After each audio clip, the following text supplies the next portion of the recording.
Alright. Alright. Welcome back to my Chaos and Noah stream. And yeah, I was supposed to wake up at that I was supposed to stream at 1 a.m., but that didn't happen. I decided to go to sleep instead. But at least I'm done with the washer part of the laundry. So in a couple of minutes, maybe in 10 minutes, I have to go and pick up my laundry. Then we're gonna have a full stream going on. So yeah, let's get this started. I plan it's 8 a.m. and I plan to stream until like 11:30 or 12. And hopefully, no, I actually want to stream like a lot in the evening, but I have to cook something. We'll see. I'll try to do grocery during lunchtime when I'm not streaming after like the vlog and all that. Anyway, look at that. It's Arcwade. Anyway, let's continue. It felt like it's been ages since I'd last been in my base, but in reality, it only been half a day. Well, Takumi really, really somehow thought that staying at cafe at room 37 would help him like avoid you. So fucking stupid, man. Literally, he was stalked by Yua when he was sitting on room 37 because she knew perfectly well that is his spot. How did he not think about like moving to like room 28 or something like that? You know what I mean? It's so dumb, man. It's so dumb. Anyway, I left my computer on, leaving my Seta 10 screensaver to cast a pale light together with her smile across the dark room. I locked the door tightly from the inside and threw myself onto the sofa. When I closed my eyes, I couldn't help but remember everything that happened today. I couldn't believe even the police thought I was the culprit. They had it all wrong. There was absolutely no way I could have killed all those people. Investigate like you actually give a shit. This isn't a game. Otaku freaks like myself were ostracized by society, so they must have thought that they could just pin the crime on one of us and the public wouldn't even bat an eye. They couldn't actually catch a real culprit, so they wanted to save face by using me as a scapegoat. Damn it. What could I do to clear my name? The scene at Cafe flashed before my eyes, sending a chill down my spine. There existed someone that was even more terrifying than the police. You, my enemy. I had been so unbelievably relieved that I haven't heard anything from her recently. I have been growing more and more confident that she'll never contact me again. But today, I realized that I've been mistaken. In order to oppose all of them, I needed a D sword. I glanced at the cheap sword that was leaning against my PC desk. It was a fake. Ayase had said that only people with the power can see them. The day I bought my sword, Nanami had seen me with it. And unlike Ayase and Senna's sword, it didn't glow. Where would a real one be? I had to get my hands on one as soon as possible. If I didn't, I was doomed. Getting wrapped up in something this insane, it sucks so much. あなたは DID 多重人格なんです。 All right, here we go. When I hear DID, this is the first thing that comes to mind.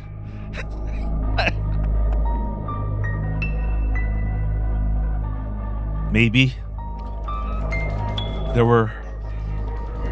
Thomas-san, it was me all this time. and Minaka Miyuki.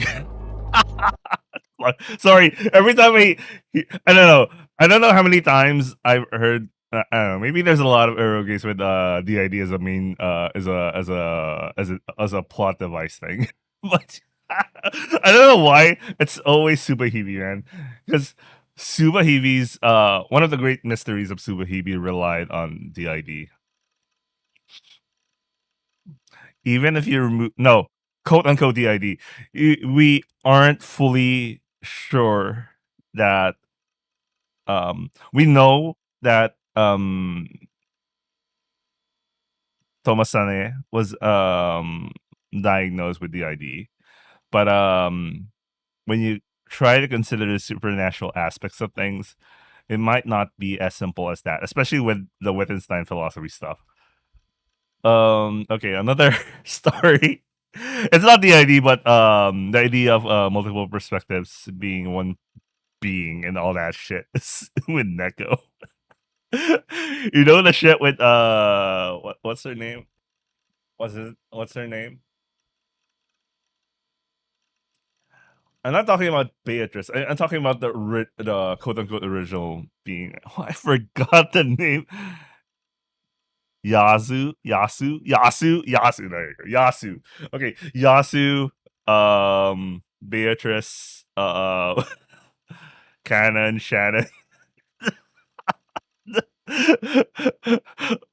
Man, this thing about multiple personalities that really hits me hard.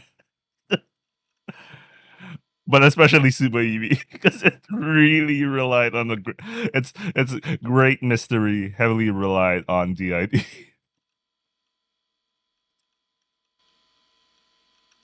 And well, Chaos Head was before Super Eevee, but but no, that wouldn't be right to say because Skaji was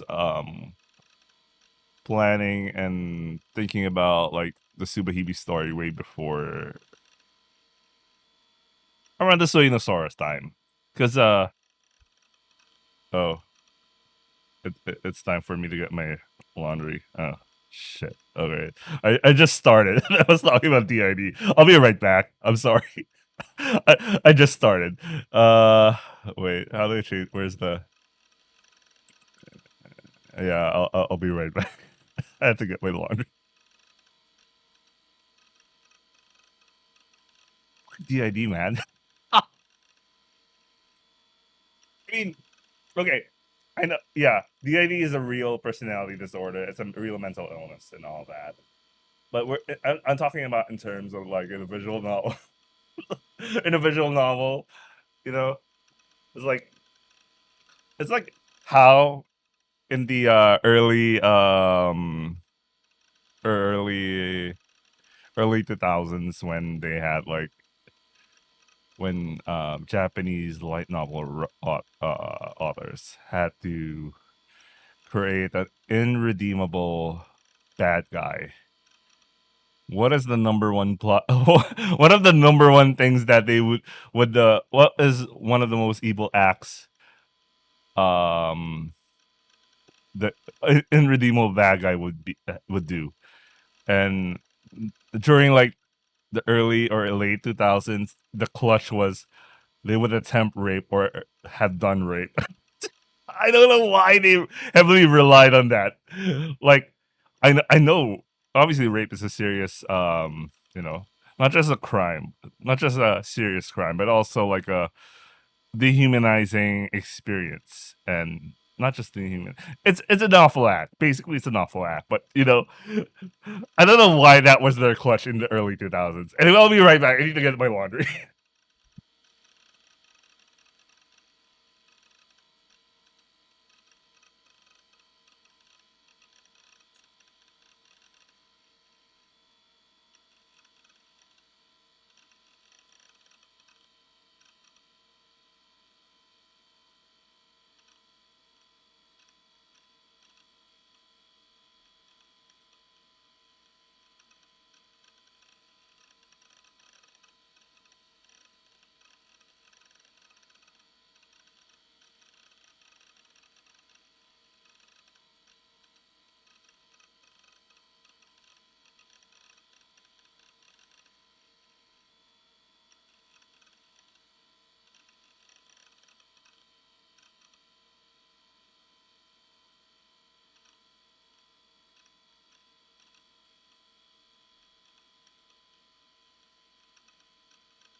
All right, I'm back. I actually spent time thinking about that. The last train of thought I had about like why was rape like the bad and redeemable crutch by light novel authors during like the um late early 2000s, and I thought to myself, compared to like straight up like killing several people, or well, actually, it's I guess it's in the line of thought of the concept of slow death. When you die, a person no longer experiences.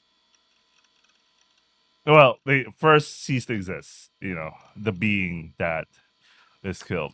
They When they die, they can't tell you what it's like to be dead. When you experience like a concept of a slow process of a slow death, like being tortured, having to go through like a traumatic event and all that, um, the pain lingers. And even if like the person or being that had committed the violent act is killed or for some reason ceases to exist, the person that has been inflicted by the slow death will let's say they're still alive or partially alive, if you know what I mean, and it will forever change them. And I get it, but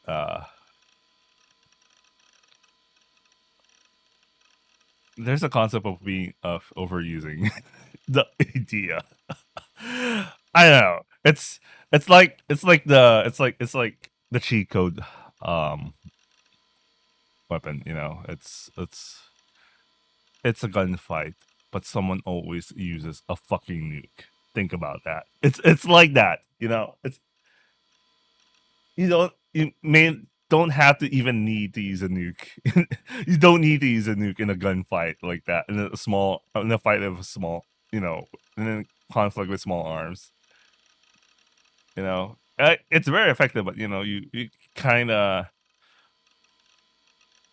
not only you do an overkill, you also poison. Let's say you're trying to capture some territory, right? If you nuke something, you poison the area. You can't you know hold and maintain the area, because if you do, it also kills you, right? Slowly kills you, or maybe quickly. But you don't get to maintain the territory because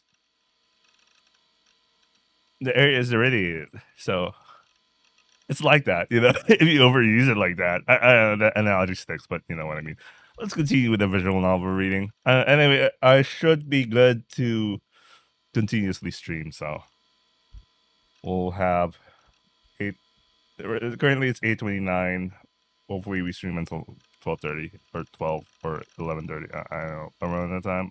I need to cook cook some rice and do some groceries for my lunch and dinner, and let's continue. Multiple personality disorders are supposedly to be rare in Japan. You've been watching way too many goddamn movies, you. Yeah, whatever. That's not a good statement. That's not a logical statement. I don't have multiple personalities. There's no proof of that at all. Okay, I just have to remember that Takumi is in the. He's a person who likes to be deluded himself. I mean, there's nothing. So far, you had provided some form of proof. It may or may not stick. I mean, I already watched the anime, so I know whether it sticks or not. But at this point, like he doesn't have a counter proof that he doesn't have it. If there you go, there you go, there you go. 違う。あれは違う。he's unable to accept his the current set of facts that he wait a second. Pink, red, yellow, blue. Is that no? Nah. What was the OG? This is an OG color scheme. I mean, look at this. This is dark. Wait, what's this? Maybe I'm overthinking this. Let's actually continue. I'm commenting too much. But that chat log is consistent with what Yua told me. あんなの捏造だ。証拠にはならない。 But there's no proof that I don't have multiple personalities. 先生は僕を多重人格だなんて診断しなかった。 But that very doctor, Takashina, is now gone for some unknown reason. 僕は僕だ。僕が一番よく知ってる。 But I don't actually know myself. I felt chills on the nape of my neck. The usual presence. Someone was watching me. The unknown gaze. Whose eyes are those eyes? Maybe I should start reading the actual Sonome Darenome. Okay, I'll go with that. そうだ。将軍だ。あいつが犯人だ。チャットログにもそう書いてあったじゃないか。ユアは将軍の手下だし、ニュージェネ事件だって全部将軍が。 But does Shogun truly exist? Are you sure he isn't just a delusion? 僕はまともだ。まともなんだ。そうでしょ。 Bro, you're not a normie. you're an otaku. I clutched my head and shouted out to no one in particular. But what I got in reply was メールだよ。ボケなす。 Seira. I sluggishly made my way over to the computer and checked my email. The sender was grim. Found something interesting, was the subject line. It was probably just bait, and the contents of the email were meant to fuck with me. I didn't have the energy to deal with him personally right now, so I stuck to just reading the email. 9 Hearts Moon. Why haven't you joined the chat room at all lately? You haven't been on ESO either, so I had no choice but to email you. I would have told you to watch this video because it's seriously fucked. I know what you're thinking. It's probably just Grim fucking with me, but no, it was recorded by the new gen perp. The net is going absolutely insane over it. Hurry up and watch it before you miss the hype. Shaking my head. A video that's been recorded by the new gen culprit. My fingertips on the mouse began to tremble. I couldn't take my eyes off the email.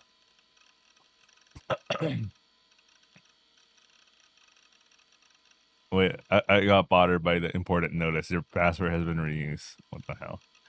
Did that mean the killer was in the video? Who was it? No. Was it me? I don't want to see it and didn't want to at the same time. This was the proof. Proof that I wasn't the killer. Or proof that I was the killer.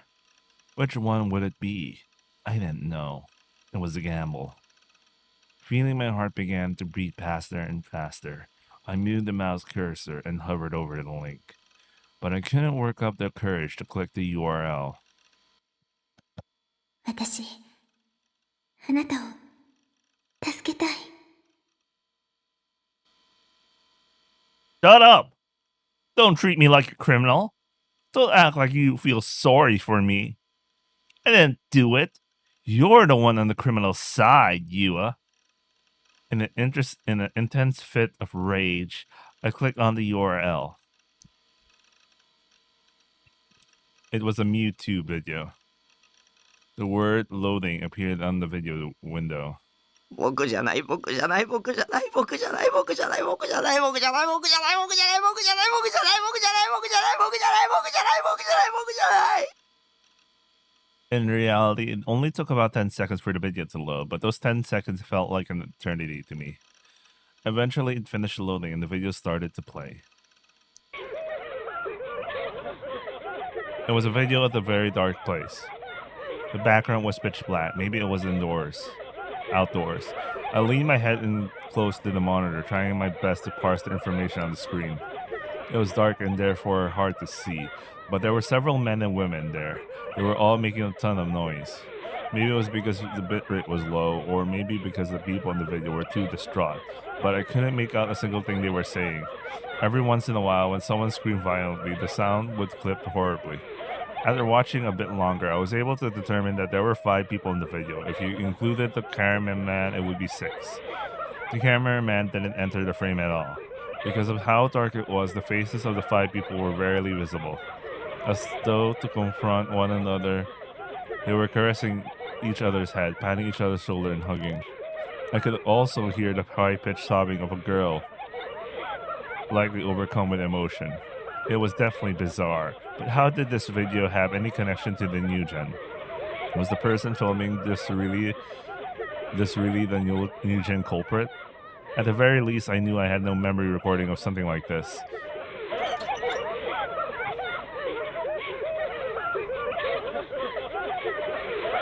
And then, after a short while, the camera, or rather the person holding the camera, began to slowly move forward.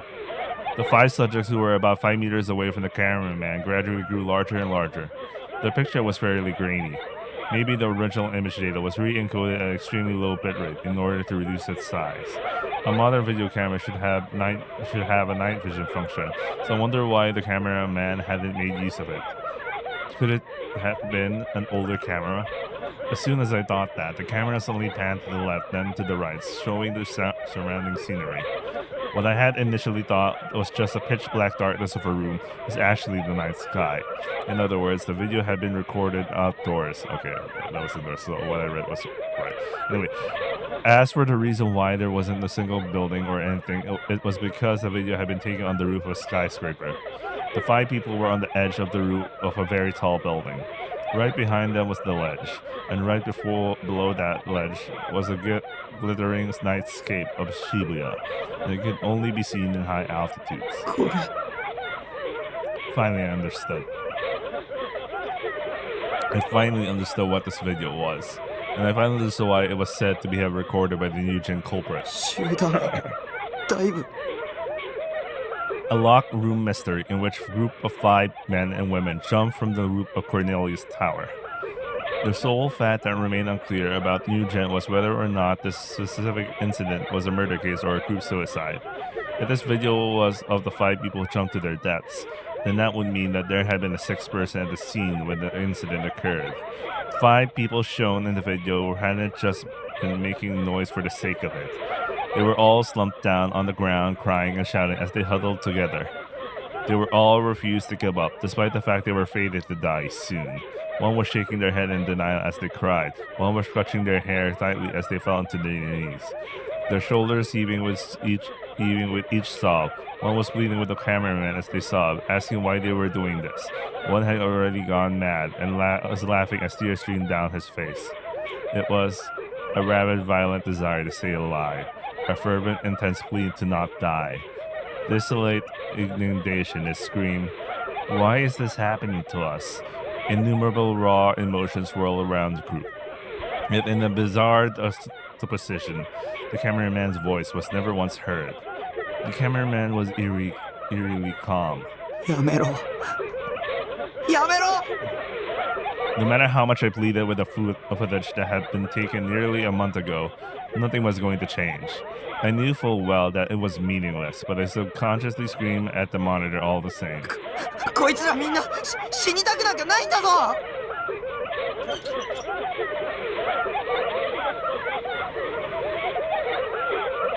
With no possible way for my words to reach them, the cameraman was holding, moving closer to the 5 people.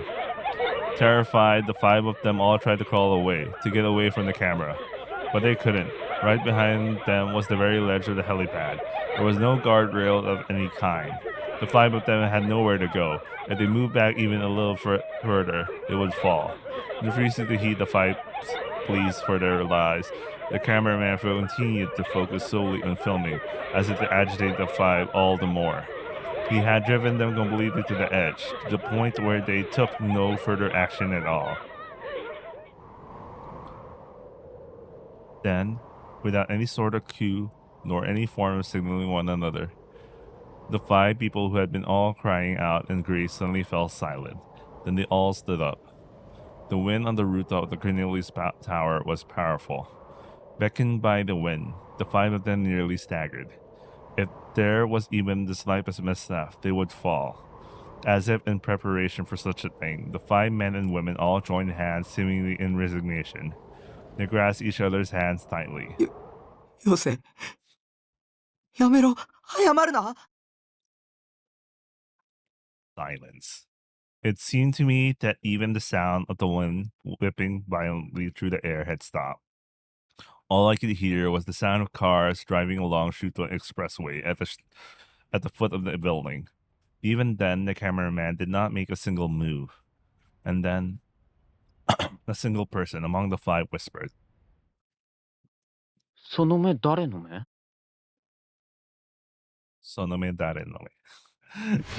I froze in front of the monitor, feeling as though my heart was being strangled by an ice cold hand. なんでまたその言葉なんだよ。 Wasn't this supposed to be the first Eugen case? Sorome Darenoe had been a dying message from the vampire case, and that one came forth. This didn't make any goddamn sense. Paying no mind to the screaming inside my head, the video continued to play. Hand in hand, the 5 men and women slowly stepped out into the empty air, almost as if there was a path laid out before them. And just like that, the 5 fell into the nightscape of the big city. I bit my lip and covered my eyes.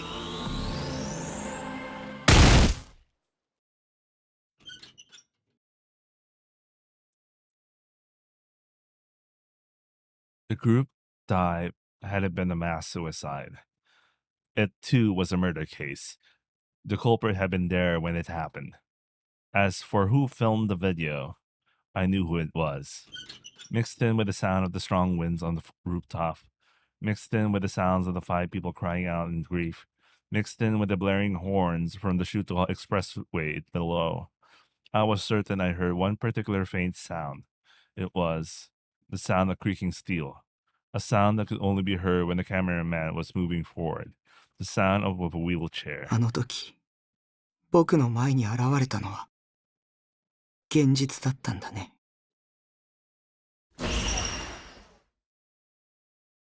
カメラの目線が低すぎだよ、将軍。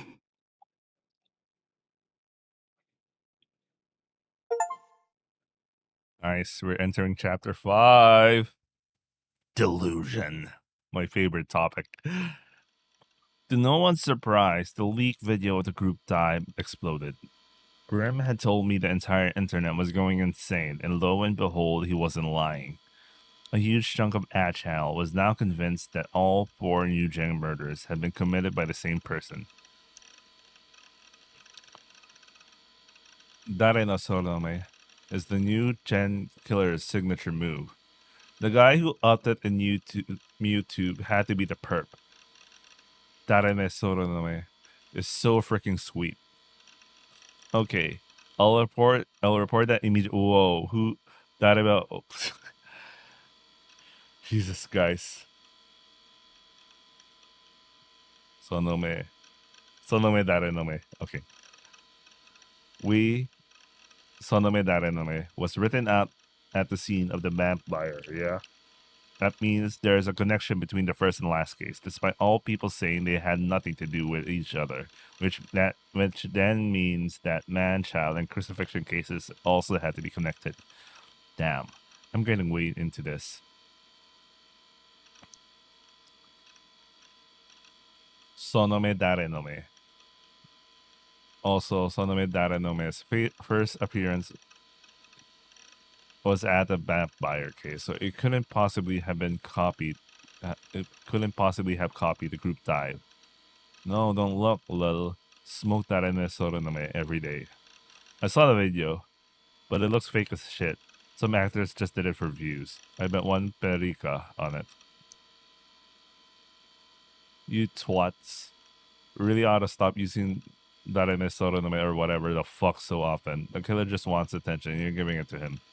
The same dude did all the new gen murders. Sonome Darenome. Nah, the towers in that the tower in that vid's actually just 2 meters tall, and there's no trampoline or something below it somehow. Agreed. If that phrase keeps being a trend, there will keep being more murders. Yeah, need to tone it the fuck down. It's not just a meme anymore. Sonome Darenome. I live in Shibuya. Obligatory, don't look. The Mewtwo video, it's topping the charts. The view count, it's skyrocketing. It's so brutal. Don't look, guys. Lamau. Time to make the MHK's news top report. Anything from the perp behind the Sonome Darenome yet? Breaking news taking over every station. Woohoo. Except TOTV, though. The news on TV was just as erratic. Like Post 140 had said, every available station, save for TOTV, had been interrupted by the breaking news where they played the leaked video on loop. The broadcast lasted for about an hour. It was pretty shocking to see the footage had actually been broadcast across the entire country. Of course, all the stations censored the part where they dive off the building at the end, but it was still extremely impactful. The opinions of those on TV were more or less the exact same as everyone else's online. They all attributed the 4 new gen cases to the same culprit. Then again, that wasn't really much of a surprise. They had finally found a common denominator between them after all. Sonome Darenome.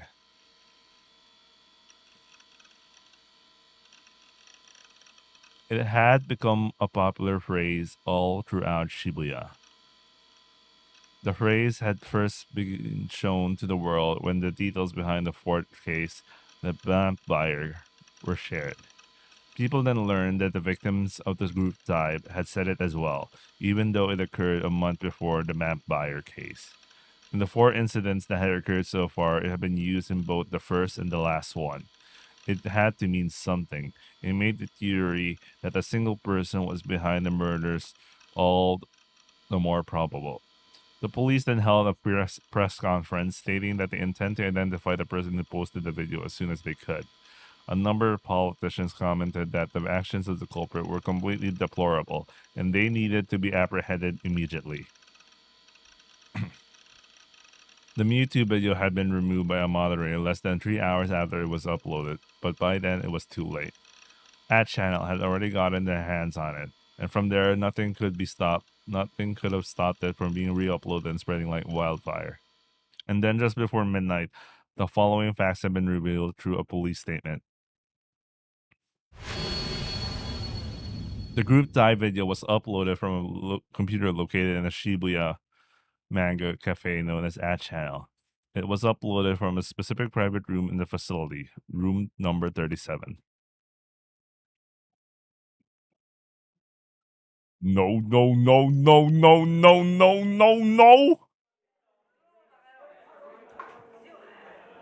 I sat paralyzed in my seat, my head hanging low as I hugged myself tightly. Without realizing it, I started eavesdropping. I was becoming hypersensitive to the voices coming from my surroundings. I overheard a lot of conversations, and unsurprisingly, the group dive video was the topic on everyone's mind. Some girls were even jokingly saying to each other, "Sonome Darenome." I bit my lip and let my gaze wander onto the surface of my desk. That video was evidence. Evidence that Shogun actually existed. Evidence that I hadn't killed anyone. And proved that I didn't have multiple personalities. That the old-looking man in the wheelchair was the new gen killer. But why would Shogun even upload it? Why would he hint at himself being the killer when the culprit's identity had been shrouded in mystery so far? Only 2 explanations made sense to me.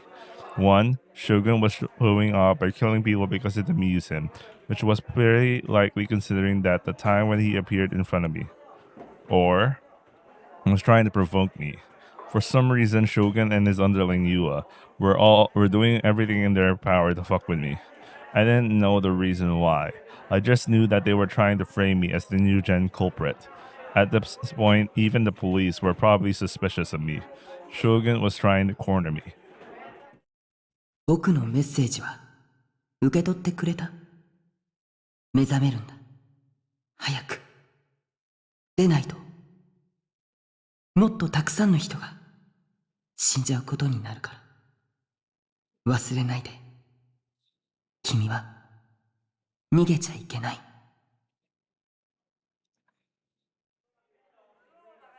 When he appeared in front of me, that was what he said. It felt like he'd been trying to intimidate me, and that he was basically saying, I'm going to kill you too. Don't you dare run away. And now he completely blindsided me by uploading that video, making sure that it spread all throughout Japan. There was no doubt that Shogun had moved his plan to the next phase. It had been naive to think that I wasn't being targeted. I wasn't being targeted anymore. If anything, I'd be more accurate to say that his plotting against me has moved from passive to active. It was now finally in full swing. I was terrified, especially with that video. Shogun had killed 5 high schoolers without even lifting a finger, despite being even worse off physically than me. If all the new gen cases was actually his doing, then all those other gruesome murders, the man-child, crucifixion, the vampire, had all been enacted by the very same frail body. Or maybe you had helped him out. In any case, I didn't have any faith that I would be able to defend myself against people who commit such horrible atrocities. Just thinking of them sent chills down my spine. Chills that combined with... Oh, sorry, I need to check something really quickly.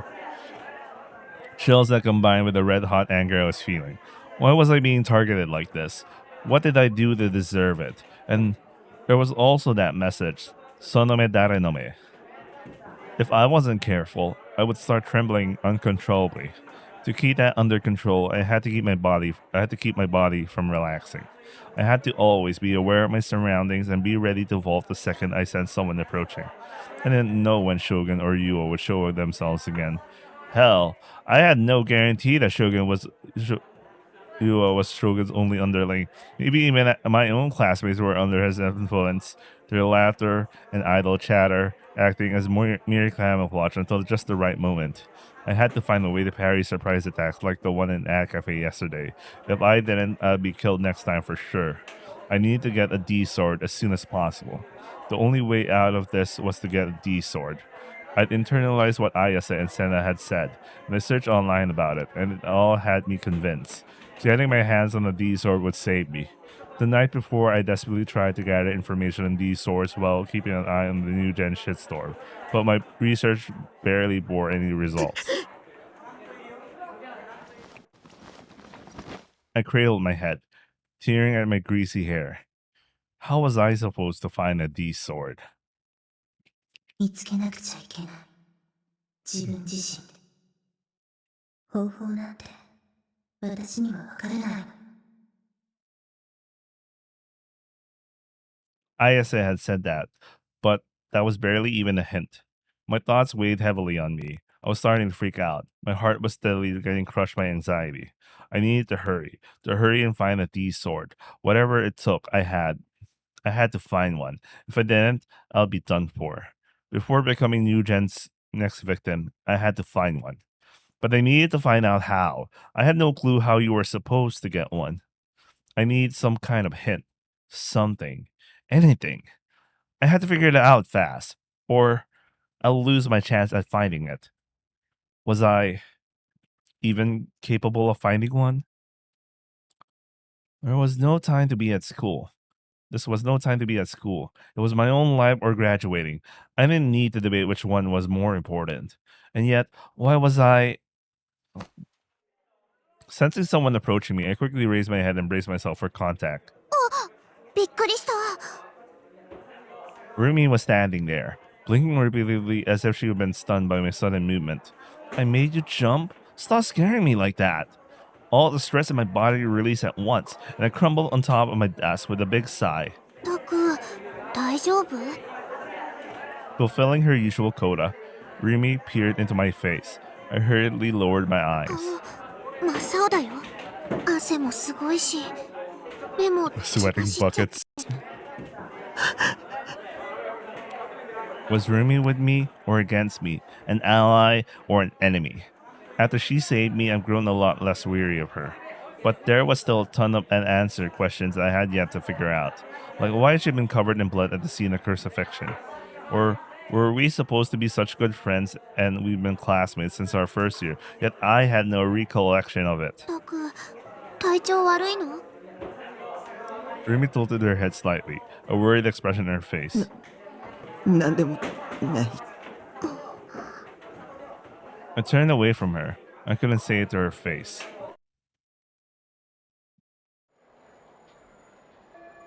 When the classes for the day finally ended, I felt like every ounce of energy I had been drained from my body. Even during classes, all I'd done was remain on high alert, repeatedly scanning my surroundings. I hadn't slept since yesterday, but staying this vigilant kept me wide awake. The school day felt like an eternity, and the sheer amount of time I spent there sent me spiraling into deep depression. Man, why is it that the way we perceive time changes depending on our mood? Some say that time flows at a constant rate, but that might not actually be true. Oh yeah, I remembered also the thing about like age also affects time perception. That when you're younger, time is slower, but as you grow older, time is faster. And so far, based on what I've experienced in life, that is kind of true. I can't tell if that was like I don't know, man. I don't know what's going on.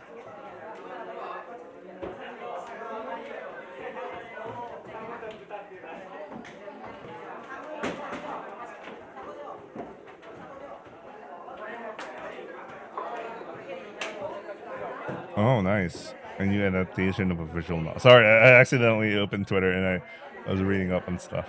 That was interesting information. Lukitashi anime announced. Interesting.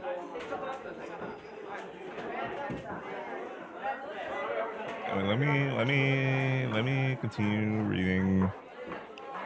Some say that time flows at a constant rate, but that might not actually be true. The speed of time changes depending on the person's subjective perspective. Each person's subjective perspective.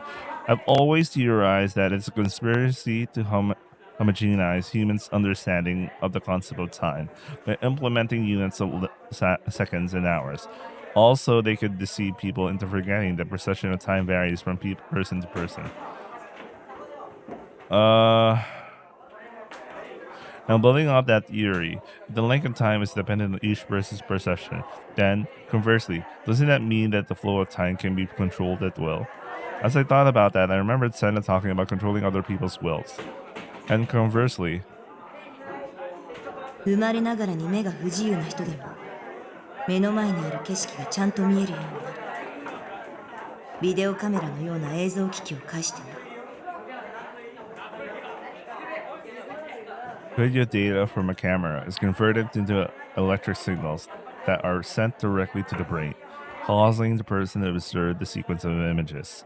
Conversely, that would mean converting the images that a person observes into electric signals, then sending them to equipment that can render video. The aforementioned equipment didn't have to be a video camera either. For example, what would happen if you connected a person to a hard disk recorder and showed them recording of someone's vacation? What if instead of real-life recordings, you showed them an anime? Technically, an anime is 2D, therefore delusionary. But people who are blind from the birth have never seen anything from the 3D world. So if they were shown an anime and told this is how the world is, then they would believe the 2D world is reality, right? Yeah, this is the thing I was thinking about yesterday. No, kind of connected to it. Since there is a lot of effort to do some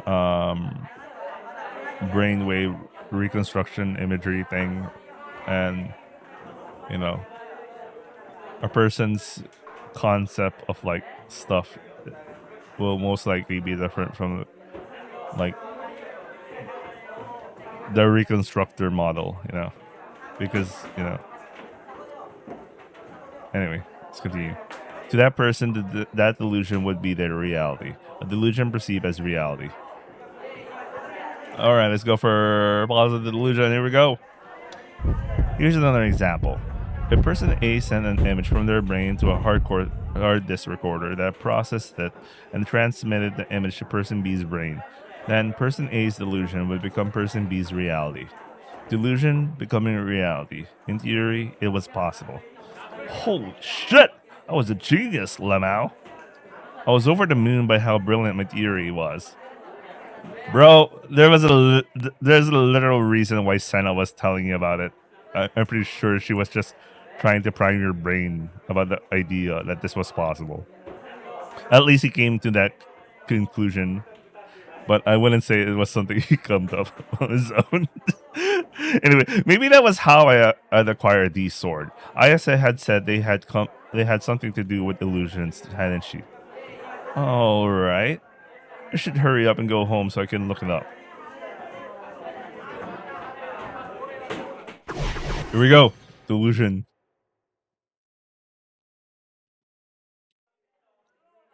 I left the classroom and headed for the school entrance, refusing to let my eyes wander anywhere.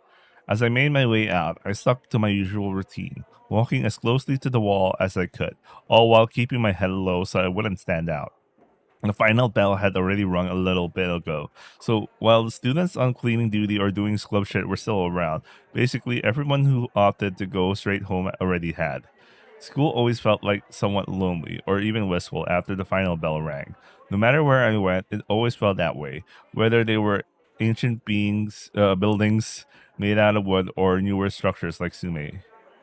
Well, not that I ever set foot in the wooden school buildings in any other than Eroge.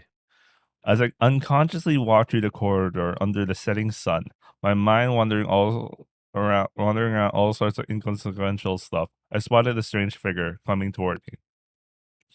It was a single girl waddling forward, carrying two large cardboard boxes. I couldn't see her face behind the boxes. She probably couldn't see a thing in front of her. Someone was asking to eat shit. If this were an eroge, this scenario would 100% result in us running into each other and me tripping a flag. I thought about attempting to do just that, but concluded it would be best to keep it just a thought, because in reality, I didn't want to actually do it. Instead, my alarm bell started going off. There was a legitimate possibility that she was one of Shogun's assassins. Stay away from her. Be extremely careful. I paid careful attention to each of her steps. She kept drawing nearer and sometimes tilting to the left or to the right. Meanwhile, walking along to the left wall of the corridor. As the girl started moving to her right, I sped up. We then passed each other without any issues. But right then, I heard something fall, and I quickly turned my gaze downward without even thinking. Someone had dropped their student handbook. I stopped in my tracks. Had the girl with the boxes dropped it? As I stared at the student handbook, my thoughts began to wander. Doubt arose in my mind. Why had that student handbook fallen at the exact moment? It was way too conspicuous. It was practically begging to get picked up. Was it a trap? Had she dropped it on purpose? The girl had been carrying boxes with both hands. Her hands were occupied. If the student handbook had been in her skirt pocket, it would have been entirely impossible for her to take it out and drop it. However, I hadn't seen it where it had fallen from. Maybe the girl had been holding it from the very beginning, hiding it beneath the boxes. I wasn't sure. It might not have been on purpose. The more realistic option was that it was just a coincidence. I followed the girl's figure with my eyes, or tried to anyway. Huh? At that precise moment, the girl took a turn down the hall and disappeared. I had only seen her for a split second, so she hadn't looked like someone I knew. Her hair had been short, I think. No, maybe it had been long, actually. I couldn't say for sure which. Naturally, I haven't seen her face either when I passed her. It had been hidden behind the boxes. The student handbook and I were now all alone in the hallway. The sensible options probably were to either pick it up and deliver it to the staff room or rush after the girl and ask her about it, but I was hesitant to carry out either. I looked around me and there was no other students in sight. I could somewhat make out the sound of the girls laughing happily in the distance. It probably wasn't a trap. The handbook's owner had already left. How could this possibly end up being a trap? Could there be a small Small bombs, guys. Fucking small bombs, man. Could there be a small bomb inside the handbook? Just assuming that call over again. Could there be a small bomb inside the handbook? No, that was way too unrealistic. If I picked up the handbook right at that moment, nothing would happen. Yeah, nothing was going to happen. Just in case, I should check the handbook to see who the girl was. She could be one of Shogun's underlings. I should check her name, class, and photo, then leave the handbook here. I couldn't be fucked to go after her and give it back. Nevertheless, I still carefully scanned the area just to make sure no one was around. Then after I was sure I was alone, I picked up the handbook and casually opened it to the first page. Sonome dare no me.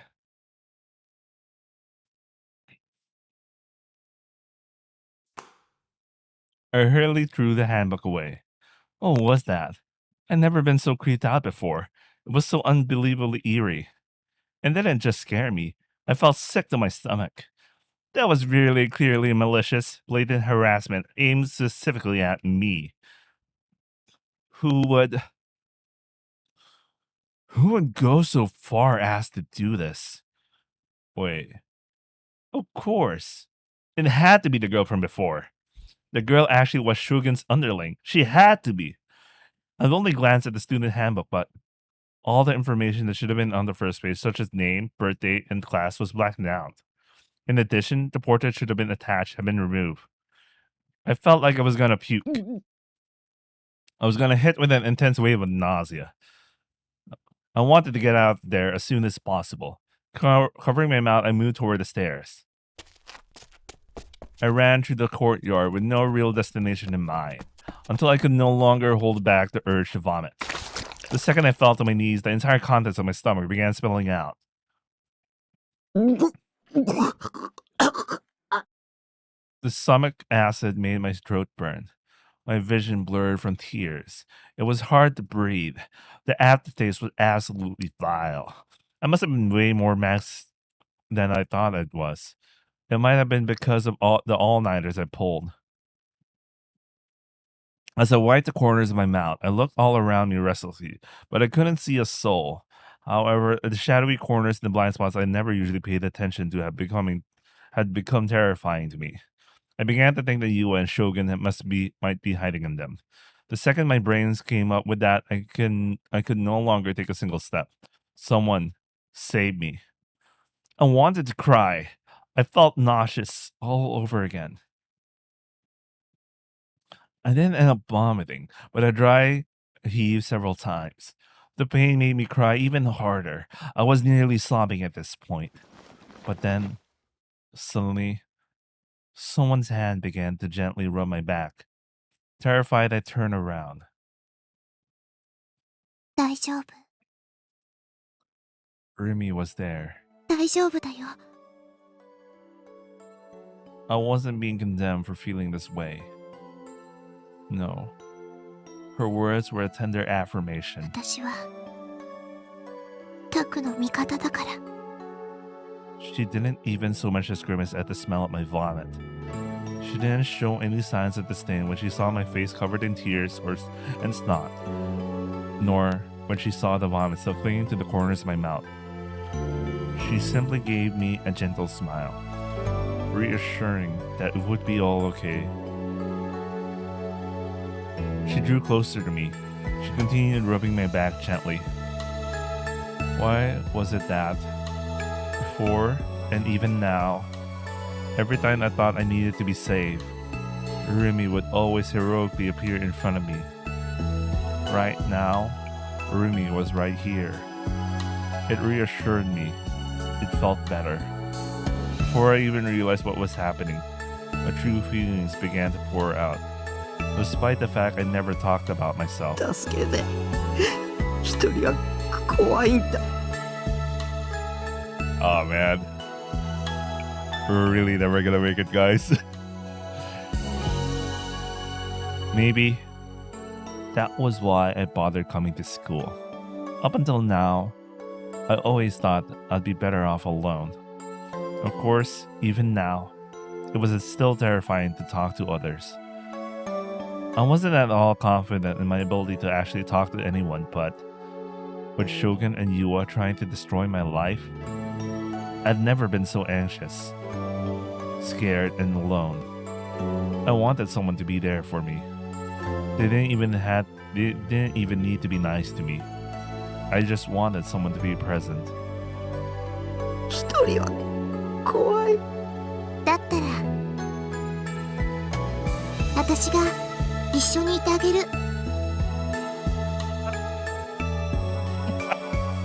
Fucking lines, man. I love those lines. Those words held no ill, no hesitation, no irresolution. さすがに24時間ずっとは無理だけど。 Her shy gaze suddenly moved up toward the sky. Her eyes were looking so far away. Just what could she be looking at in that sky? 朝一緒に学校行って学校では休み時間にどうでもいいこと話してお昼休みは一緒にご飯食べて夕方一緒に帰って帰るついでにたまにどこかのお店に寄ったりしてタクの部屋でちょっとだけおしゃべりしてそれでまた明日ねって手を振って別れてそんなのでいいなら私いくらでもしてあげるよ。そういうの結構憧れなんだ。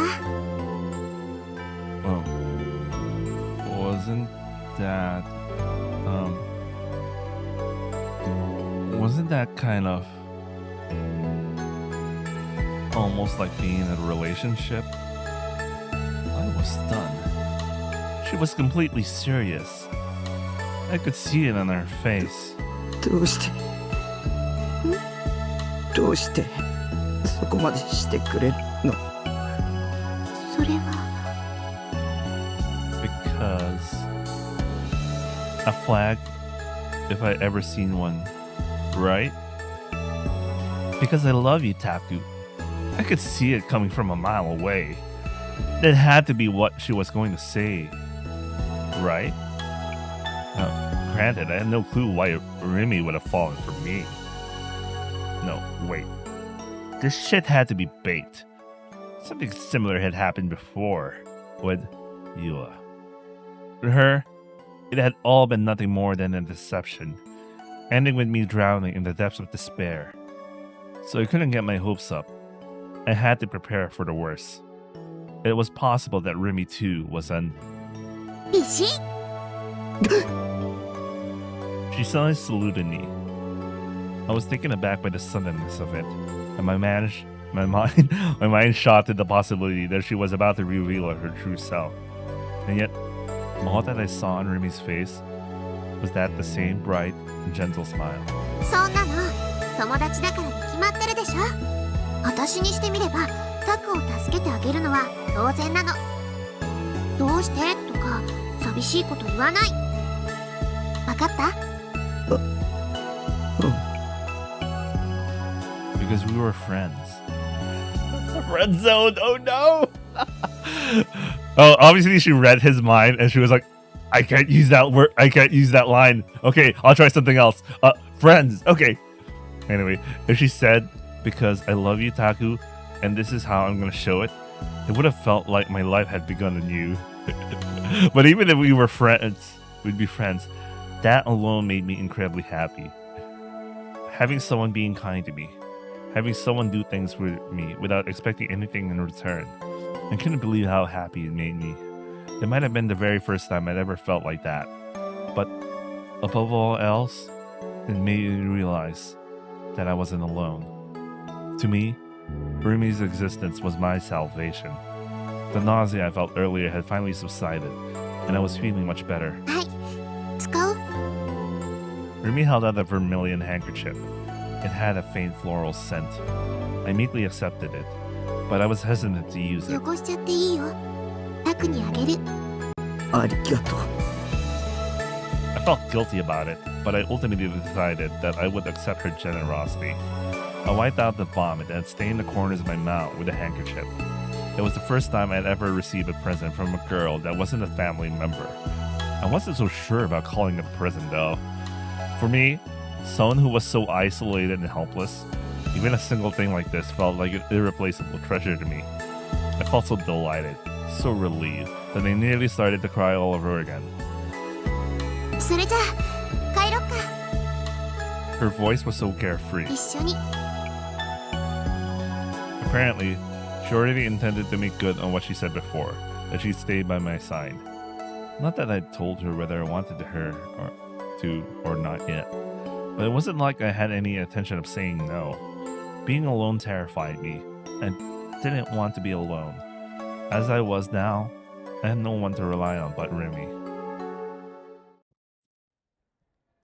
However, I still couldn't say I was stable now, even with Remy with me.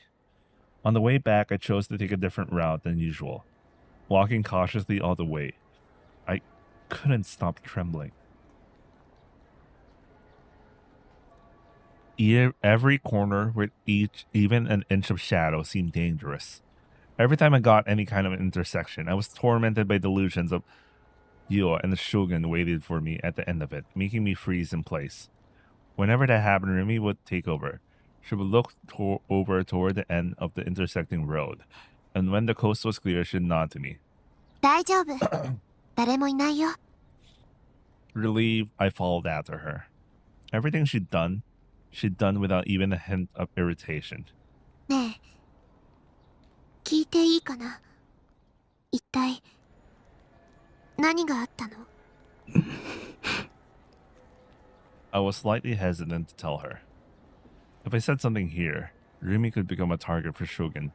I would get her involved. 話したくないなら無理に話さなくても。 It's kind of obvious that she read his mind and she thought to herself, wait, no, I should say something polite. いや、話すよ。 My mouth had already started moving. I definitely didn't feel comfortable with the prospect of getting her involved, but if I didn't explain to her what was happening here, she wouldn't be able to understand the gravity of the situation. For the sake of my well-being, I had to turn a blind eye to the possibility it might put her in danger. She had been the one who said that she had stayed by my side, so I was sure she would be fine with it, so I told her everything. I told her that Shogun was actually the new gen culprit, that Yuo was one of his underlings, that they were both stalking me. You know, this is kind of weird because, she's well aware what the hell is going on. Anyway, what had happened in front of 107 the other day? I laid it all bare a bit, not without a single fair share of stuttering. うーん。 When I told her about the time Shogun appeared before in a wheelchair, Remy's lips pursed and she began to ponder. Oh no. I had always wanted to ask her about back then. Seemed like now was a good time as any. いたかな。車椅子のおじいさんなんて。 She certainly didn't sound like she had. 思い出して。大切なことだ。でも。 Remy frowned, almost like she was hesitant to say what was on her mind. Because, she's well aware about things. そもそもあの時渋谷の駅前が無人だったなんてことなかったよ。いつもと同じだった。 So, that was what Remy had seen back then. I was hoping that she and I would agree on what we'd seen, but I guess not. Remy or me? Which one of us had seen what the area was actually supposed to look like? Had I been wrong about what I've seen after all? Had that empty Shibuya been nothing more than a delusion of mine? But if it was, then there was a small discrepancy. An old man appeared in that empty Shibuya. Shogun. What was the explanation for that? If the Shibuya being empty part was a delusion, then Shogun could be a delusion as well. 駅前って人が多いでしょ。だから車椅子の人がいてもなかなか気がつかないだろうし。要するに見てないってこと。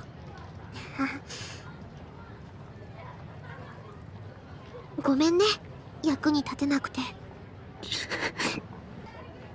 At the very least, I knew Shogun himself wasn't a delusion. At first, I thought he was just a delusion, but ever since the group dive video had come up, my perception of him had swapped to the exact opposite.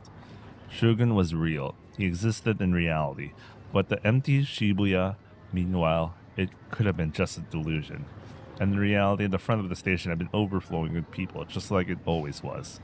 I was the only one who observed something different, a different set of scenery than everyone else. But how could that be possible? Bro, you were thinking about that in class, just so you know. You were thinking about that in class. That's the answer. ねえ、それよりお願いがあるんだけど、いい？ Rumi joined her hands together in a prayer-like gesture. CD を買いに行きたいんだ。せっかくここまで来てからちょっと寄っていきたいんだけど、いいかな？ I really wanted to get back to my base as soon as possible. The reason I'd taken such a long detour was because I was afraid of the possibility that Iwa or Shogun might be ready to ambush me. It wasn't so I could go on some shopping spree. But if I were to refuse after all that, she might end up going back on her promise to stay by my side. If I were to fuck up badly enough, she could get angry and leave by herself. What the hell should I do? This suck. I needed Remy to stay with me. I wasn't sure I could make it to my base alone. Ivy Manor campaign. Okay. In the end, I wasn't able to refuse. Well, look at this. Seiratan is much more commonplace than I expected. And who's this? Who's this? Anyway, so I did what I had to in order to survive and stuck as close as possible to her. I guess it was reasonable to think that Yua wouldn't attack me in a public place like this. But I was more afraid that they might have been hiding among the crowd. Every time I would almost bump into someone, I would scream inside in my head. Rumi's words frightened me. I quickly retreated behind her. Rumi was right. There were 2 police cars parked on the road. Right next to them were 3 police officers in uniform. The police had been pursuing me. Obviously, the basis behind it was a completely false accusation. The incompetent police didn't know that. Those cops might have been searching for me too. Or so I thought, but that apparently wasn't the case. The cops' gaze were fixated on the crowd of people marching down the street like they owned it. Were they protesters or something? They were carrying these giant signs and flags, and they were wearing the typical sashes and headbands you'd see among those kinds of people. There was a child marching with his parents, holding hands with both of them. He looked like he had no idea where he was, and he was wearing a t-shirt with the words Sonome Daranome written on it within a permanent marker. I bit my lip. 何のデモだろうね。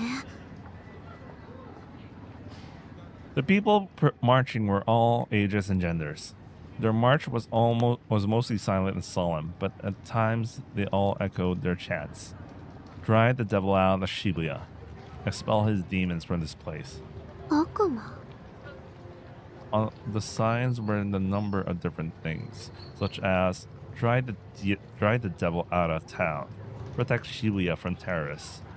It must have been some kind of protest against the New Gen incidents.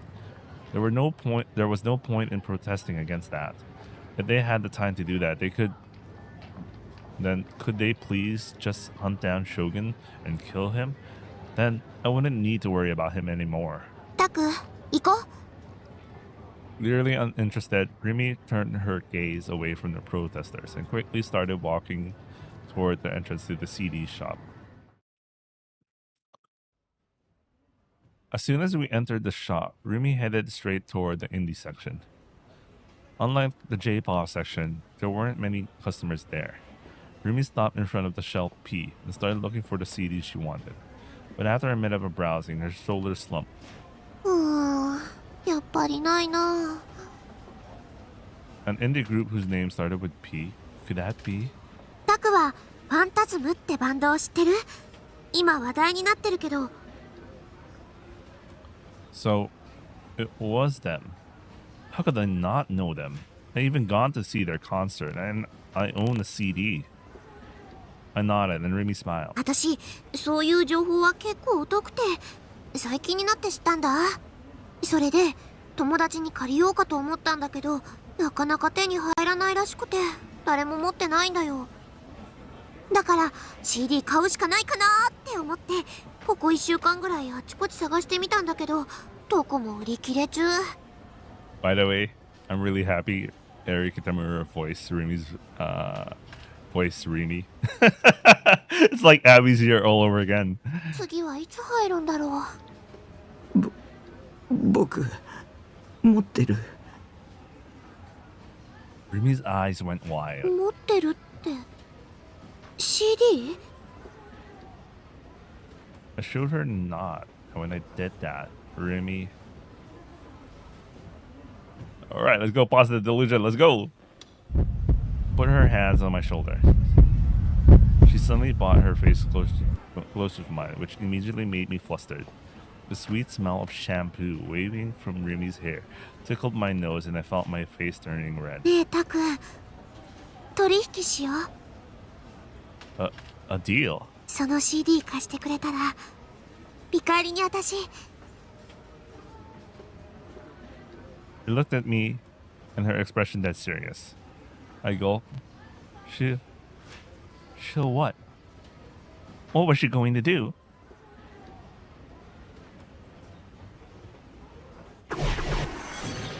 I'm a delusion right now? Really?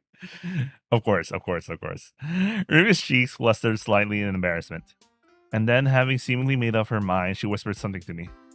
私のこと好きにしていいよ。 When I understood the meaning behind her words, my brain stopped computing. I couldn't tell if she was joking or being serious. I tried to look away, but before I could, しゃがんで Remy glanced at our surroundings and pressed down on my shoulders hard. Without really knowing why, I observed her. I crouched down and leaned against the CD shelves, hugging my knees. Remy also crouched down in front of me. I was completely lost. What the hell was she planning? 膝伸ばして Did she want me to sit directly on the floor? I didn't want to act like a DQN, but Remy didn't wait for my consent. She grabbed both of my calves and forced my legs to straighten out. I couldn't stop myself sliding down to the floor.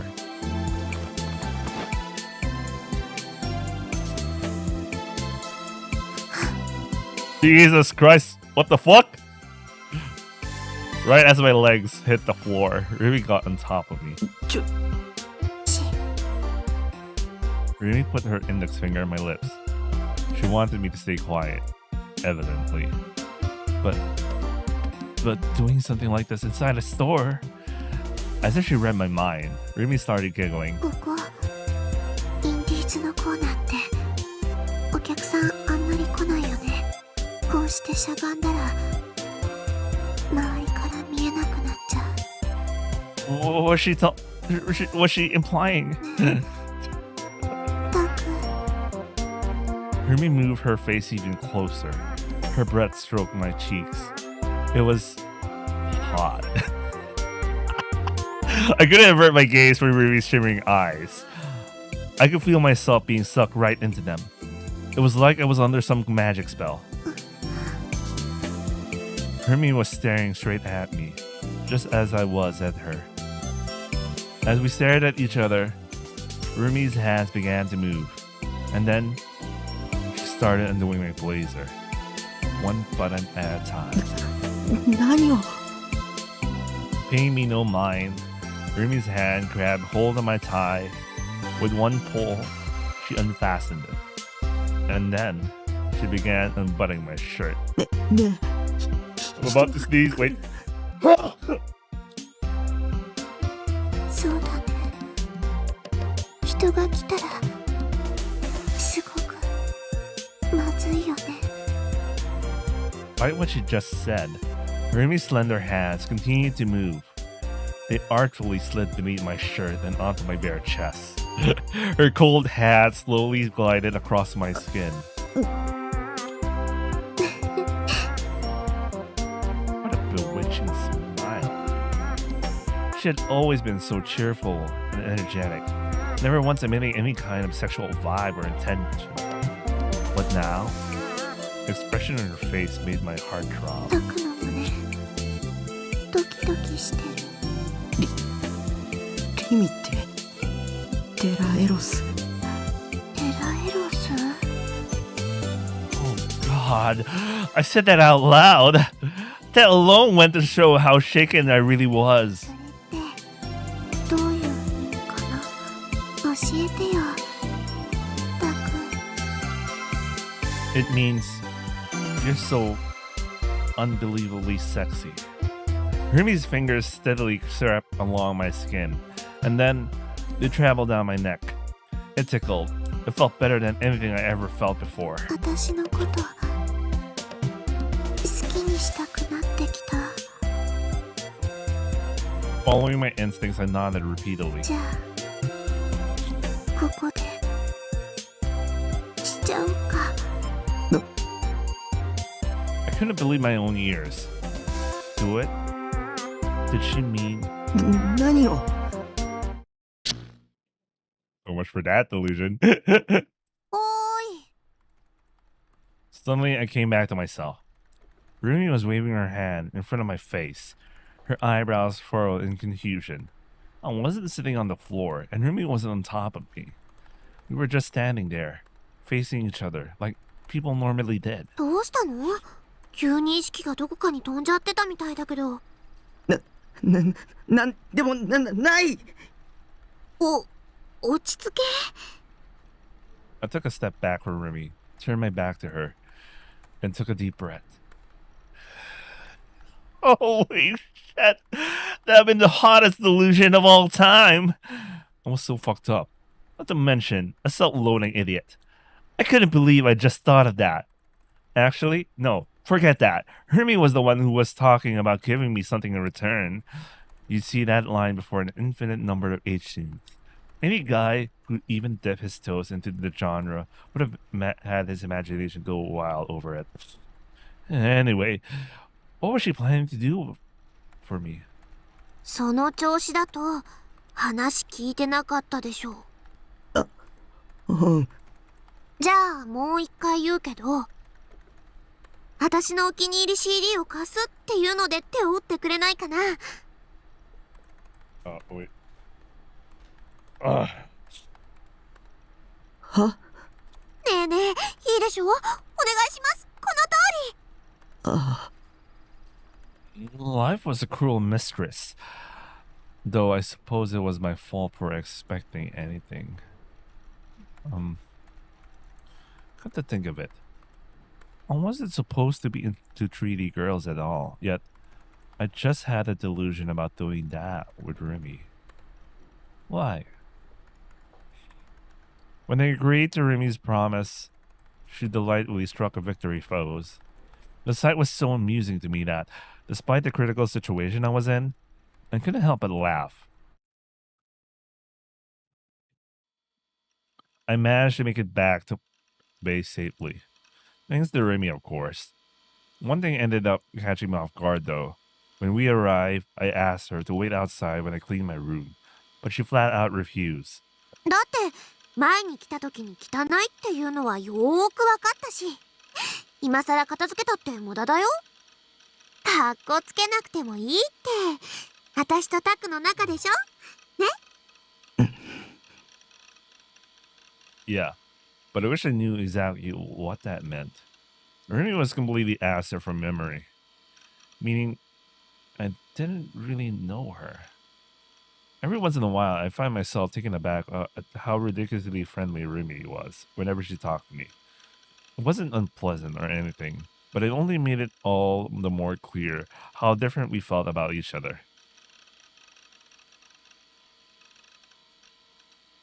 On that particular note, was Remy serious about there being no point in me cleaning my room?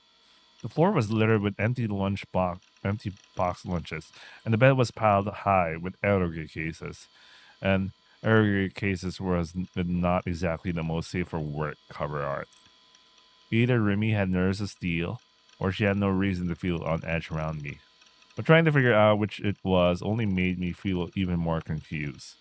Remy, unaware of how distressed I was, went to sit on the sofa, looking earnestly over the lyric booklet included in the Phantasm CD. I plopped down in my chair, and the tension flowing in my body left soon afterward. My mind was completely maxed after spending most of the day terrified, yet I wasn't feeling that exhausted. Maybe that was thanks to Remy being there. さて、どうしよっか。 Closing the lyric booklet, Remy stretched her hand out high and sent a smile my way. What should we do? What were we supposed to do? She hadn't come here to hang out or anything. She just wanted me to lend her a CD. She was doing me a favor by staying with me, but what the hell were we supposed to actually do? Do we have to do anything? If we were in an eroge, we would probably jump straight into an H scene, but... Wait, stop. I really shouldn't be thinking about that right now. Even under the best circumstances, it was still a really tense situation. Being alone in my room with a 3D girl and all. If I were to have some unwelcome delusions, I might suddenly shoot back to reality and end up saying something weird.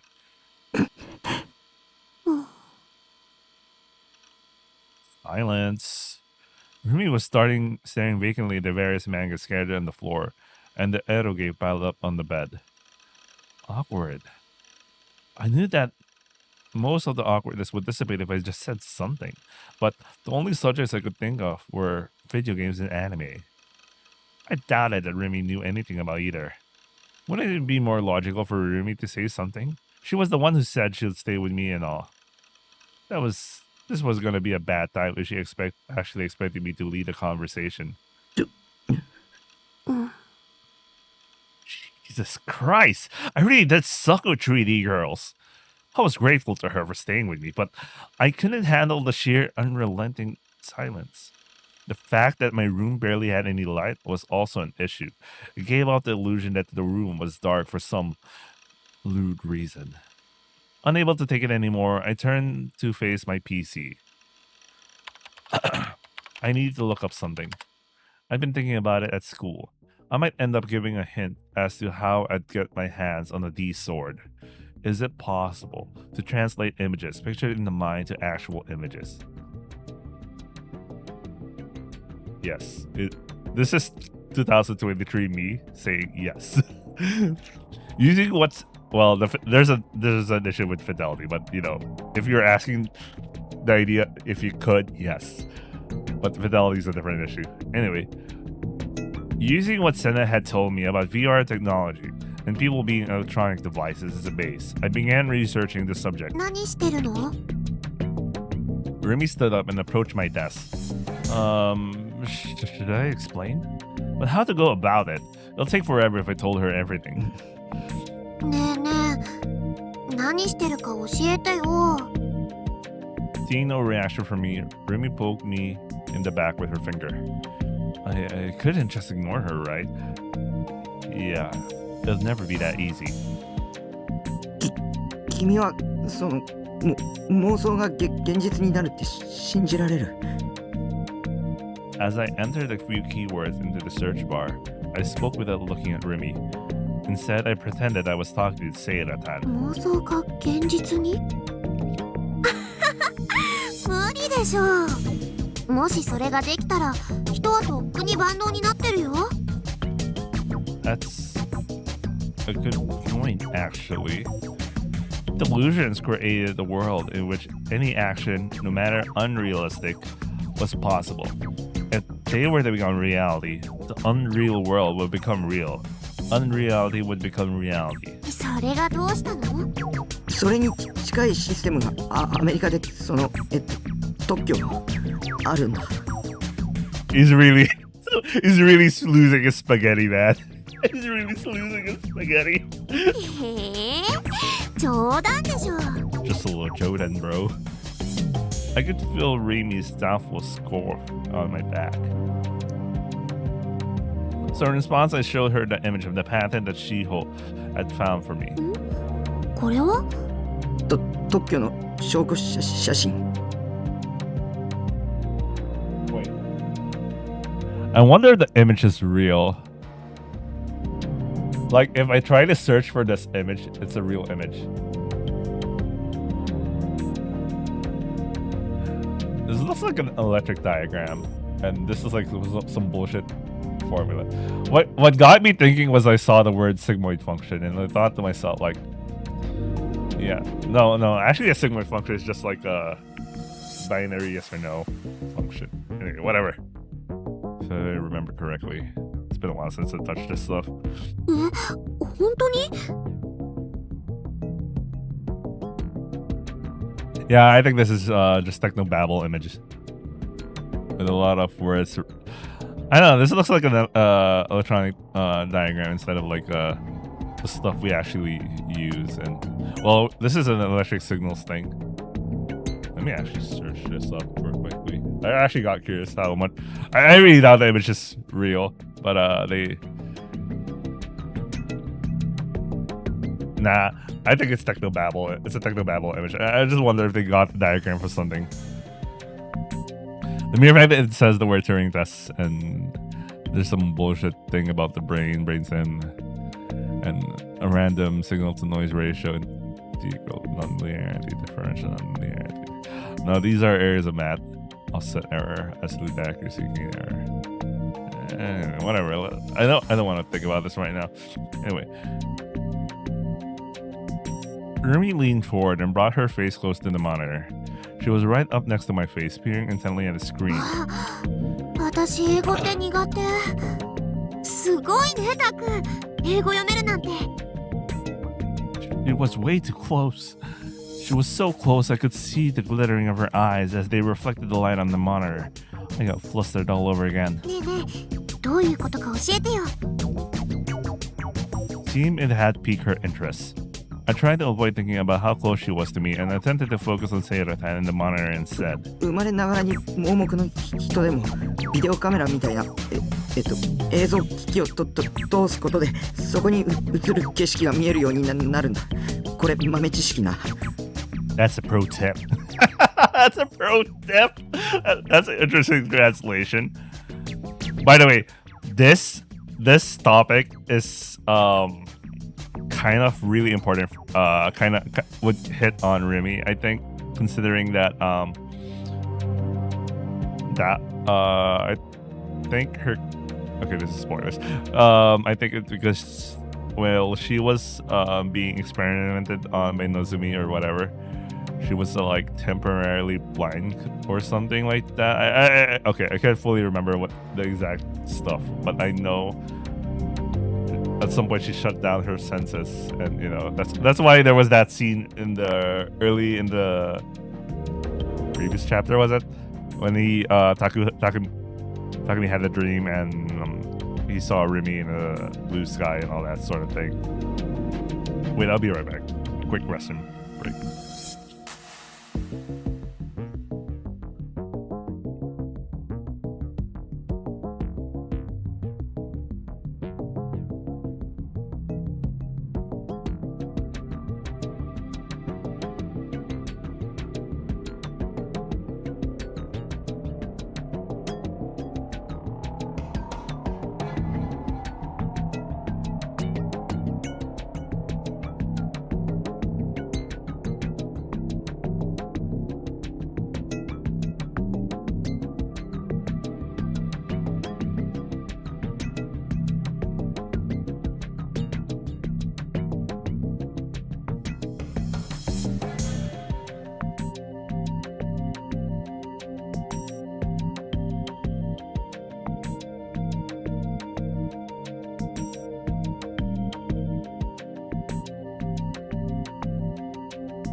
Alright, let's continue.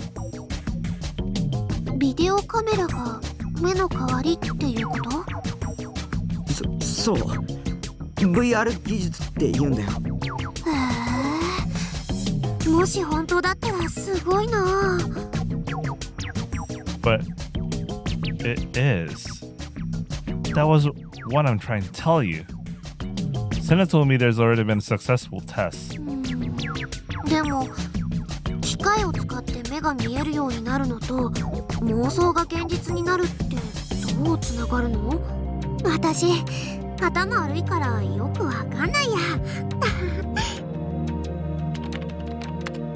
As I explained to Remy, I tried searching for a number of keywords that might have been related, but I couldn't find anything. Even so, I kept on trying and typing more and more keywords. 映像機器に映る景色も脳内で思い浮かべた妄想も電気信号だから。逆に考えるんだ。脳内に電気信号を送るんじゃなくて脳内から電気信号を送るって考えるんだ。ほほう。 All I got were filtered responses. She probably didn't understand the thing I was saying. Probably I couldn't be bothered trying to explain everything in detail. So I just stopped trying. I had to concentrate on my research. It didn't really matter if she understood it or not. After all, it was nothing more than a hypothesis I'd come up with. Rumi was still making noises, nodding to herself. I tried to ignore her. I've been doing a whole lot of searching, but I wasn't unable to find any data to help confirm my hypothesis. I tried taking a different approach, this time focusing my research on the planet itself. I went and checked for a foreign website that Shiho had told me about, one that listed American planets. Once I was there, I began to look for planets that would fit what I had in mind. Here we go, the ultimate Dempa thing. This is the most Dempa thing I've ever seen. I mean, we're talking about radio waves and shit. After following a few links, I found an image with a similar vibe. Nice. Similar vibe to the one Shiho had sent me. At a glance, I thought the planet was clearly different from the ER apparatus one. I should read it right away. 神経信号パルスを遠隔地からモニターし、それを映像および音声として再現する装置と方法。That was exactly what I had in mind. I involuntarily leaped out of my chair. これすごいぞ。すごいの？何が？簡単に言うとこれ他人の思考を盗撮する技術だ。思考盗撮。 I don't know, maybe this is I was thinking about the converse, like since the previous thing he was looking at. Anyway, let's have a continue. To sum it up, the audio and video people were imaging in their heads could be stolen by using a certain apparatus. Moreover, it even said that nerve impulses could be monitored with satellites. That meant it could be possible to spy on the subject's thoughts, no matter where they were on Earth. 本当にそんなことできるの？ SF 小説とかそういう類なものなんじゃ？特許ってそのシステム自体が完全に仕上がってないと絶対に取得できないんだって。 That had been made clear to me when I've been searching up stuff about planets earlier. だからこれもちゃんとシステムが確立されてるってことだよ。 This wasn't mere fiction. As long as you had the technological capabilities and the fund to build it, you could implement it at any time. Before Senna had told me that. ある意図的な情報を神経パルスへコンバートすることが可能なら、人の五感すべて、さらには人の意志そのものもコントロールできるんじゃないか。Taku, just so you know, Senna really carried your way of thinking here.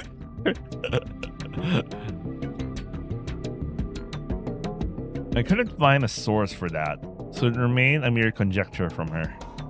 However, for my own theory, there were sources. Why would something so insane that have spread all throughout Japan? This clearly deserved a Nobel Prize, if not something bigger, even bigger. I continued my research, this time looking up the mind-reading keyword. Then I found a record of a particular lawsuit from America. また英文だ。頭痛くなってきそうだよ。It was a really long document, so even I had a hard time reading it. It probably would read poorly, but I decided to use a piece of English to Japanese translation software. The contents of what was written there could be summarized like this. Legal record. Plaintiff. N.K. Rabin. Defendant. The United States Department of Defense. CIA. Plaintiff's allegations. I have become aware that my mind has been read via the use of a particular device. My monitored thoughts are then recorded and subsequently transferred to an unknown location using satellites. The aforementioned satellites have taken me hostage. I've been a victim of constant, unending attacks regardless of the time of day, all of which were carried out by those very satellites. Number 1, tracking. 2, mind reading, telepathic surveillance. 3, monitoring of all bodily signals. 4, biorhythmical attacks. 5, oral attack. Oral? I actually don't know how. Because I'm pronouncing like AU is like O. Anyway. 6, physical debilitation. Since the latter third of December 1990, I've been forcefully shown artificially created dreams during my sleep, some of which include video, audio, and even voices. From February to May 1992, I have fallen victim to several biorhythmical attacks, all of which serve to torture me via the induction of pain or psychological harassment. Recognizing that these attacks were aimed specifically toward myself, beginning February 1992, I began to record the following in a journal: the date, time, and contents of any particularly agonizing psychological attack I could remember. The biorhythmical attacks were aimed at every single region of my body. The pain, torture, psychological harassments were coordinated in order to cause discomfort, fatigue, and agony to specific regions of my body, and in some cases, my entire body. The main regions affected are as follows: chest, visual system, abdomen, brain to induce sleeping disorders, brain to show me artificially created dreams. 思考監視、思考盗撮、しかも国家ぐるみ。マジ？ Bro, I need the tinfoil here, man. 私これ知ってる。何年か前に映画で見た。This was fiction though, but what was written on the records very much wasn't. There were two possibilities: either the plaintiff was a total mental case, or the entire thing was factual. It was difficult to figure out what exactly the boundary between the two was. Taking into account the pattern from earlier, it could very well be truthful. So Senna and Ayase were in total mental cases, particularly Ayase. I feel bad for Ayase. Back then, Ayase had cloned herself right before my very eyes. I hadn't witnessed the exact moment when it happened. All I knew was that when I turned around, another Ayase was there, and she'd been wearing lingerie for some reason. She had also shown me how she pulled her D sword out of thin air. It had been neither a hallucination or a delusion. After showing me something like that, there was no way I could still label her as a mental case. However, Ayase had also said this: the strange phenomenon had been my delusion coming to fruition. Admittedly, right before it happened, I had been pondering about the color of Ayase's underwear. 理想度は力を持つ人の目にしか映らない。君には私の剣が見えているでしょう。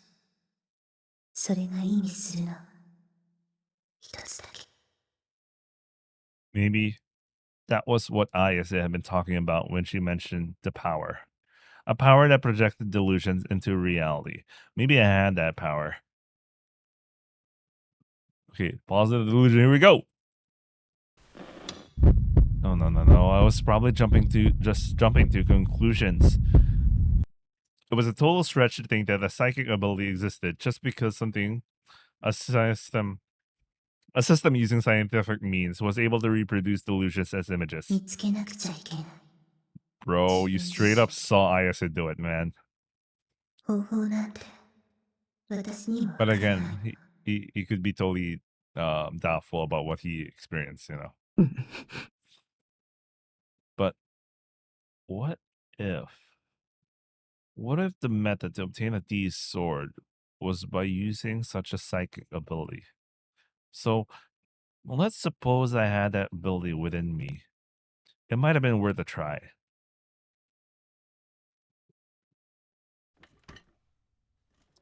Leaving Remy to stare at the PC screen with her eyebrows furrowed, I picked up the toy D sword sitting in the corner of my room.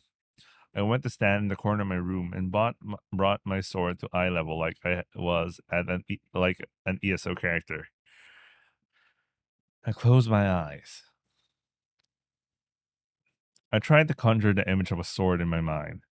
Naturally, imagine it to be something similar to the beautiful sinister swords that Senna and Ayase had, each complete with a sharpness that could sever anything it touched.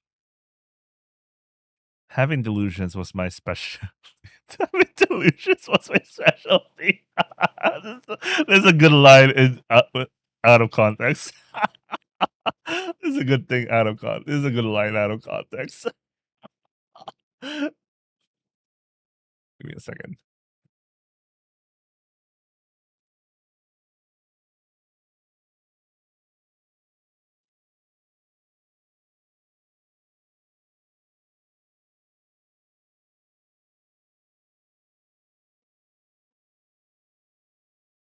Anyways, continue.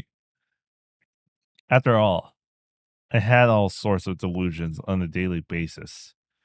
If I wanted to, I could recreate every single detail both vividly and clearly in my head. Once the image was as precise as it was going to get, I planted my feet, gritted my teeth, and tried grasping the sword with the power I now held in my hands. Become real, become real, become real, become real, become real, become real, become real, become real. I prayed inside my head, devoting all my thoughts toward that one single wish. What I'm holding is the real D sword. It's not fake. It's real. I infused the strength of my entire being into the blade. Come, reveal yourself to me. Grant me salvation. Protect me. I slowly opened my eyes. The sword I was holding hadn't changed whatsoever. It was still the same cheap-ass toy. そりゃそうだよな。 There was no such thing as evil eyes psychic power that turned delusions into reality. It was way too chuny. What was I? 5? I felt ashamed to have even ever thought I held such a power. Heaving a long sigh, I lowered the sword. But right as I did, I sensed a gaze behind me. I could feel chills on the back of my neck. Goosebumps rose across the entirety of my body. The gaze again? That was a clear sign. A sign that right at the moment someone was watching me. Don't look at me. I wasn't going to turn around. Like I'd ever turn around. Huh? Not only had I sensed a presence, but I heard a voice as well. Though, to be precise, it hadn't exactly been a voice. It's been closer to a sigh. Don't tell me. I might have made a terrible mistake. I slowly, ever so slowly, turned around. And there was Remy, staring right at me. So, that was it. No wonder the sense of presence had been more intense than usual. Granted, that only made sense, considering I wasn't just feeling like I was being watched. I was being watched. That was definitely going to get confusing. Oh God, had Remy seen me go Chunibyo, brandishing a sword and all that, from start to finish? I was gonna die from embarrassment. Except, something was off about her. Remy's brow furrowed, and she stared at me without blinking even once.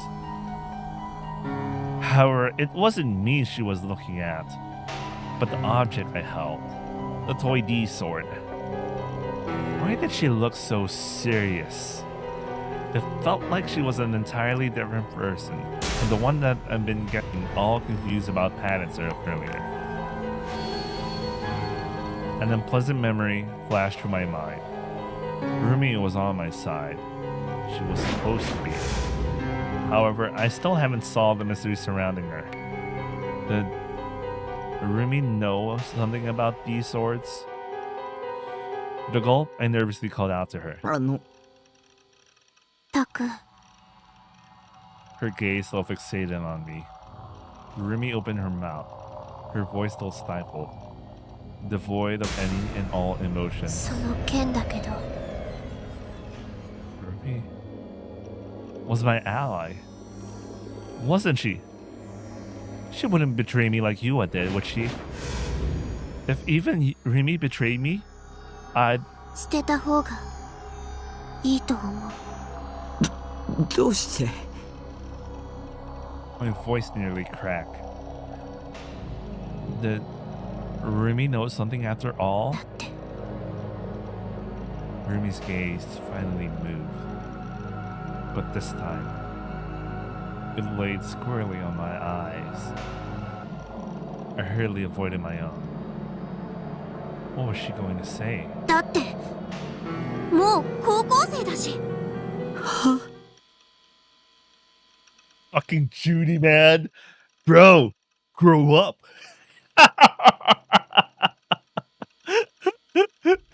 Fucking grow up, bro. Okay, spoiler. On a serious note, she realized he was trying to manifest a D sword, and in her brain she was like, "Oh fuck, oh fuck, oh fuck." Anyway, Rumi suddenly broke into a grin, a very mischievous grin. The absurd change in demeanor left me speechless. そりゃ男の子っていくつになってもそういうおもちゃが大好きなんだなってのはなんとなくわかるけど、さすがにそんな大きなおもちゃ一人で部屋で振り回してるのはどうかと思うよ。それが許されるのは小学生までじゃない？でもタクの個人的な趣味を私の前で披露してくれたってのはちょっと嬉しいかも。私にだけ秘密を教えてくれたみたいで。あ What the hell, man? I got in all scared for no reason. そもそもそれどこで買ってきたの？高かったんじゃない？ 1万円渋谷の雑貨屋で。へえ、1万円か。安いのか高いのかわからないけどで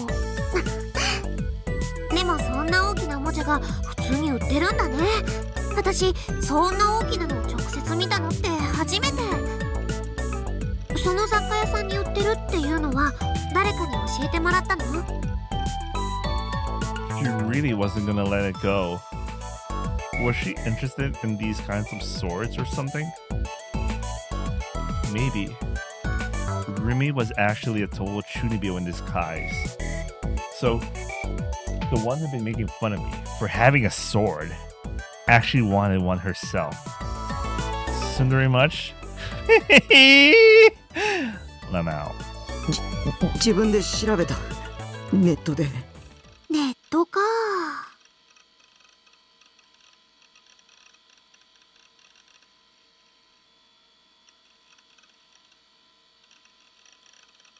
すごいな。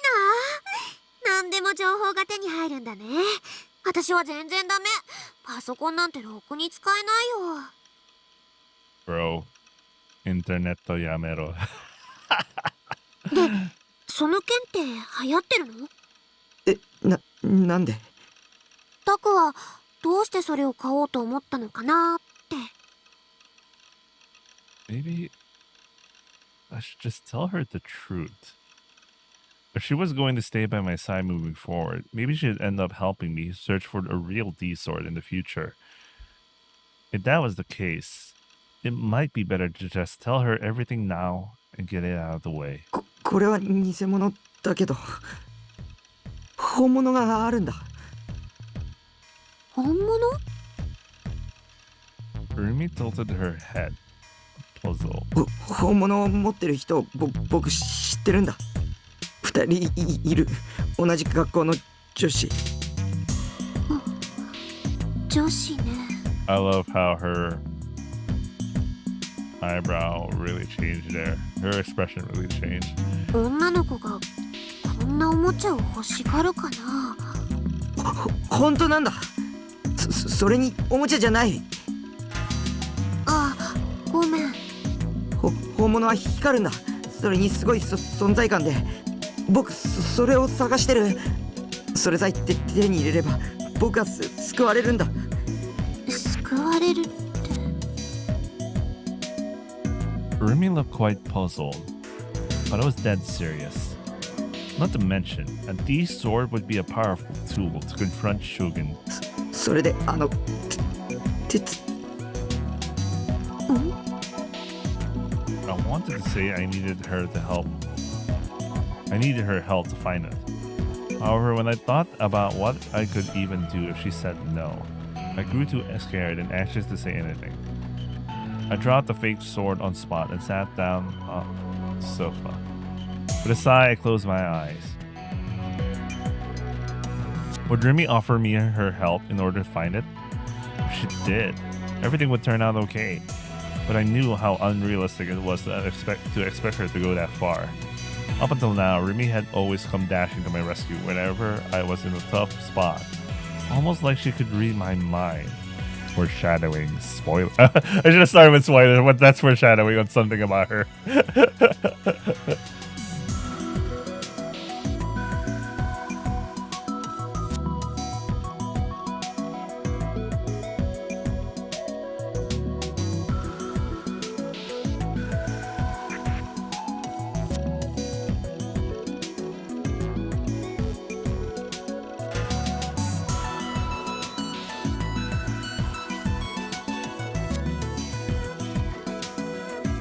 In that case, then maybe I... とにかくも Oops. し本物があったとしてもそれこそ買ったりしちゃダメだよ。今タクが持ってるのはおもちゃだからいいけど、本物ってことは銃刀法違反になっちゃうんだから。 My hosts were crushed instantly. What an insane disappointment. Then again, Rumi's reaction made sense from the POV of an average person. These past few days, I've encountered so many inexplicable things. I was nearly at the point where I was ready to believe everything that Senna and Ayase had said. Maybe Ayase was right. I had to find the D sword entirely on my own. それでタク、 I felt Rumi sit down next to me. その本物の剣を持ってる女子って誰かな。 Oh, no. This is kind of obvious. This is so obvious, man. This is so obvious. Her voice came from very close by. She was sitting right next to me. It was just the two of us in an enclosed, dimly lit room, and we were sitting right next to each other. Emergency! Everyone! Bell stations! Emergency! タクに女子の知り合いが私以外にいたなんてちょっとびっくり。もしかして彼女？ Oh, so that was where she was going with this. Could it be Rumi was trying to seduce me? The only possible conversation that could result from this topic was one centered on romance. After I told her the truth, she gave me her confession. Then the mood would start getting really hot and heavy, and then... Oh God, I couldn't do this. I wasn't even remotely prepared for this. I opened my eyes and frantically shook my head. Both Ayase and Senna were mysterious creatures. Not to mention absolute mental cases. Schizo didn't even begin to describe them. I'd mow over them if they were 2D characters, but I'd never mow over 3D shit. Especially with Senna. Talking to her just scared me. It wouldn't surprise me if violence was just part of her MO. I wanted to stay as far away from her as possible. そっか。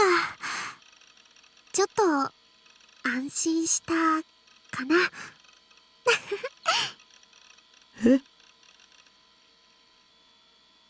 Also the delusion. Here we go.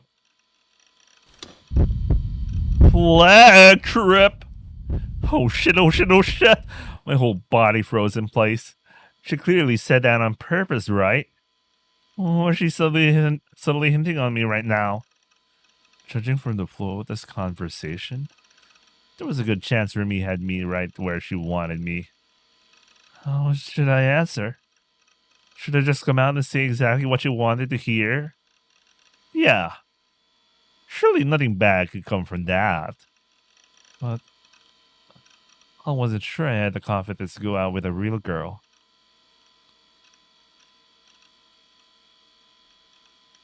I was at a loss about what to do, so I opted to subtly examine Remy's expression.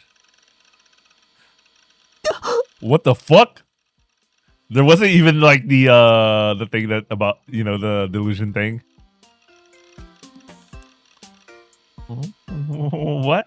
What the hell? What the hell? My mind went completely blank. I couldn't keep up with the sudden and outrageous turn of events. I couldn't even lift a finger. The shock had rendered me unable to speak. どうかした？ In the blink of an eye, Remy had stripped off her school jacket.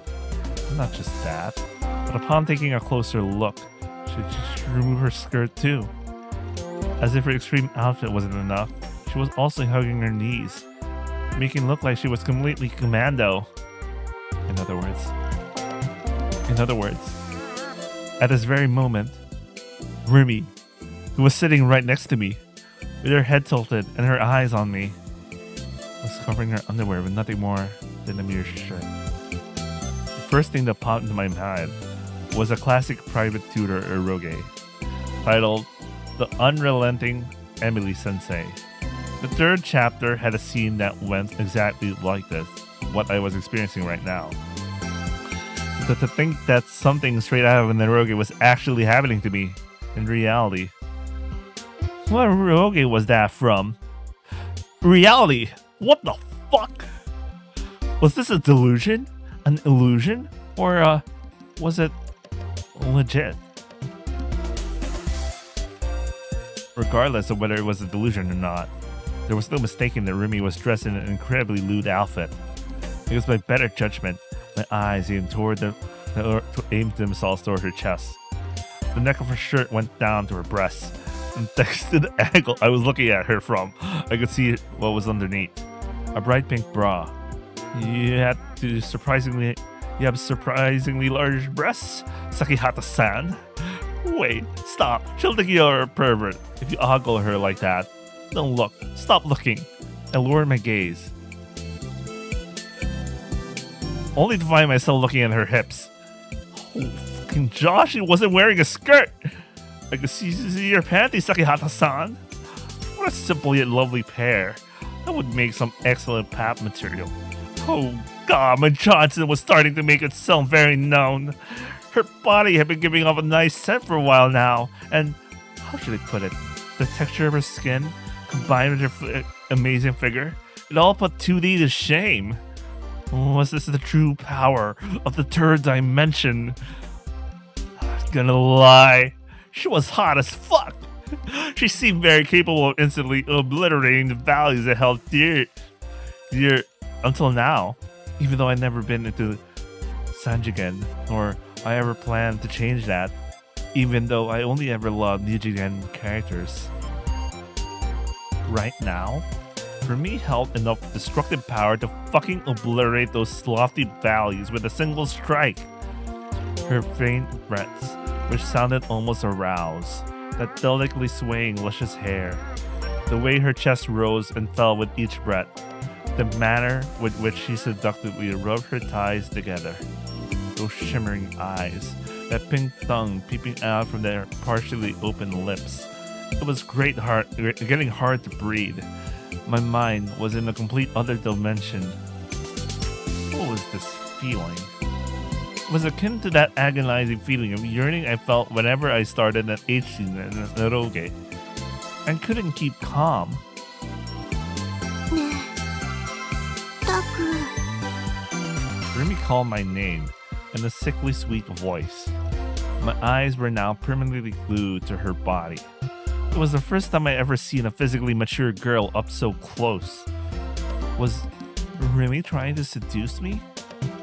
Did she like me? If so, I had to admit, I wasn't a fan of how shamelessly she was going about it.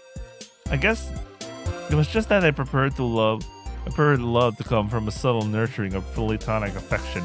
And once graduation arrived, that love would come to fruition through a bashful confession spoken under the Oak of Legends. Having mustered so much courage to say that to me, she would then cry tears of joy when they said yes, leading us to kiss. And then, well, what was that? Well, that was what I wanted. The current way things were going was far from platonic. 私喉乾いてきちゃった。何か飲み物ある？ Unable to endure the horniness any longer, I eagerly rose to my feet. What did I have? What did I have? Was there anything in the fridge? It had some half-finished soda, but I drank it directly from the bottle, so it probably wouldn't be the best idea to give it to Remy. ないなら買ってこようかな。コンビニって深センの駅前にあったよね。 I felt Remy stand up behind me. ちょっと行ってくる。 She was leaving? I frantically turned around to see Remy still dressed in the shameless outfit, opening the door to head outside. She was gonna go to a convenience store while people could see her panties? She wasn't normal. Was Remy an exhibitionist or something? 露出狂？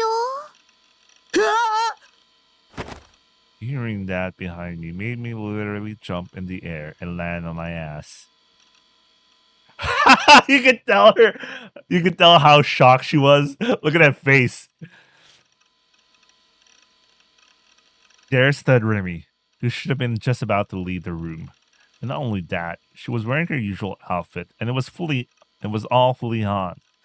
She looked down at me with wide eyes. びっくりした。急に大声出さないでよ。さっきから変だよ。一人でブツブツ言い出したかと思ったら急に大声上げるし。どうかしたの？ Why was Remy there now? She should have been just about to leave the container. Wait, where did Arkwade go? Where's Arkwade? Why is Ryder and Saber back? Anyway, have naked Remy been a delusion? But she felt so real. I hadn't touched her, but merely looking at her skin made me think how squishy and soft it'll be if I touched it. Wait, what the hell was I saying? I was losing my mind today. ねえ、タク。 I cringed when she called my name. Did she hate me now? What would I do if she was already fed up with me? If Remy wouldn't stay with me, I wouldn't even be able to go out alone anymore. 私、喉乾いてきちゃった。何か飲み物ある？ She asked the exact same thing as before. However, rather than the sultry tone from before, her voice was perfectly normal now. I shook my head from side to side.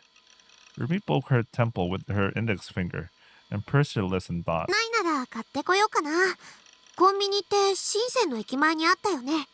ちょっと行ってくる。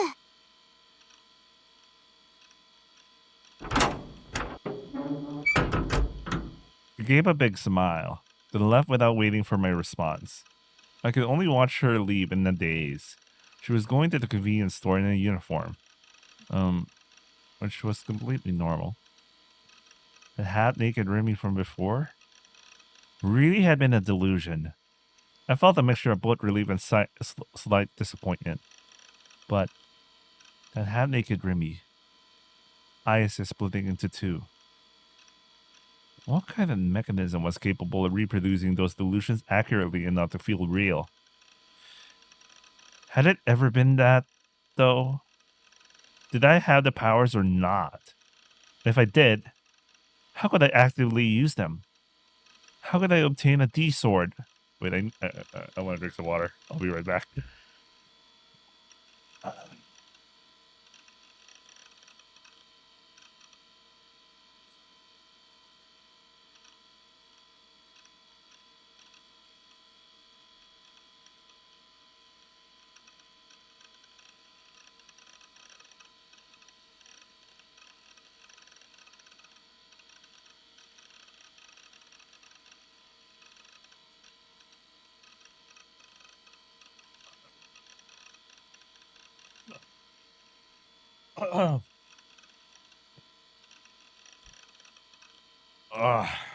Wait, I'll be right back. I want to maybe take a little break. It's only been 2 hours. Oh, it's only been 2 hours. Why do I need a break? But, let me take a break. Maybe because I woke up at 5 and, did my laundry. Mm-hmm.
All right. All right. Let's go back. Um, I was still stuck deep in a maze of questions, unable to do anything but wander around aimlessly.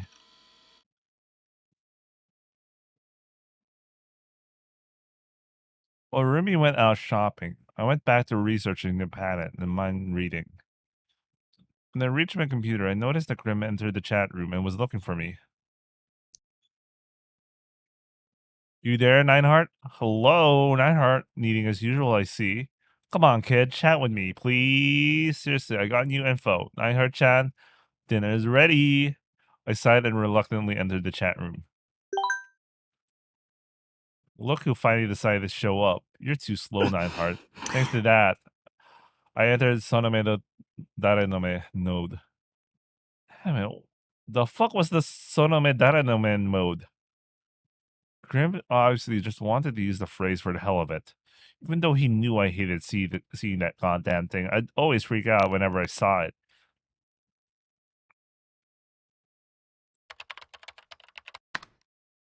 What kind of new info? New gen, obviously. It happened, bro. The FIP ま case. た Of course, I felt the unusual depression I always felt whenever I heard about new gen. But on the other hand, I was also bewildered. I was sure the Shogun and Yua would target me this time. My fate had been delayed, it seemed. Though I wasn't sure whether or not to be happy about that. One of the deets, it's on the Taboo homepage. Quick search should tell you everything. What time today did it happen? Not today. They found the body last night. But the victim died ちょ the day 待て before. 待て The time was seriously insane. This time it was seriously insane. The dead guy's brains were removed. Wait, what? Without warning, Grim started telling me the details of the case and I began to panic. I was beyond done with all this Corey stuff. I didn't want to hear about any of it. If I got word of it, I might imagine myself getting brutally murdered in the same way. Even though I still hadn't found out how to get a D sword. And yet Grim continued mercilessly.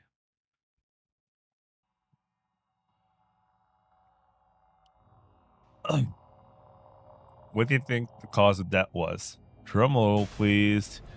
Emaciation, which means he was alive even after his brains were removed. The repulsiveness of it all sent chills down my spine. I wrapped my arms around my body. I didn't want to hear any more. So please, spare me, please. I'm begging you. My life already went to shit a long time ago. So please. Apparently he was in a state kind of like brain dead. It might have been like that for over a week. Just sitting there brainless. He obviously couldn't eat or drink. So no wonder they died of emaciation. Ashhan already called the case Numbskull, Lamau. Netizens really are epic of names. So this part's hilarious. Get this. The victim was a psychiatrist. A psychiatrist had their brains removed. Actual what the fuck Lamau levels of irony. A psychiatrist. The moment I saw that word, my heart rate skyrocketed. I might have been overthinking it, but I had to check to make certain. But I also didn't want to. After hesitating on and off for a while, I eventually went to the homepage of Taboo and opened a news article reporting on the Numbskull incident. Let me read this. Morning corpse found in Shibuya Ward. Possible fifth new gen case. By Doku Online. Early morning on the 23rd, the body of 41-year-old Takashina Fumio was discovered in the streets of Shibuya Ward, Tokyo. The victim, Dr. Takashina, was a psychiatrist at AH Tokyo General Hospital, was also found in Shibuya Ward. The TMPD had released the cause of death, stating that the man died via emaciation due to severe malnutrition. As well as this, Dr. Takashina's head was found to have received a clean cut along the top of the skull, and his brain was removed. The authorities claim it possible that he survived in a state akin to brain dead long after his removal of his brain. The investigation revealed that Dr. Takashina had not shown up to work ever since the 10th of this month. Ever since last month, Shibuya Ward had received immense publicity regarding the string of grotesque murders known as the New Generation Madness. The Shibuya Police Department are investigating these murders under the possibility that they have all been committed by the same culprit. なんてことだ。なんて。 The victim's name. was Takashina Fumio. Wait, I'll be right back. I want to get something to warm it up a little bit further.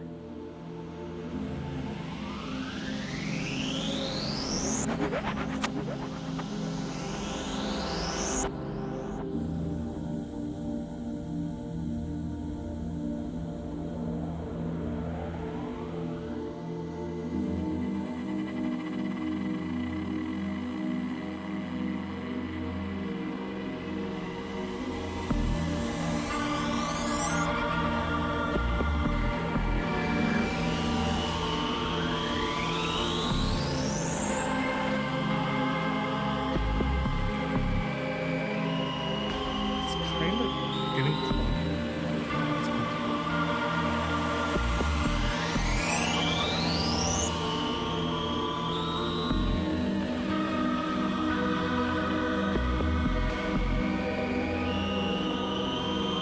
Dr. Takashina. Dr. Takashina had been killed. He was provoking me. Shogun was blatantly provoking me. To do that, he killed the only doctor I could rely on just to set an example. そんな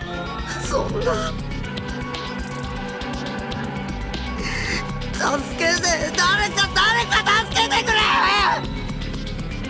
I let out a scream. My mind was in a complete disarray. I felt like I was on the brink of snapping.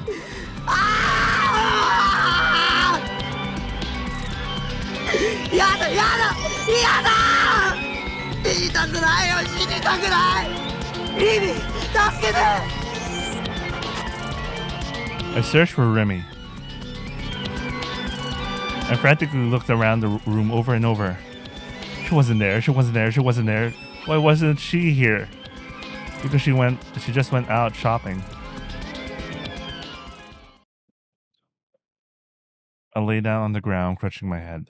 僕を助けてリミ助けてよどこにも行かないで頼むよ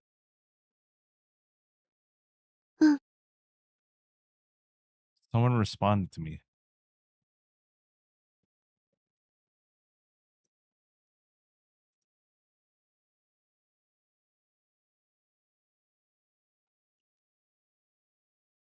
Shocked, I looked up to find Remy standing right beside me, holding a convenience store bag. リミ She'd come back. Thank goodness. Relieved, I held out my hand. Remy crouched down and embraced my hand with both of her own. Her hands had been cool when she touched me before, but now they felt unbelievably warm. ここにいる私はここにいるから怯えないで Using her finger, Rumi wiped my tears away with a gentle smile. How pathetic could I be? I wasn't a man at all. Showing how terrified I was, screaming, crying and screaming, all in front of a girl. And yet, even while knowing how pathetic I was, she still said she would stay by my side. Right now, the warmth I felt was the only thing keeping my mind from shattering. Until I got a D sword, I never wanted to let her go.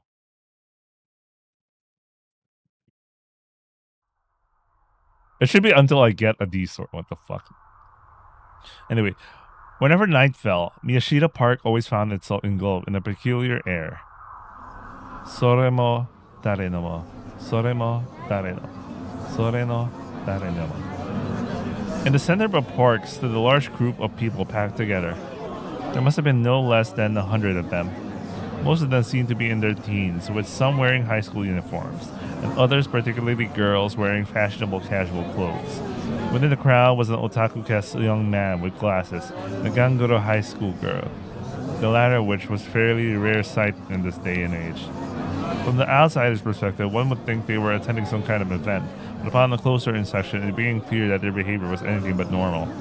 They were all looking at the ground, their eyes unfocused and empty. Even though a quite number of people were gathered here, none of them conversed with each other. They simply stood there, frozen in place, Every last one of them wore the same faint smile, all while murmuring something under their breaths, a phrase that their whole bodies and minds were dedicated to saying. Soremo Darenamo. The phrase seeped from the mouths of the 100 people there. Despite their smiles, the chant rose as nothing more than a flat, emotionless murmur, echoing throughout the park like a Buddhist sutra. Naturally, due to the bizarre state the people there were under, no one else was roaming Miyashita Park. A female office worker on her way home from work and a middle-aged woman walking her dog attempted to pass through, only to find themselves terrified by the strange sight and turning back the way they came. There was only a single man who was paying close attention to that peculiar group. At first glance, it appeared he too was part of the group, but in actuality was standing alone a few meters away from it. Considering his choice of clothing, the man had blended quite well in Akihabara. He wore a plaid shirt, deeply worn sneakers, mittens, a red bandana, and a large green rucksack. He was fairly corpulent, which made the buttons on his shirt appear as though they were about to come off. It was late in October, so while the air should have been quite cool, the man's forehead was covered in sweat. In the constant war against this, the man attempted to wipe it away with a towel, but to no avail. He looked around restlessly, unable to calm down, yet from the way his shoulders moved, he almost appeared as if he was laughing. Ever since they had begun, accompanying the sutra-like chants was a distinct mechanical sound, the origin of which was the man's rucksack. Another high schooler, the one wearing a blazer, entered the park. Instead of flinching at the sight of the peculiar group, she kept her eyes locked onto them as she steadily approached. The way she walked, her long black hair flooding the air, gave off an aura of pure confidence and gallantry. And somewhat of contrast to this, the girl carried a half-eaten popsicle in her hand. The group paid her no mind. They were completely absorbed in their own world, continued to repeat the same phrase over and over again. Being ignored did not faze her either. She did not even raise an eyebrow. Then, as she was drawing closer to the group, she suddenly stopped. She nibbled at the popsicle while remaining thoroughly composed. As she chewed, the distinct sound of crunching escaped her mouth. When she finished eating, the girl looked at the stick left behind by the tree, clicked her tongue, and tossed it away at her feet. Bro, stop! Stop being a litter bug, what the fuck? Her eyes are sharp as ever. Her gaze slowly moved over the faces of each individual in the group. The man with the rucksack shouted at her, the girl now clearly beyond the limit of what he could ignore. Naturally, the girl, Aoi Sena, was well aware that the man had been watching her since she had arrived. With a mocking snort, she abruptly crossed her hands over each other, then straightened her arms out in front of her.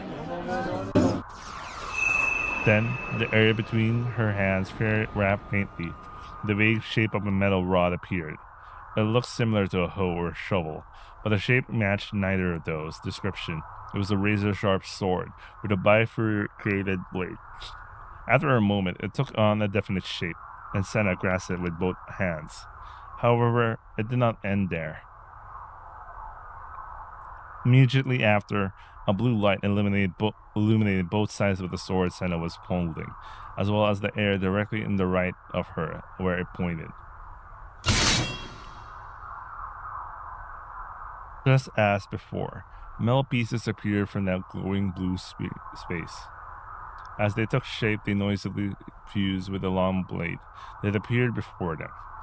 At last, a ring formed, one of which another long trail of light streaked far to the right. The bifurcated blades traced the trail's trajectory as it came into being. Though one might have originally thought it to be a hoe or shovel, it was now clear that it had transformed into a gigantic sword. Sharp yet elegant, translucent yet destructive, sinister yet beautiful. With an overwhelming sense of presence, the sword settled in Senna's hands. The man with the rucksack showed no reaction, He simply stared at Senna with a malicious look on his face. 関係者じゃないだろ。あっち行けよ。 With a voice quite high-pitched for a man, he had ordered Senna to leave, accompanying it with a violent gesture. His tone was thoroughly domineering, though he kept his distance from her. Senna, on the other hand, opened her mouth without saying any shift in お emotion. 前は責任者か。 It seemed to be more of a request for confirmation rather than an actual question. She rotated her gaze toward the man with a rucksack, locking him in place. In response, the man showed clear signs of fluster, providing a fierce contrast to what he had displayed before then. 答えろ。旗の男だ。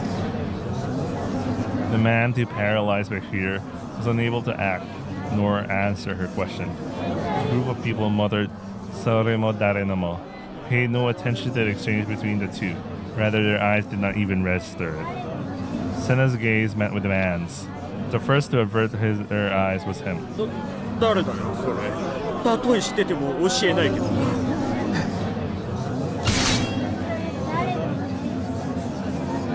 Remaining silent, Senna brandished the great sword she was holding in both hands in a Kasumi no Kamae stance. Then slowly lowered her lips, then cast her upper body forward.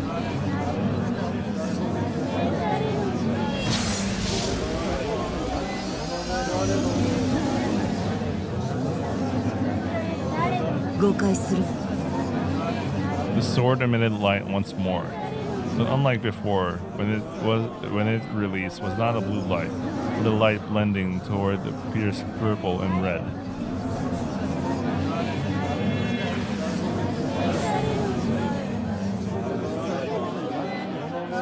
Suddenly, a high-pitched screech resembling a woman's scream resounded.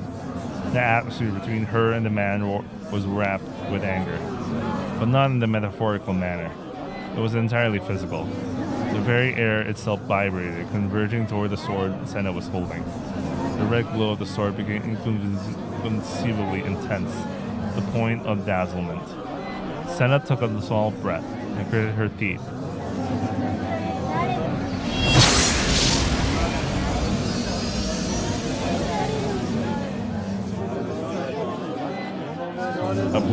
A booming sound roared.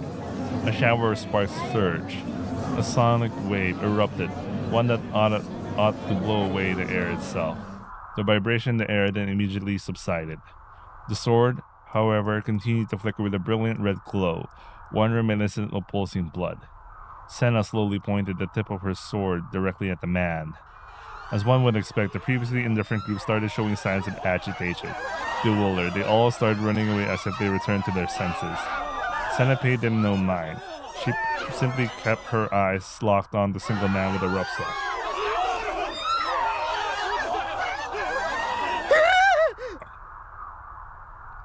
The man, who until now had shown no clear signs of fear, began to panic. He started taking a few steps back, his face turning pale. He shook his head in denial. 待って俺は旗野なんてやつ本当に知らないんだただ指示されただけ誤解するなと言ったはず。 Senna did not even remotely entertain the man's supplications. 質問したのはただの挨拶代わりだ。お前が何を答えたってそれを壊すことに変わりはない。 A fierce glitter dwelled within her eyes. The man shrieked pitifully, turned on his heel, and attempted to flee. However, the group, which had only dispersed, was now running away in confusion. As a great rout blocked, the man, who had grown far beyond frantic, stopped dead in his tracks. At the very moment, Senna kicked off the ground, closed the gap between her and the man's back.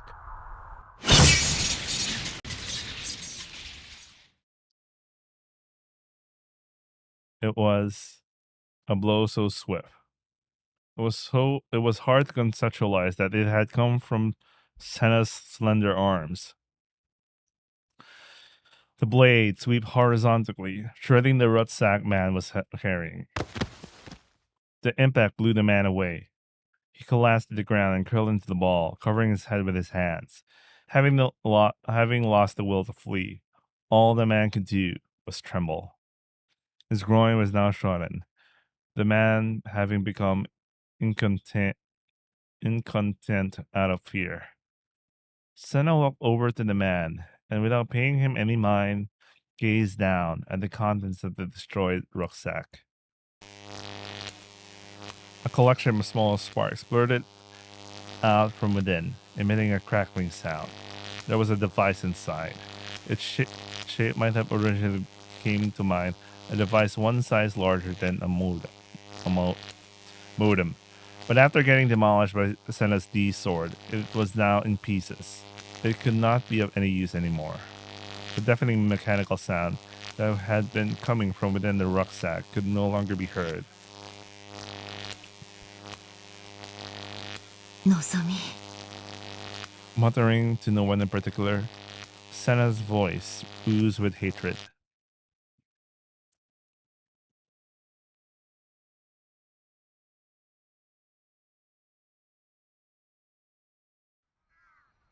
As fall moved forward, I'd gradually been getting colder outside. The fact that I'd been able to go out in short sleeve shirt only a few days ago felt unreal. What the fuck? He was always wearing a blazer, right? Unless he's literally talking about the shirt he was wearing inside the blazer. But that made no difference because the blazer is still like long sleeve, you know. So, you know, it's actually, it's kind of weird. The color of the sky was also somewhat dull. Its previously brighted tint seemed to be fading. If you went to a park, you'd be able to see the vibrant autumn leaves sprouting from the trees. Maybe they were sucking the color from the sky. As I looked up toward that sky, I jammed my toothbrush into my mouth. The nice thing about my base was that I had no eyes on me. I could do anything I wanted on the roof without fear of other people's scrutiny. It was also fairly spacious, giving it a nice open feel. My sink was located outside of my container, which allowed me to brush my teeth. Outside, when the weather was nice, it was pretty inconvenient when it rained, though. Where's his bathroom, though? That's what bothers me, though. Where's his bathroom? As I rubbed my sleepy eyes, I moved my toothbrush around my mouth and thought back to what happened a day prior. Even after everything, Rumi had stayed in my room until late at night. She even held my hand until I finally calmed down, which had taken at least an hour. Although I should clarify that nothing had actually happened between us before she'd gone home. Two people of the opposite sex, and the same age, no less, had been left alone in the cramped room for hours on end, that they never broach any particular lewd topics. If I had the skills to carry out conversations like that, I would have gained normie status a long time ago. Jesus Christ, why was I like this? A part of me that wanted this bullshit sexual gratification made me want to puke. Rumi was genuinely trying to help me, and it was a friend, nothing more. She had already done a lot for me, and just by saying, "I'll stay by your side," that alone made me feel leagues better. Having just that pillar of support made a tremendous difference. Despite the gut-wrenching murder of Dr. Takashina in the numbskull case, I found myself feeling pretty stable after the night had passed. Come to think of it, what the hell was up with her acting so sexual before? It felt way too real to be called a hallucination. No matter how much I tried to convince myself otherwise, I just couldn't get over how sexy it was. Okay, so this one I don't know if it was covered in the anime or what. I remember the scene happened in the anime, but they never actually answered in the anime what the fuck was this. So my current theory, from my understanding of what my current understanding with also with the spoiler knowledge of what Rumi's powers are, actually, she might have given him a mental suggestion because the previous topic on this was about the two girls. So I think she was trying to seduce him so he wouldn't be thinking about the two other girls with the D swords. Anyway. No matter how much I tried to convince myself otherwise, I just couldn't get over how sexy it was. It wasn't like I stared at them or anything, but I could definitely say that I had seen the folds in her panties. As a self-proclaimed panty expert, I bet only for figures, I knew how unrealistic those folds had been. They had a level of detail you wouldn't see in a delusion. Okay, that was kind of weird. Okay, you know what? Who cares about dumb shit like that? Just forget it. The power to project delusions onto reality. Did such a thing really exist? Was I being targeted by Shogun because I had the power to do so? If I did have that power, a childhood memory resurfaced. It was the day I hadn't been able to go on the field trip. The day where I'd been the only one not involved in a certain accident. The bus had crashed and several of my classmates were injured. And Mr. Saito, my teacher, died. I remembered images of those things appearing vividly in my mind back then. I'd seen it clear as day. Had it really been just foreknowledge? What if those images hadn't just been foreknowledge? What if they'd been delusions of mine? What if I'd projected the delusion onto reality? My body threatened to start trembling, so I wrapped my arms around myself in an attempt to counter it. だとしたら僕は A murderer. おはよ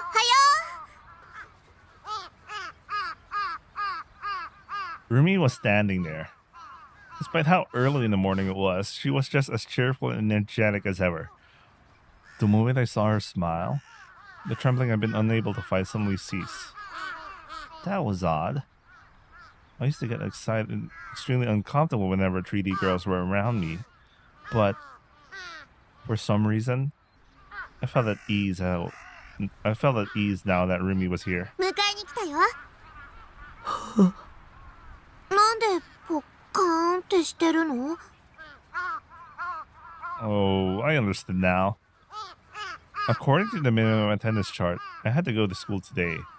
I probably told Remy that yesterday. 迎えに来てあげるって言ったよね Yeah. It had to be that.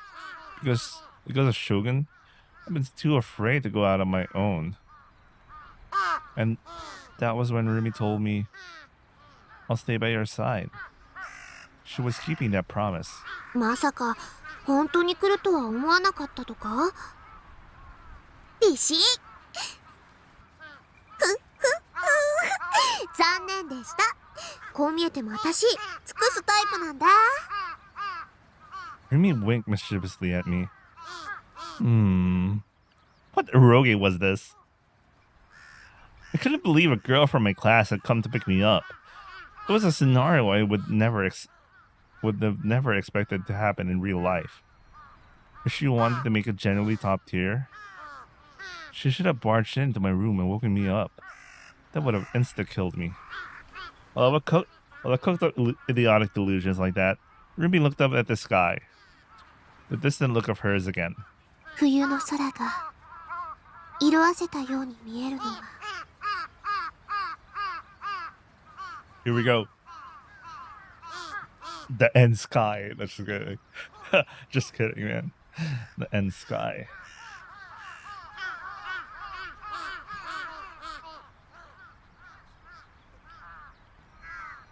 どうしてだと思う Well, the sun's light is composed of 7 colors, the well-known colors of the rainbow. For those 7 colors to reach the human eye, they first have to pass through the Earth's atmosphere. When that happens, a phenomenon called scattering occurs. To put it simply, when light collides with the particles in the atmosphere, it gets refracted in several random directions. Since it gets refracted in several random directions, it results in light traveling around a lot. That's what makes it easily observable for people. The colors that scatter the most are purple and blue. That's why the sky is blue. I was so smart. I would impress even myself sometimes. However, while my answer was based on scientific fact, Rumi's came from emotions and romanticism. きっと寒くてみんなが下を向いちゃうから青を望む人の数が減っちゃうの。 Felt like Rumi had already said something like that before. But when exactly? だから寒くても上を向いて歩こ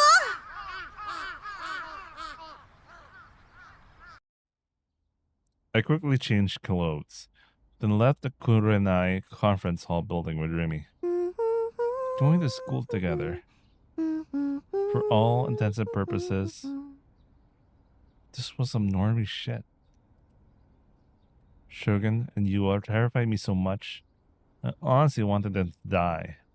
And I really meant that. Fucking kill yourselves, both of you. And yet, thanks to them, I've been able to test out normiedom. Maybe I owed them more than I realized. I attempted to force myself to change how I felt about them, but Dr. Takashina's face resurfaced in my mind, and my good mood was instantly blown away. The doctor had been killed. It could very well have been because of me. Shogun had killed the doctor. I knew well. All to set an example, or provoke me. I was hit with a wave of pure anxiety and dread. I began to gradually fall behind Remy. Looking at her diagonally now, I glanced at the back of her head. What kind of expression could she be making?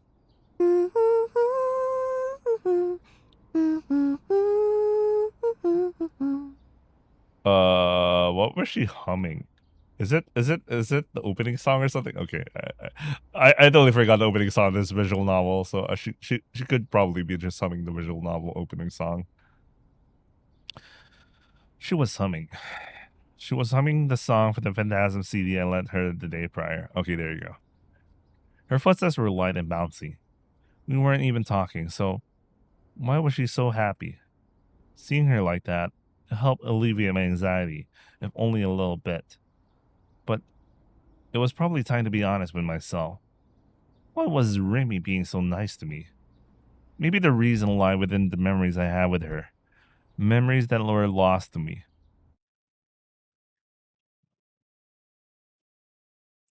When we arrived at school, I let Remy go off on her own and made a break for the restroom. That was one of my secretly OP tactics. I felt bad since Remy had gone out of her way to pick me up, but coming to school with a girl would make me stand out, especially if the DQNs in my class noticed. Who knew what terrible fate would be in store for me then? That was why I'd taken a short break in the restroom. It would buy me enough time to make them think I'd come alone.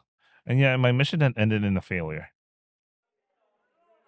Putting a nonchalant look on my face, I left the restroom and headed toward the classroom at the end of the hallway, keeping my head down all the way. As I made my way there, I spotted Ayase walking toward me. The moment our eyes met, Ayase's lips twisted into a thin smile. That's so cute of her.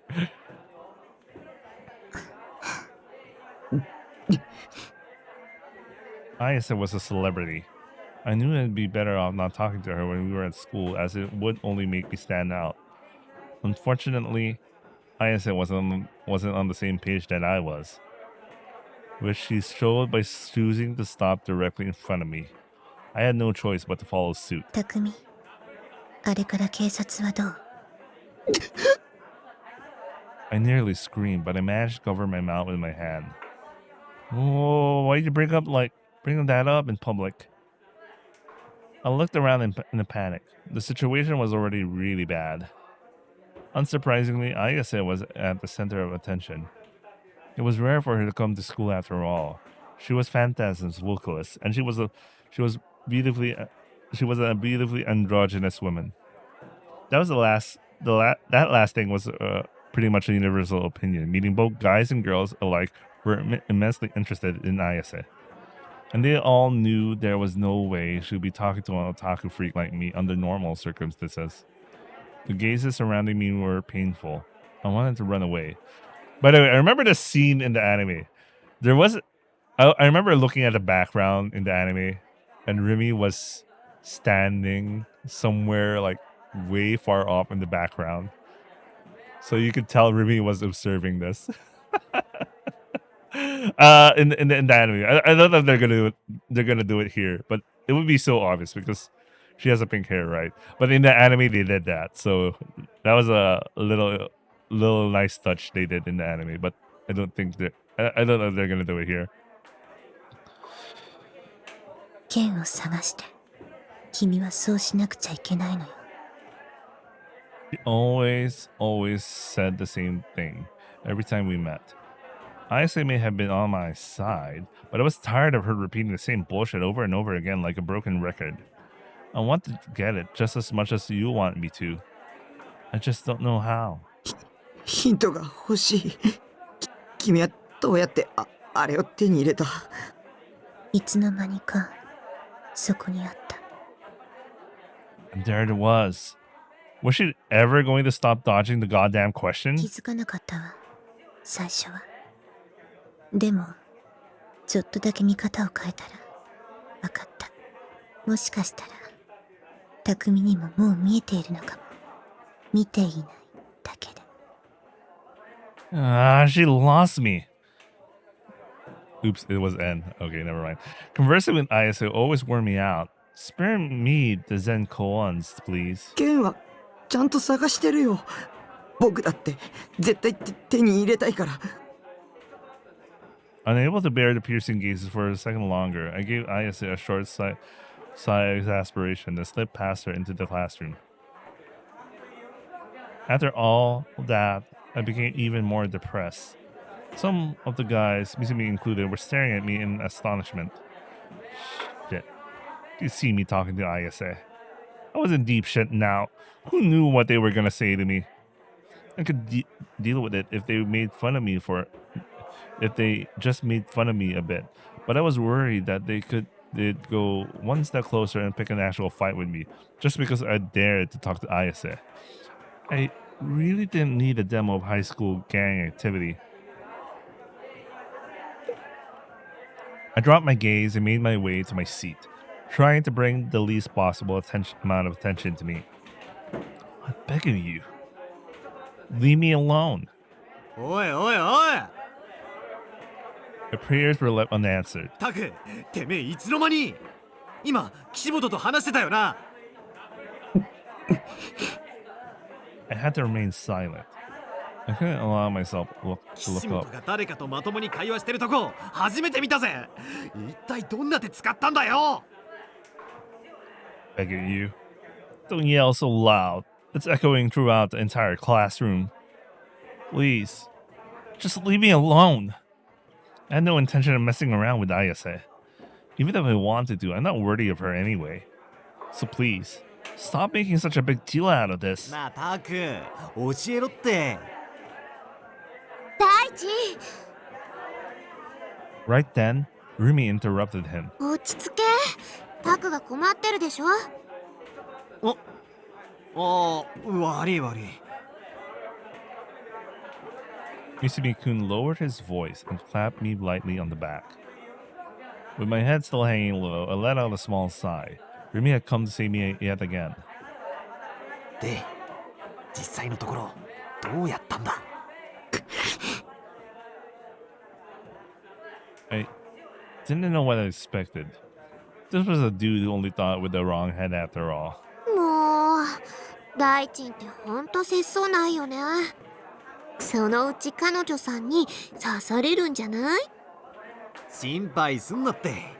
俺こう見えても各種ケアは欠かさねえから。何それ？何それ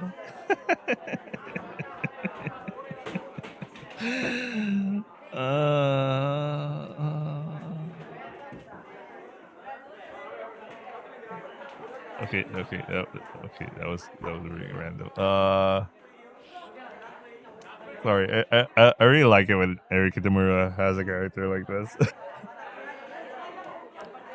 I mean, she plays a lot of characters, so you know.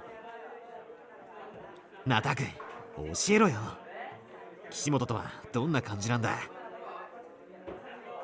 asked me once again, Misumi-kun started rubbing my shoulders. While I was reluctant about it, I timidly looked up. About half the guys in the classroom were taking quick glances at me and whispering to each other. Shit, they were still watching me. Don't look at me.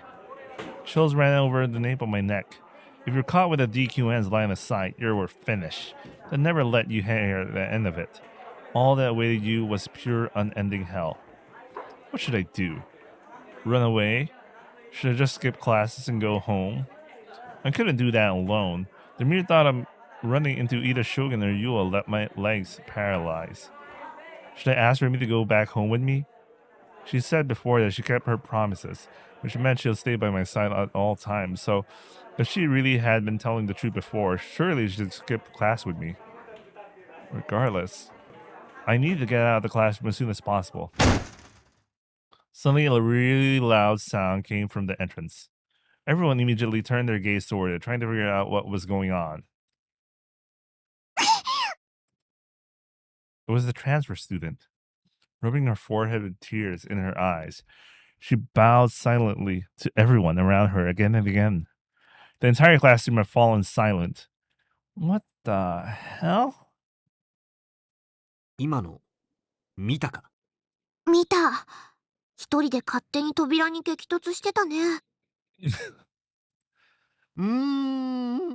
やっぱ梢ちゃんは可愛いな。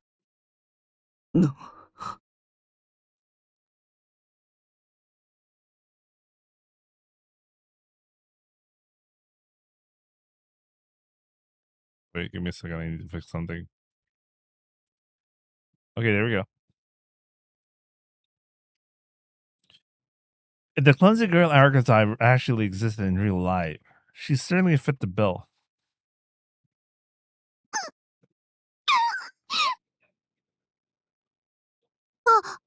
また泣いた。大丈夫かな？すごい音してたけど。With worry in her voice, Rumi ran out to the transfer student before anyone else could. She just couldn't help herself from getting involved. What a meddler. But I guess she was just that kind. うお、リミに先越された。待て待て、梢ちゃんを解放するのは俺だ。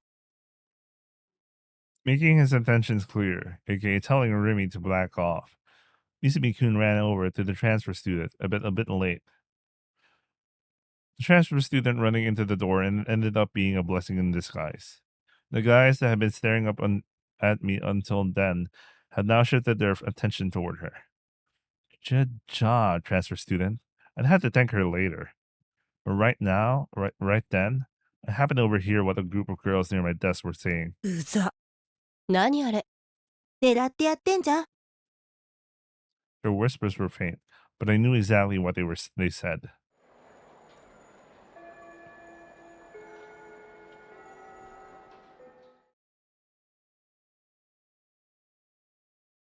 視界にはデッドスポットと呼ばれる通常は使用されることのないいくつかの神経チャネルが存在することをご存知ですか？それが第二世代と何か関係があるのかね？そういうことになります。簡単な実験をしてみましょう。これをご覧ください。子供騙しを聞いている暇はないぞ。重要なことですよ。この図には左側にドット、右側にリングがあります。では、左目を手で覆って見えないようにしてください。そのまま右目だけで図の左側にあるドットを見つめてください。I wonder if me actually doing this in real life would actually do something. Maybe actually do this in real life. Just play along.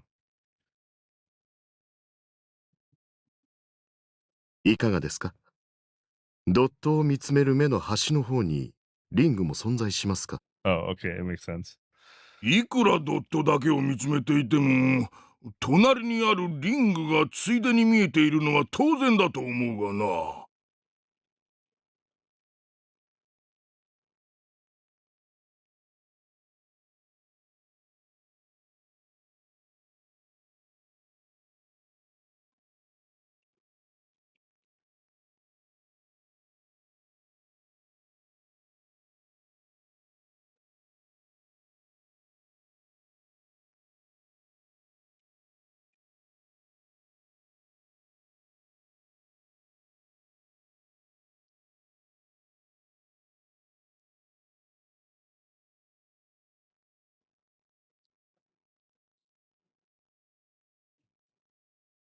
Give me a second.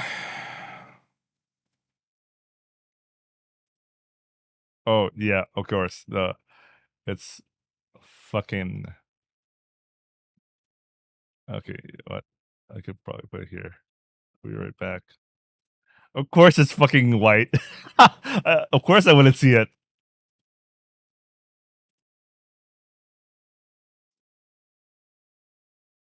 Oh shit! It's almost 11.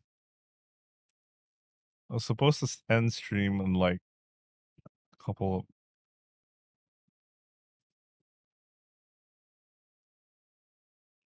Hell, you know what? I'm too lazy. I'm just gonna order lunch later. But I still had to end like I don't know 1 or 3 or 4. I don't know. I still had to like make my own.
Oh man.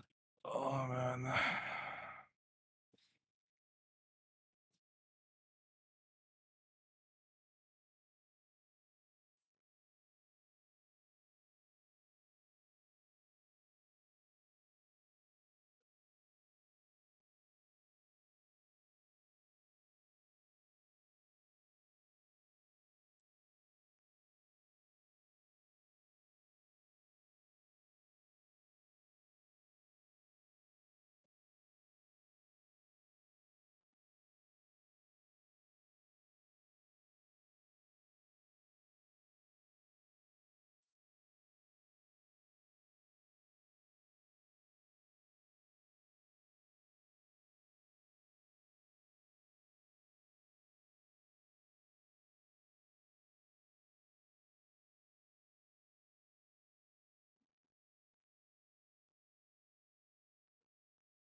Oh my god.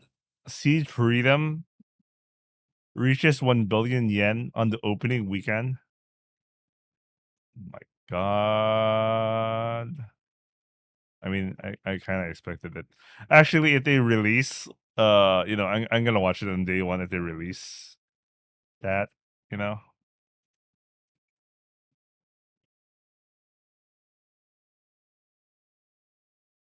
I'm pretty sure they're gonna release it in North America, so I'm just waiting for them to announce it.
All right, let's continue.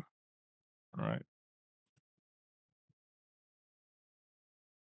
what are you getting hungry? It's 11:20. I think I'll order food at 12, so I'll take like a 5-minute break just to no, maybe 3 minutes just to take a break. Yeah. Just to order food. I'm craving for bun boy for some reason. Well, okay, it's not for some reason because I went out and ate some Vietnamese noodles yesterday, and a part of me felt like the noodles are good, but I also started craving for another set of noodles. Anyway, let's continue. では先生、ドットだけを見つめたまま、モニターに顔を近づけていってみてください。隣のリングはどうなりますか？ You know, when I tried doing it a while ago, I no longer saw the ring anyway, so.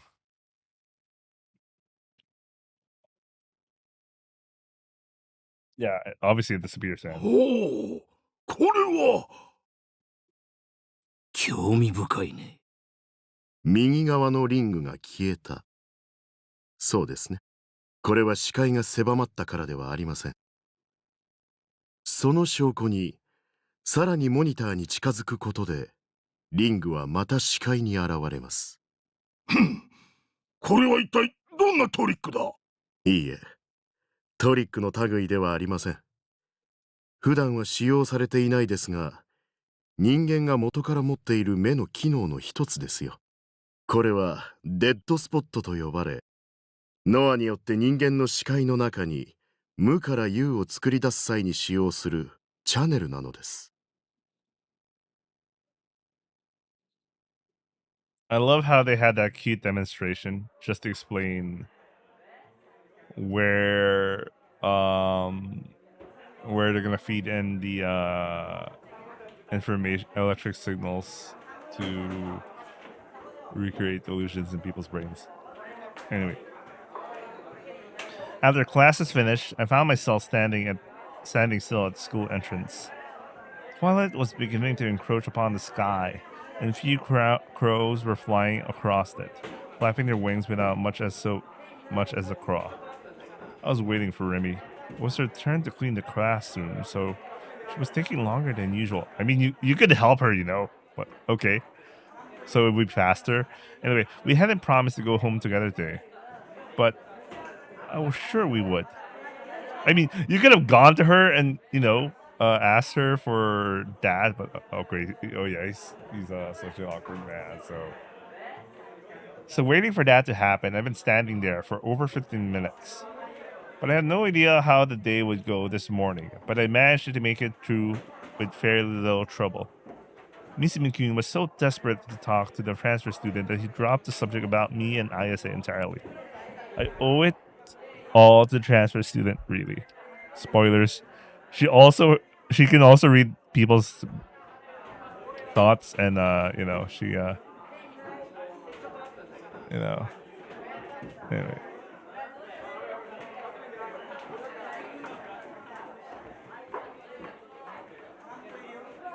All right, delusion, let's go. Positive delusion, let's go. Speak of the devil. There she was, basking right next to me. With a face that looked like she was about to cry, she bowed her head to me. Despite how uncomfortable I felt, I managed to nod back. I watched as she attempted to lead through the school gate, tripping over herself along the way. Once again, I thought about how small she was. She fit the lolly archetype to a T, and on top of that, she was a clumsy girl too. I didn't know her very well, but her perfect blend of personalities made me want to shout from the rooftops. She was loaded with moe traits, and yet she didn't seem very popular with the other girls. What people valued in others really did differ between 2D and 3D, huh?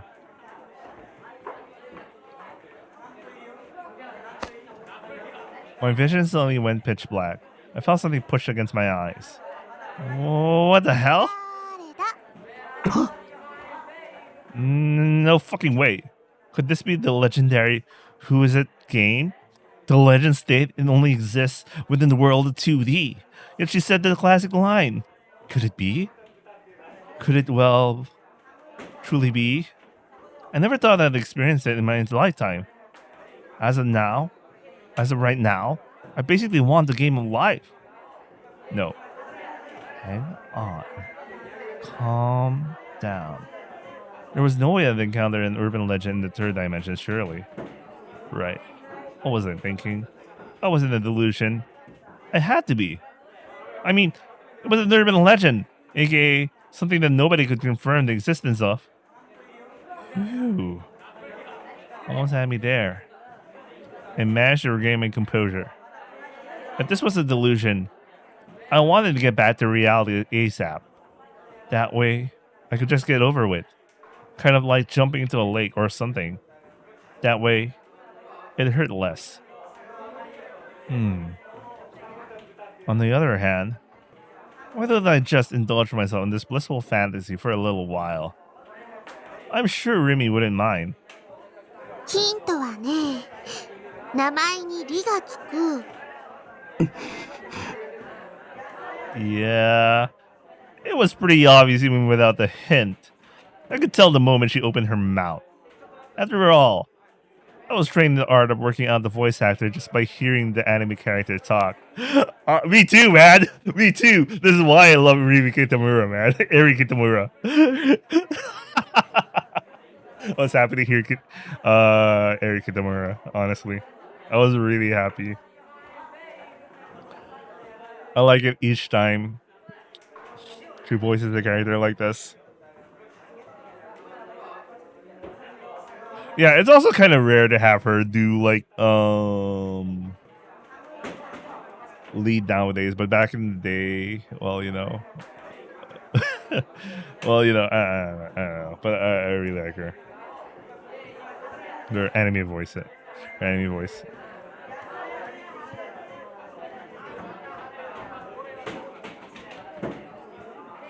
Anyway, yeah. Let me continue. I really got distracted there. That said, I wasn't a VA otaku or anything like that. This was just a natural stage of progression for anyone who watched anime. あれわからない？第2ヒント。名前に「み」がつく You just gave away the answer. What a complete deuce. Then again, oh Remy, you're so cute, Remy. There was a simple reason as to why I couldn't answer. Well, I obviously knew the answer. Saying the name out loud was pretty damn embarrassing. Well, since it was a delusion, I should just play along. リミピンポーン Her hands released my face. I opened my eyes. I turned around and to no surprise, found Remy standing there. 待たしちゃってごめんね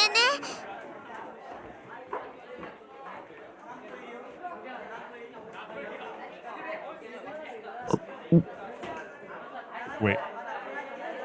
What? I wasn't waking up from the delusion. Usually, it would just end there. And, suddenly I returned to my senses. I tried pinching my cheek. No, that's how you tell if you're in a dream. But dreams and delusions aren't all that different, so it's not really wrong to use that method, but ouch. My cheek hurts, what the fuck? Wait. Was that actually real? Upon realizing this, I instantly became embarrassed. My face shot straight to the ground. どうしたの顔赤いよ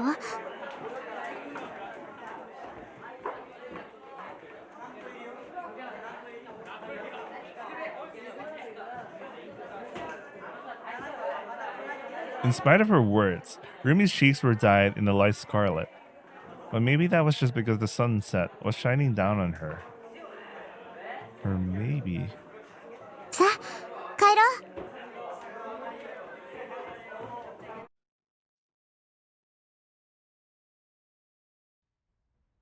Sume Academy was the Sume Academy was in the high-end residential area of Shoto. Every house was huge, and the whole area just oozed with an air of success and affluency. Despite this being Shibuya, and still daytime at that, there were hardly any people around. It gave the area this forlorn, lonesome air. タクって意外とモテるよね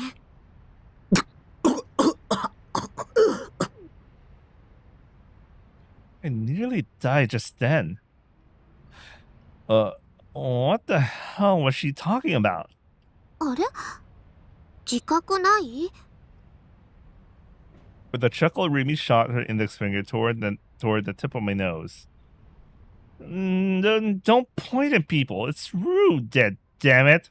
だってこの前はメガネかけた3年生の綺麗な人と一緒だったしあれはうん昨日聞いたタクに意地悪する人だよね。 If you knew that, then why are you... で、今日はあのフェスと話してた。あと折原さん。転校してきた朝に真っ先にタクに声をかけてたよね。さらに今こうして私と一緒に帰ってる。ほら、モテモテだ。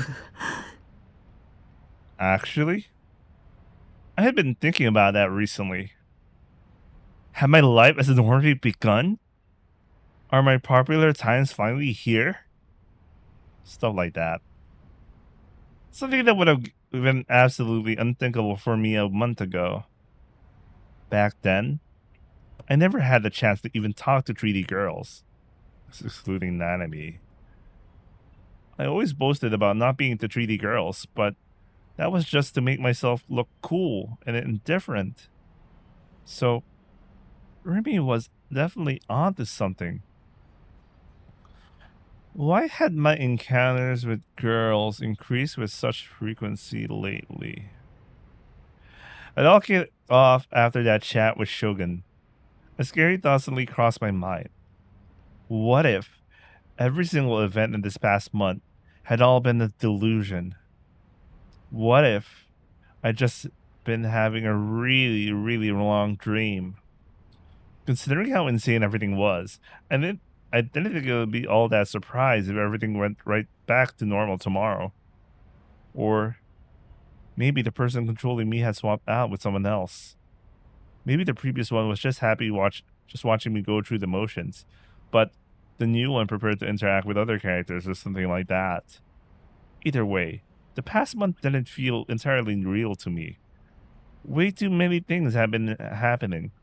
っていうか、私今日初めて知ったんだけど、フェスって同じ学校だったんだね。しかも同学年の隣のクラス。Rumi's voice was overflowing with excitement. I guess Rumi was quite the trend chaser. 昨日タクから CD 借りたばっかりだからすごくびっくりしちゃった。それにすごく可愛い子だし。Rumi circled around in front of me. While still facing me, she began to walk backward. Her voice got all quiet. And then, she asked me a question timidly. 何話してたの？ Oh no, no, no, no, no! 今朝フェス岸本さんと聞かせてほしいな。 And it makes you sus here, bro. 私には聞く権利なんてないかもって思うけど、でも岸本さんと話してた時のタク、すごく思い詰めた様子だったから、なんだか心配で。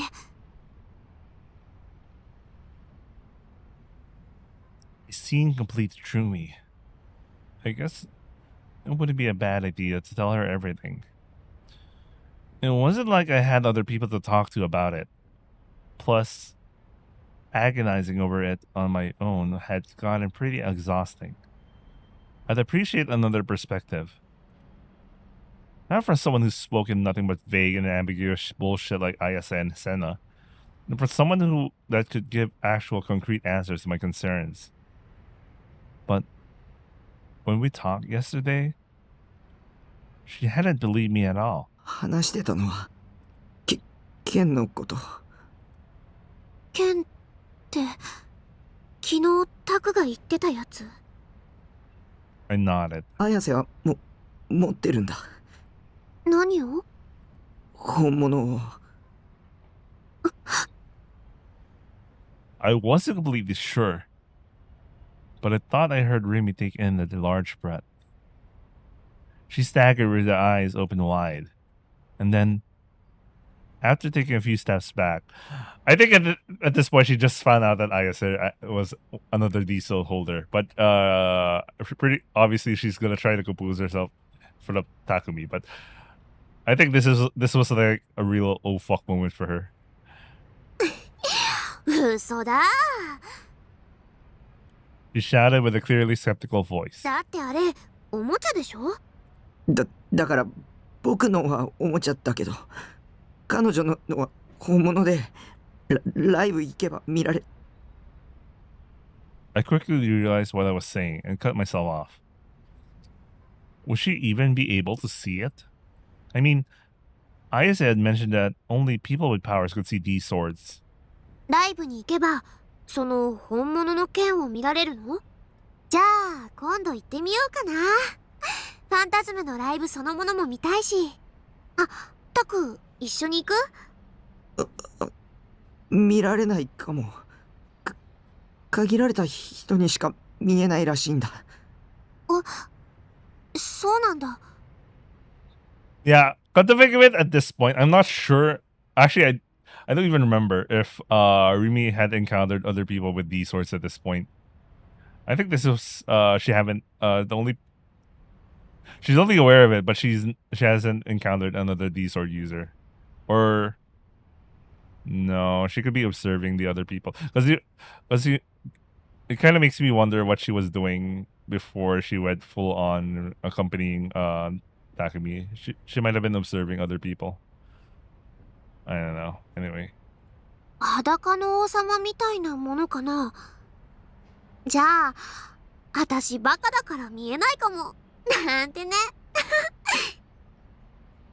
Actually, that was a good point. What to think of it? I didn't know anything about what exactly a real D sword was, nor how it worked. I'd just been accepting everything Ayase said without question. そんな剣本当にあるのかな。やっぱり私信じられないよ。タクが見たっていう岸本さんの剣も本物っぽく見えるおもちゃじゃないの？でも光ったし。おもちゃでも光るやつはいくらでもあるよ。Oh, she wasn't wrong. If you wanted something to glow, you could easily slap some lights onto it.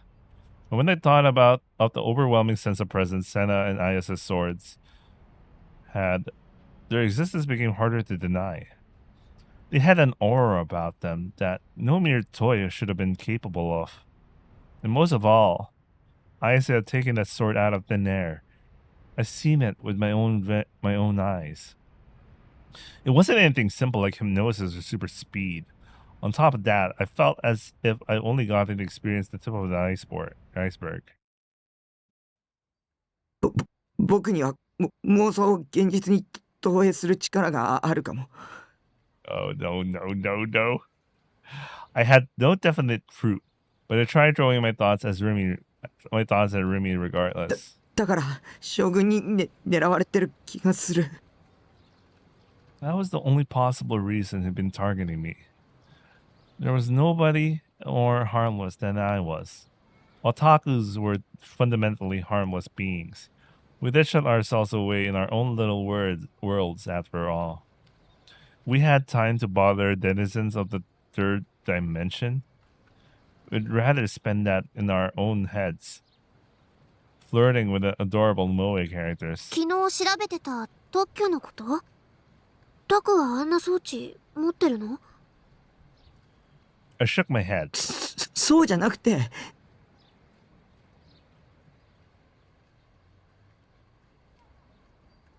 装置とかなくても力使えるかも。タクからかってるんでしょ？あ、わかった。何かの漫画かアニメが元ネタ？ Just as I feared, she didn't believe me. But I knew I experienced what I was talking about before, with that accident back in elementary school. I tried desperately to explain that to Rimi, that I might have been a murderer. I knew Rimi might abandon me if I confessed that to her, but I couldn't hide it anymore. I wanted to tell someone. If I did, it would clear the uncertainty in my mind, even if it was just a little bit. Rimi listened to my shaky explanation with a troubled look on her face, remaining silent the entire time, and after I finished talking, 考えすぎだよ。 she nonchalantly laughed the whole thing off. そう考えてることだってタクの妄想なんだよ。わかってる？ Was I really overthinking it? That was a nice thought, Even with that theory, the uncertainty in the depths of my mind hadn't cleared at all.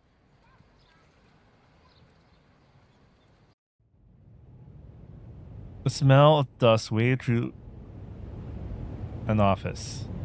An office situated in the second floor of a somewhat old building. Sunlight streamed in through the window, covering the black wall, turning the fluttering dust into that of a thin, powdery snow. The words plastered onto the window, Fresia, Credit Bureau, cast a shadow upon the nearby desks. 20 desks were lined up across the floor, with not even a hint of a gap between them. Each one was drowning in an endless sea of documents, papers, and files. Piles stacked so high they looked to be on the verge of collapsing. From an outsider's perspective, it looked far more than like a publishing company than a Credit Bureau. Most of the desks lacked denizens. There were only around 5 to 6 people at best. As for why that was, the obvious conclusion would be it was a Saturday, but this was by no means the answer. This was made evident by the whiteboard stuck to the wall near the entrance, as scheduled, densely packed with tasks and projects. Nearing the end of his lunch break, Ban Yasuji opened the door to the private investigation room company. He entered without so much as a knock, yet none of the workers seemed to bat an eye. Continuing to act as if he belonged there, Ban gave a quick "how's it going?" and headed toward the desk at the back of the room. In it stand a robust-looking woman, hunched over her laptop. Oh, Momo-chan, genki? In response, the woman continued staring at her monitor with a weary expression. Her name was Momose Katsuko. She was the president of Frisia. バンちゃんまた来たの？また来ました。やっと。ニュージェネについての新ネタ、ない。たく、私は忙しいのよ。抱えてる案件がごまってあるの。うちみたいな零細企業は土日返上で仕事しなくちゃいけないの。わかる？ Momose finally raised her head. She placed a hand on her forehead, and upon seeing his Ban's grinning face, lightly shook her head. ここは警察の秘密組織でも子会社でもないって何度も言ってるでしょうに。ただで情報もらえるなんて虫のいいこと考えてるんだろうけど、ここに来てる暇があるなら自分の足で何とかなさいな公務員さん。または依頼料を払うこと。予約表は美穂ちゃんにもらってちょうだい。相変わらず冷てえ社長だな、おい。In spite of Momose's sharp remarks, Ban didn't show a hint of concern.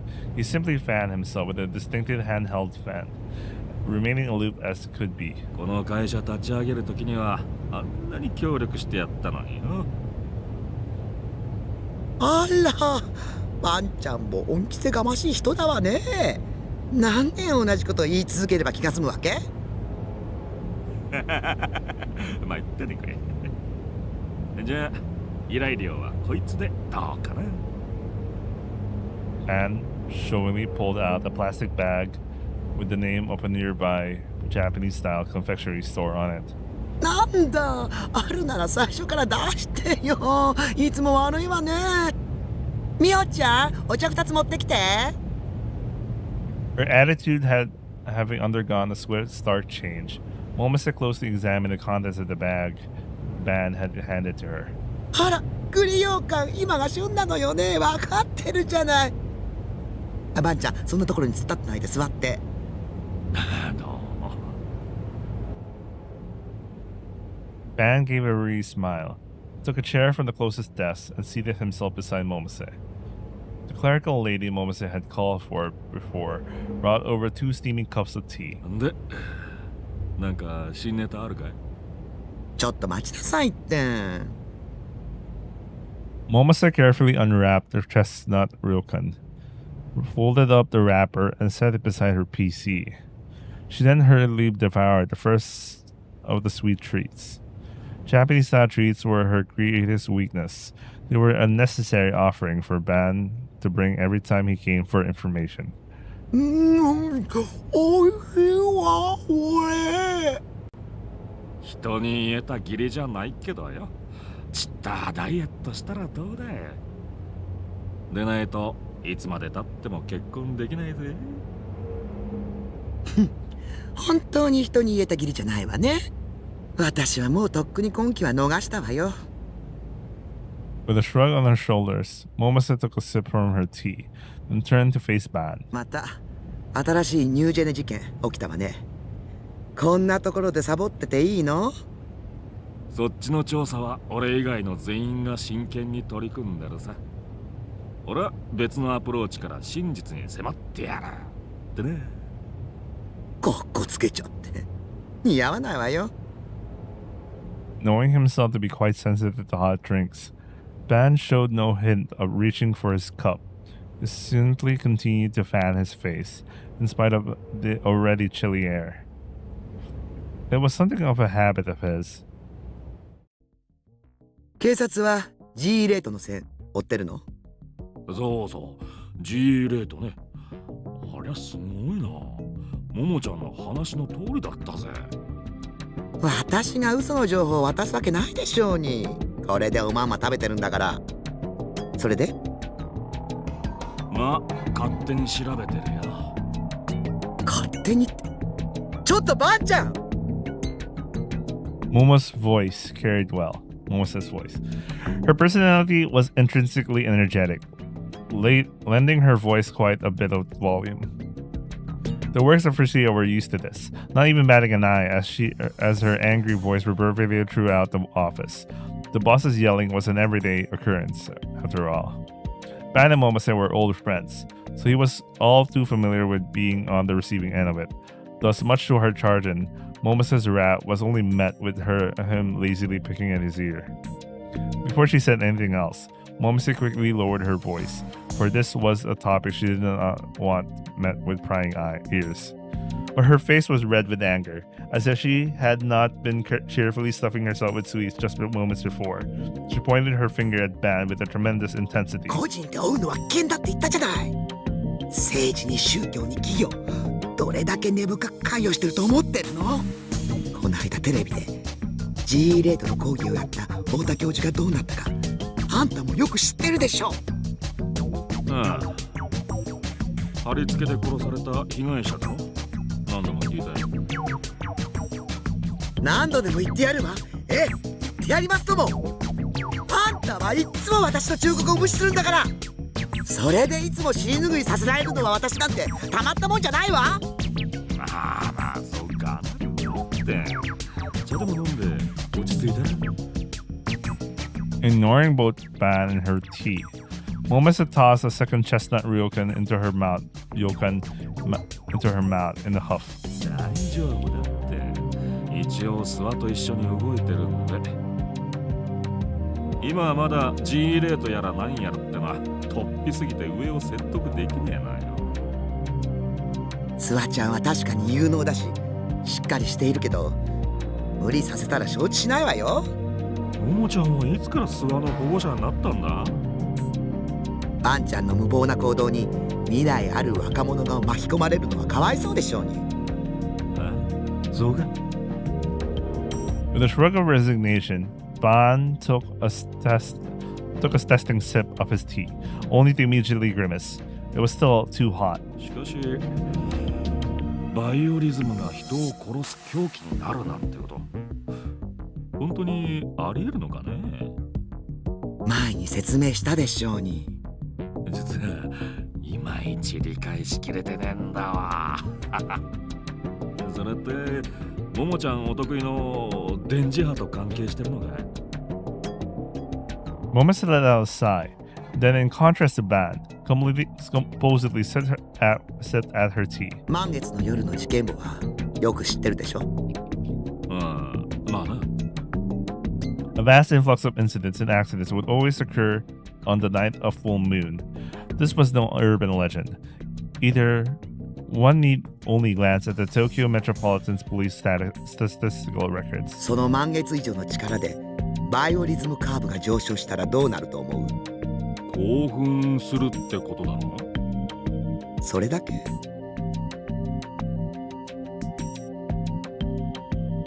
渋谷は特殊な街なのよ。言ったでしょ。 GE レートが高ければバイオリズムカーブは上昇する。しかもその上昇値は満月の夜に影響する数値のおよそ6800倍。なんとも想像しにくい数字だな。比べ物にならないくらいすごいって考えとけばいいわ。しかしなんで今なんだ？殺された太田教授が言っていたのは GE レートが半年前から急に増加しているせいってことね。地層の構造に大きな変化が起きない限りそんなことはありえないそうだけど。そう駅前のスクランブル交差点で火山が噴火するほどのエネルギーが必要なの。火山？そんなに大きな力なのか？それくらい今の GE レートはありえない状況なのよ。それを世間に訴えようとした教授はニュージェネで殺された。事件の前日に教授が出演する予定だったテレビ番組が急遽放送中止になった話知ってる？確か。知り合いに MHK に勤めている人がいて聞かされたの。国営放送の番組に圧力かけられる立場なんてそうそうないぜ。私も詳細についてはわからないわ。知ってたらとっくに告発してるだろうし。 Van leaned forward, intrigued. 俺でも大体予想はつくさ。この際はっきり言っちゃってよ。本気で聞きたい？社会の安保に踏み込むことになるわよ。いいの？パンチャークビになるかもしれない。俺はニュージェネ事件の犯人さえ捕まえられりゃそれでいいんだけどね。ま、どうするかは答えを聞いてから考えろ。Sipping her tea, Momose tapped away at her laptop keyboard with her free hand. Displayed on the screen was a single document. It contained a list of information Momose had personally looked into. 名和とももちゃん、勘弁してくれ。俺はてっきり野党の名前が出てくると思ってたんだがな。よりによって。Van groaned in utter exasperation. Wait, let me read up with Meiwa because I know it's a political party based on the anime, but I wonder if they have an interesting thing. Okay, it's fictional. Okay. Yet, despite his smile, his eyes showed not even a hint of one. All they housed now was a cold, discerning gaze of a detective. 下手したらこの国が揺らぐぜ。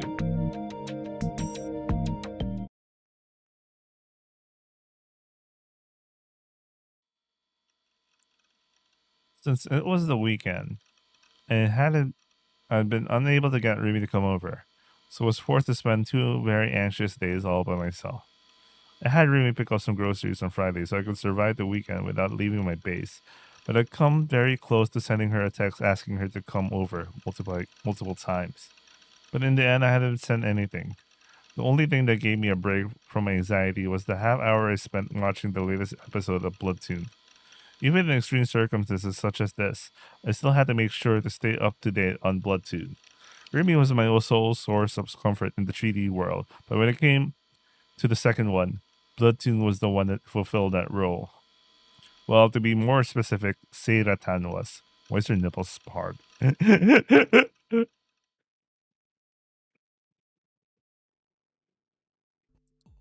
After I finally overcome that weekend, Monday came. I took a peek at Perafa's Phantasm section, only to find it in a state of complete disarray. Wasting no time, I immediately followed a link taking me to Ad Channel. It was a total shitstorm.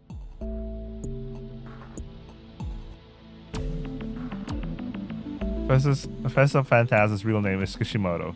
When she was younger, she was hospitalized for mental illness reasons. The name of the hospital, AHM. Phantasm is over. Cool story, bro. Too bad it's all BS. Beats, please. Sore no dare no mo. Who the fuck is Fast? You serious? AHM is only meant for patients with severe mental disorders for your information. For fuck's sake. More haters? Report attempted bait. If you're gonna bother making a thread like this, at least include the source. Fail. This is bullshit. Such bullshit. Fez had never been in that dumbass hospital. How do you even sleep at night spreading such obvious slander? I never even heard of AHM before. Stop making this shit up. The one watching you was I, Fez. Strike the stake, strike the stake, strike the straight right into these dumb asses spouting bullshit. The next new gen victim is gonna be one of you bastards. Claims it's legit. Fez was hospitalized for a very long period of time for mental health reasons. The hospital publishes a new free newspaper in which a section of drawings, essays, poems, and other works done by patients are shown. Her song lyrics can be found there. You can find all of this on the hospital's website, dipshits. Her real name is Kishimoto Ayase. Arc Heart Medical. Finally. And what? Is that seriously all it takes for you guys to abandon her? Well, that's just fine by me. Just means I got fewer rivals now. Festown will be mine. See you at the wedding. Finally. Wait, Lamau? It was actually true? What the fuck? Hell yeah! 1, 2, 3, 4, I declare a flame war. There's even pictures? I'm gonna piss myself laughing. Notice of Phantasm's termination. Is Phantasm gonna disband because of this? I used to like Fez quite a bit. Sexually. Yes. This must be someone's guidance too, Lamau. The verse there aren't used in Phantasm's songs, are they? The one watching you was I, Kishimoto Ayase. Don't quit, Fez. I'm seriously gonna cry. I think I sort of understand it. They say there's a fine line between genius and insanity after all. Band break a flag for the win. Tonight the blast mat comment. Lolly Testan Bap Bap. Well, that says Phantasm's fate in stone. I guess this is more fitting end for them than going mainstream. Any comment from Fez yet on their official website? Doesn't matter how much noise you virgins make on here. Fez doesn't look at the past, only the future. Can't wait for her next prophecy predicting all your deaths. BRB, putting on my roller skates. Okay, what's the problem though? This reeks of weird advertising scheme by Phantasm. Desperate to keep your band alive much, lol. It was always obvious that Fez is a total schizo. Why is everyone acting like this is a surprise at all? So Fez always was mentally ill. But that's what's good about her. Calm down, everyone. This is just some magnificent bait from Festat.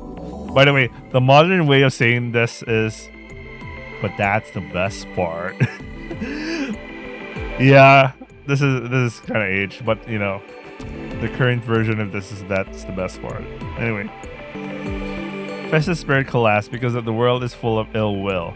Its power awoke the punk part of her soul. Those keen, aggressive lyrics are cry of her sublimated soul.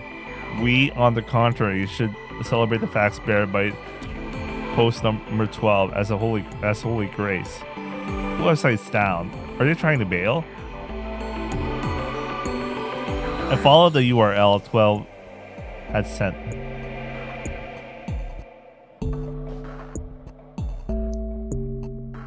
Apparently, Arc Heart Medical was an old psychiatric facility that only treated severe cases of mental illness, or at least that was the website. What the website said.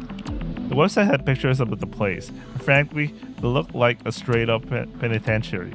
There were iron bars on every single window. I wasn't even sure if it was still open or not. The homepage had been updated for 4 years or so. But just as the poster at Ad Channel had said, beneath a certain poem was the name and photo of a young Ayase. Ayase が精神病。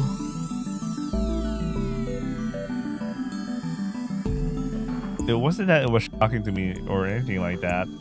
After all, I'd regularly gone to a mental hospital too, back when I was in elementary school, so really, I felt sympathy for her. Ayase and I were the same. We're both schizos. We need to take our meds. I'm just kidding. Okay, not kidding. That I think something about like mental illness, but holy shit. You know, it's not so much of this topic right now. It's 12:01 and I have to order my food, so I'll be right back. I guess that works.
let's continue.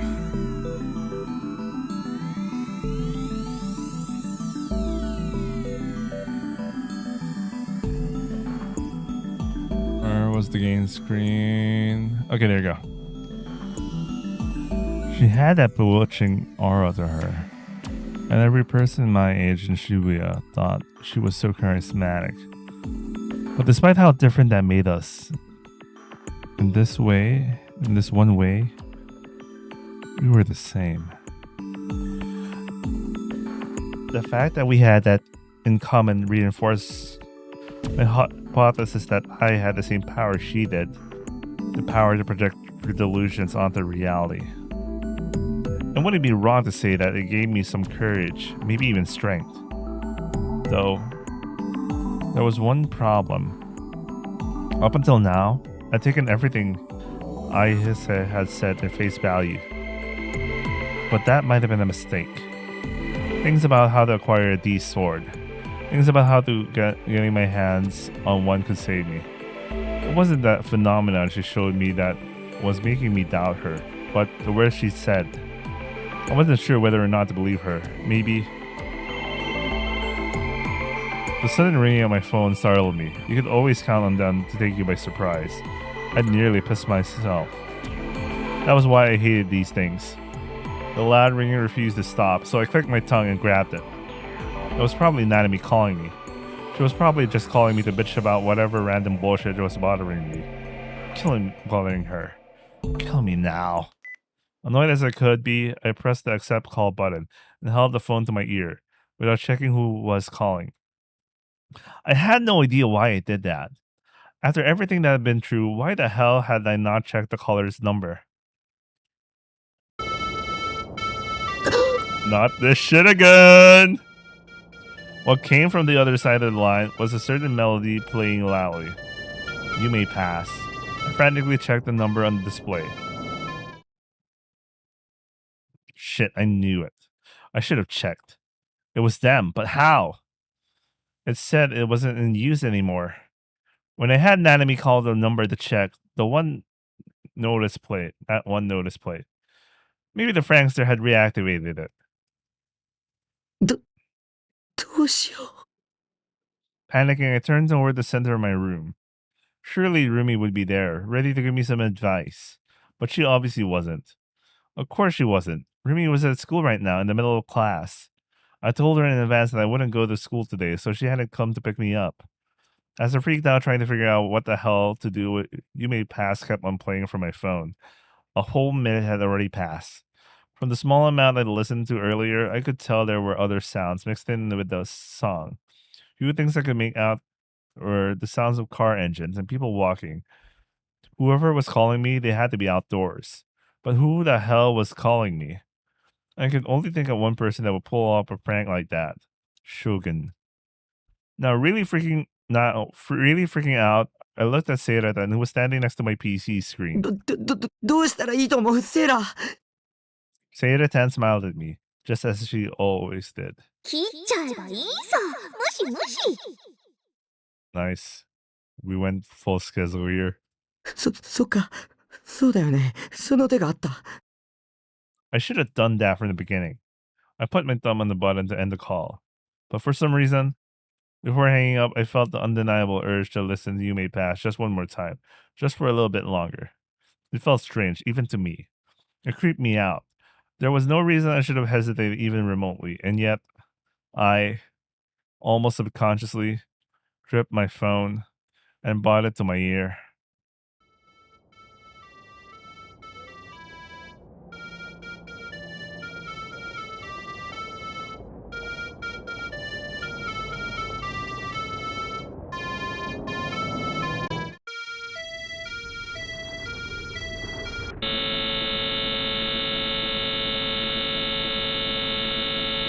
It came surging out of the phone. A fierce pain. A violent, piercing, nearly ultrasonic noise. The sound shot through my entire body. It was as if lightning had struck my head. My entire body was paralyzed. I screamed as loud as I could, yet I couldn't hear my own voice. Boiling. My brain. My heart. They boiled, they bubbled, and melted into mush. Pain crawled from me within my body, tearing me apart. My consciousness liquefied and coursed through my veins, and when it finally arrived at my heart, it erupted in a resounding explosion. They vanished. Overwhelmed by these horrific sensations, I was unable to figure out what was going on. I could not longer even think.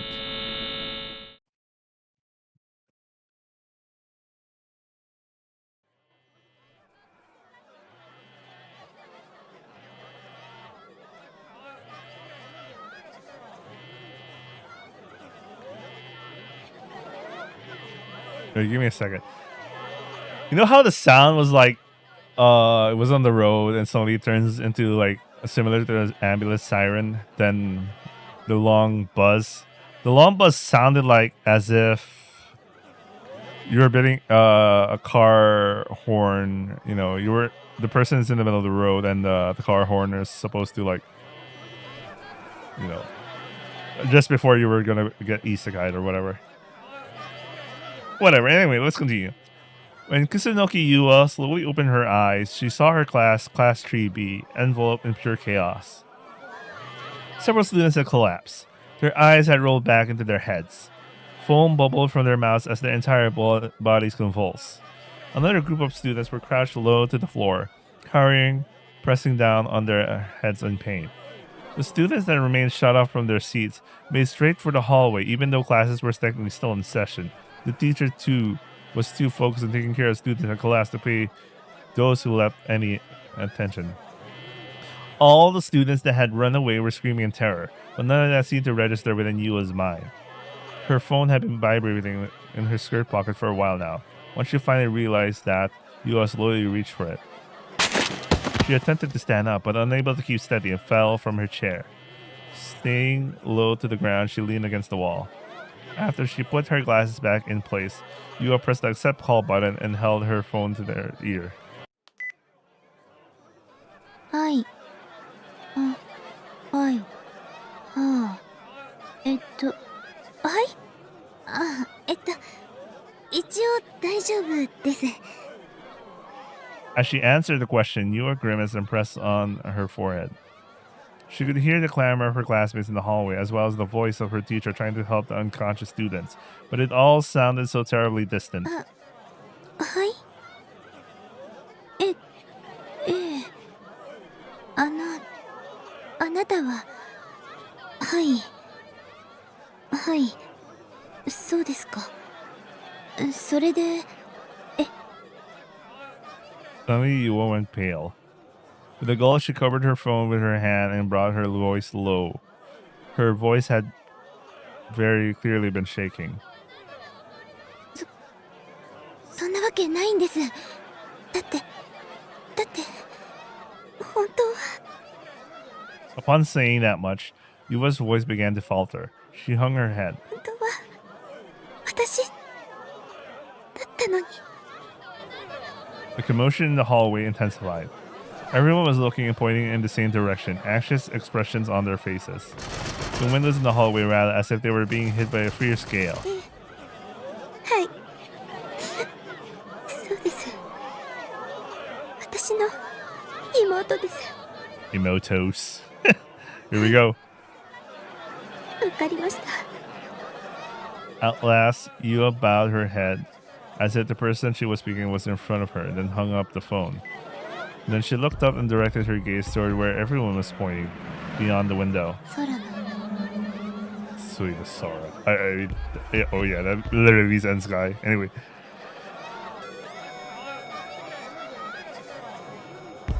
It was as if the seal of white paint had coated the surface of a grand lake. The sky, which had previously been filled with only its light blue color, was turning white. The white was spreading at an impossible speed.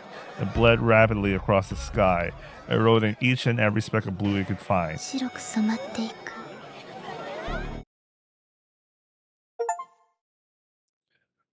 Hell yeah, chapter 6. Noah.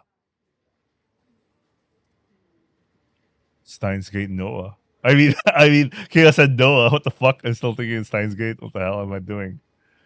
I'm playing the wrong game, son. Playing the wrong game. Oh, what was I about to search? I was about to search something.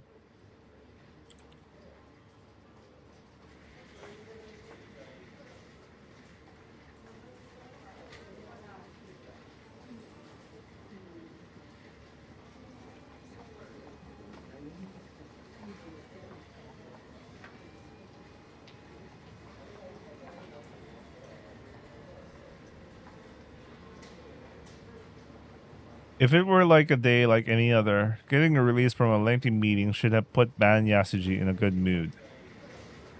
However, today was not a normal day. The detective removed himself from his peers and moved to the nearest window, and then attempted to irritably to call his junior, Skohai. Suwa, his partner, had not shown up to today's meeting. I get wanting to play hooky on this, but did you really have to leave me to go it alone? Darn kid, Ban thought to himself.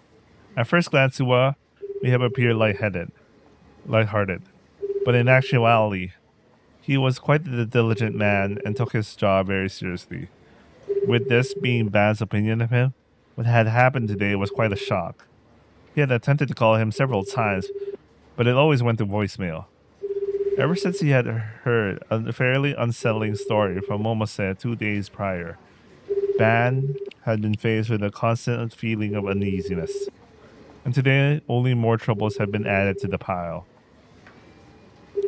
There was an incident with Suwa, but that was not all. When Ban was reporting about the GE raid earlier this morning, he was immediately shot down by Matsunaga. We don't have time for crackpot theories, his superior said. Can you not add to the pile, kid? I've had enough for 1 week. Ban waved his fan at his face repeatedly and let out a small sigh. And right when he did, the call connected and he heard the voice of his Skohai on the other end.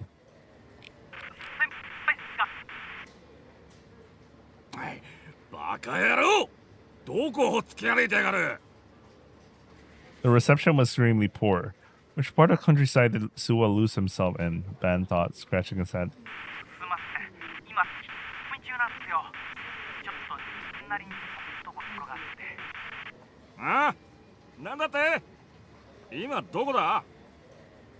As Ban shouted into the receiver, Suwa's voice disappeared on the other end, replaced with a continuous rustling sound.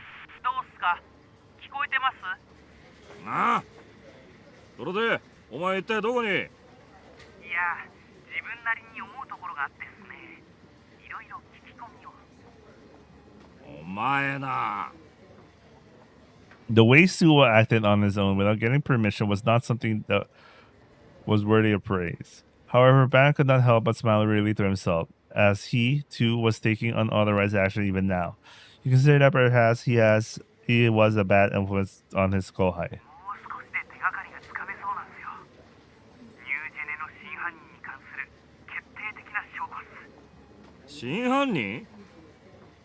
The color in Ban's eyes shifted.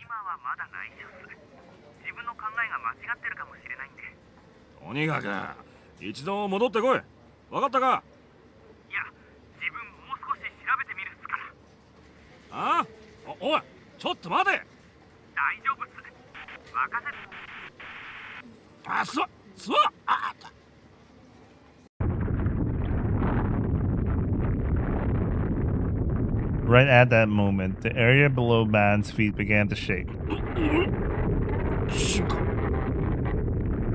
The shaking gradually increased in intensity.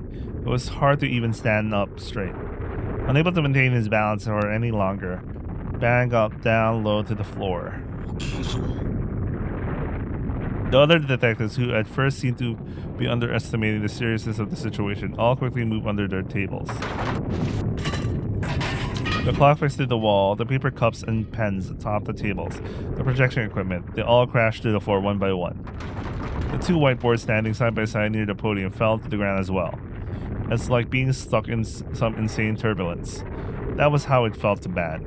It felt like the ground was disappearing beneath him. His entire body was being swung left and right by the shaking. It seemed to have a seismic intensity of around 5 or 6. Had the Great Kanto earthquake finally arrived? Of all times for it to hit, it hits now. Immediately after thinking that, a pierce pain shot through Ban, causing him to groan out in pain. It felt as if he had taken a violent blow to the head. But he had not been physically struck by anyone. It was simply a severe headache. Suddenly a scream echoed throughout the conference room.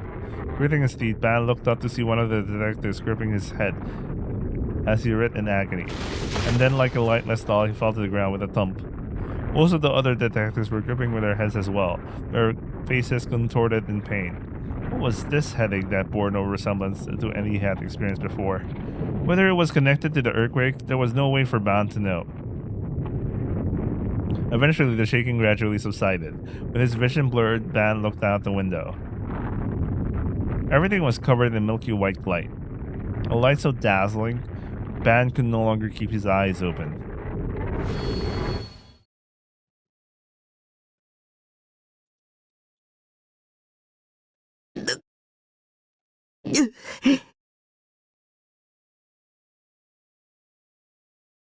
As I opened my eyes, I felt a pain sharp enough to crack my skull open.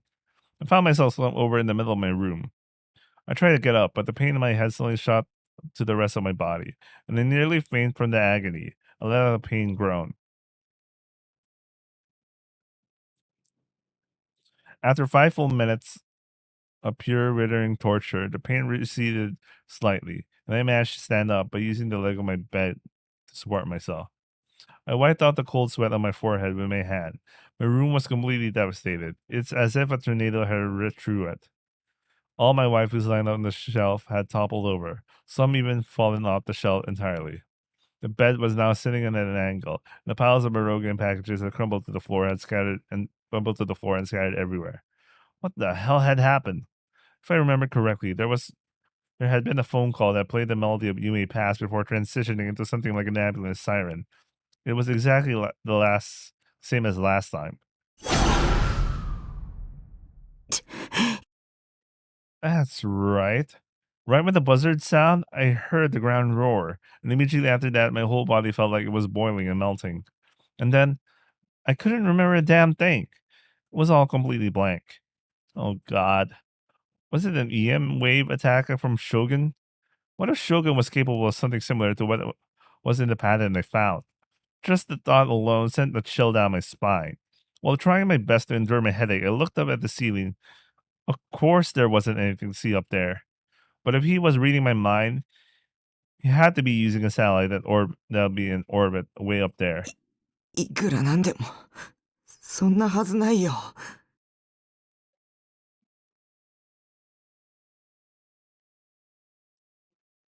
But considering what Senna had told me before, that patented system could already be in use. Maybe it was in use, and a few people were already abusing it. And maybe Shogun was among them. No. There was no way. It was way too far-fetched. There was no way an old fart like him with one foot in the grave would have had private access to a satellite unless he was one of the key persons behind the top secret blank project sanctioned by the government. Scaring myself with my own delusions wasn't helping anything. Since something had actually happened, I decided to look up what the hell it was online. Still finding my headache, I crawled toward my computer. あれ The computer should have been on. The monitor should have been displaying a wallpaper with Seiratan on it, but it was pitch black. I hadn't set it up to automatically go into sleep mode, so it wouldn't make any sense for it to do that. I was feeling dizzy. It's as if I had no strength left in my body. Even standing up took almost everything I had. Gritting my teeth, I attempted to move the mouse around. No response. Next, I tried to press the power button. After a second, the hard disk started emitting a typical scratching noise. I sank down into my chair. As I waited for my PC to boot, I frantically grabbed my phone, which was still on my desk. I checked the time. 13時 Before I got in the phone call, what time had it been back when I was browsing the ISS stuff at Ad Channel? Then I tried using my brain. The stabbing pain coursing through it got even worse. Think. The time. Remember the time. It could have been... Yeah, it hadn't been noon yet. Which meant... 1時間以上も気絶してた。 Or Maybe I've been sleepwalking, and I ended up wandering off somewhere else for an hour. 僕は無遊病じゃない。 I shook my head violently, trying to stop thinking about things that would make me sink back into negative bullshit. As I did so, my vision raw from the pain still hammering in my head. It was like a lump of lead was sitting in the middle of my skull. And when I looked up at my PC monitor, I saw おい、マジで well, this is new. Red screen of death. No way. The hard disk data was corrupted? 嘘だ。そんなのありえない。あっちゃダメだ。そんなことになったら全てが終わる。 It's over for otakus. Ugh. Ugh. It was where I stored my giga-sized collection of R18 Moe pics. My Eroge saved data, all my bookmarks for sites I browsed daily, my minimum attendance chart, and the thing I treasure the most, my ESO save data. You're telling me everything's gone? I wanted to cry out in frustration. I wanted to smash my keyboard in anger. I wanted to kick the wall with everything I had. Before I did anything, though, I needed to check if I could restore it. But my whole body was still heavy, and my headache refused to go away. All I could do was bite my lip and sink deeper into my chair. It was over. My life was over. Owarida. Losing my ESO data meant I had no reason left to live. Nothing mattered anymore. It had all burned away. Just kill me. By the way, I don't. It's kind of weird to have localized save data for like your character data. Like even back in like 2003, 2002, character account data was stored in server side instead of client side. One of the reasons why is because you can naturally hack the files client side, which is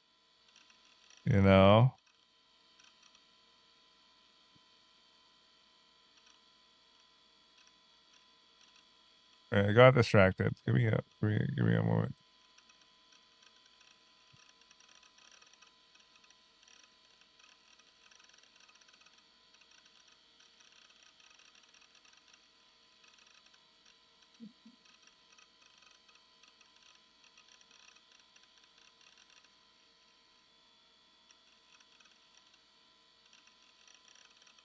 All right. Just kill me. 待ってタッキー。 With an angelic smile on her face, Sayada tangentially called for me atop from my desk. 冷静になりなよ。円数みたいなオンラインのゲームってセーブデータは全部サーバーに保存されてるんじゃない？ There you go. Because it's kind of weird if the data is in this PC. But by server, you mean the dev server. だからたとえタッキーの PC が壊れてもナイトハルトッチのデータは消えてないはずっしょ？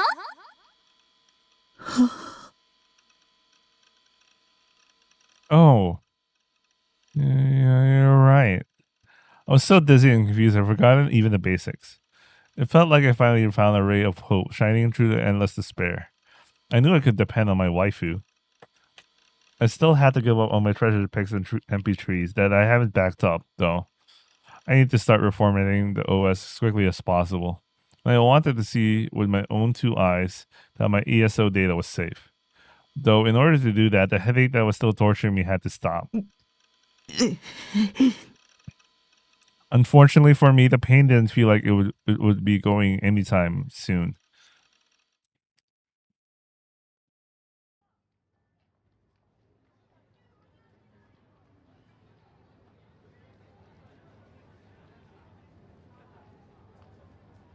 There was rarely ever a moment in which the screens of Shibuya Station were not colored with advertisement, video clips, or music videos from the latest popular artists. And yet currently the screens were instead displaying a female anchor with a grave expression on her face. It was an ongoing special TV broadcast. Sensational words decorated on top of the left. S1 SI5. Earthquake in Shibuya. Over 200 casualties. Earthquakes were not particularly unexpected in Japan. The Tokyo metropolitan area had already fallen victim to several seismic intensity 5 earthquakes over the years.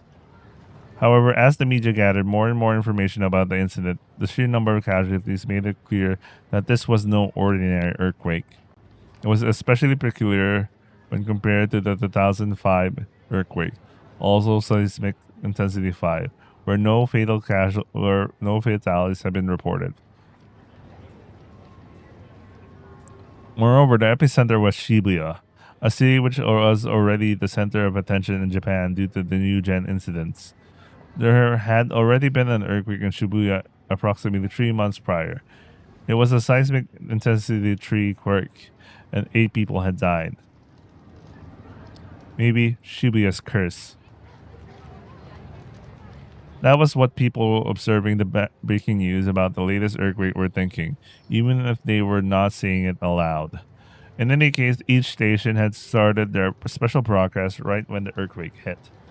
Information was having trouble circulating, and the total death count was still unclear. Nonetheless, the female anchor continued to report. Reading from a stack of paper, she declared, the Fire and Disaster Management Agency had confirmed 31 deaths, and that the number is expected to rise as they continue to aid those affected. The causes of death remain unknown, but furthermore, various reports describe a mysterious white light appearing immediately after the earthquake had hit. According to these reports, the light had been accompanied by a massive shock wave and had turned the sky completely white. Cameras spread across Shibuya's scrambled crossing and caught the aforementioned light on tape. And after the earthquake ended, nothing but pure white footage was displayed on loop on jumbotrons located there. The discoloration that appeared alongside the earthquake had not simply been a dull white. However, it had been utterly blinding. Shibuya had been momentarily enveloped in light, the sheer glare forcing each and every resident's eyes shut. If this were an era of war, the people would have undoubtedly believed it to have come from a nuclear weapon. As a matter of fact, there were some who claimed to have spotted a white mushroom cloud floating a few meters above Shibuya, though it was quick to vanish. No one knew what the origin of that light was, nor it was connected to the earthquake. And then, just as mysterious as its arrival, the white sky had returned to its original color in less than an hour. And now a dull light blue lay above the people of Shibuya. The asphalt of the Gonzaga was very slightly cracked, its damage only millimeters wide. And the multi-tenant buildings, together with the many structures along Center Gai, had all grown small crevices across their walls.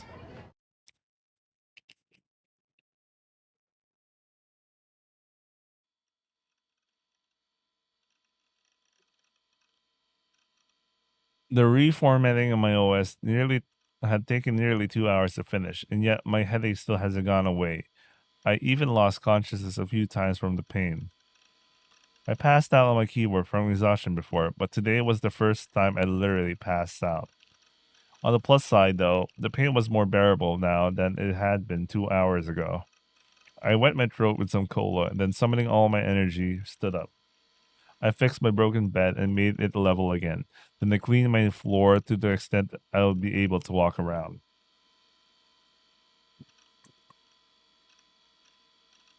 It took a lot of effort to do because of how weak I was feeling, but it had to be done. I wouldn't have been able to leave my own room otherwise. If Shogun were to attack again, not that I actually knew if it was him this time, I would have been trapped and unable to escape. In other words, I'd be completely fucked. I had to secure an escape route, or else. Once I finished reformatting my OS and cleaning my room, I went straight to the PC, installed ESO, and tried logging in Baselard.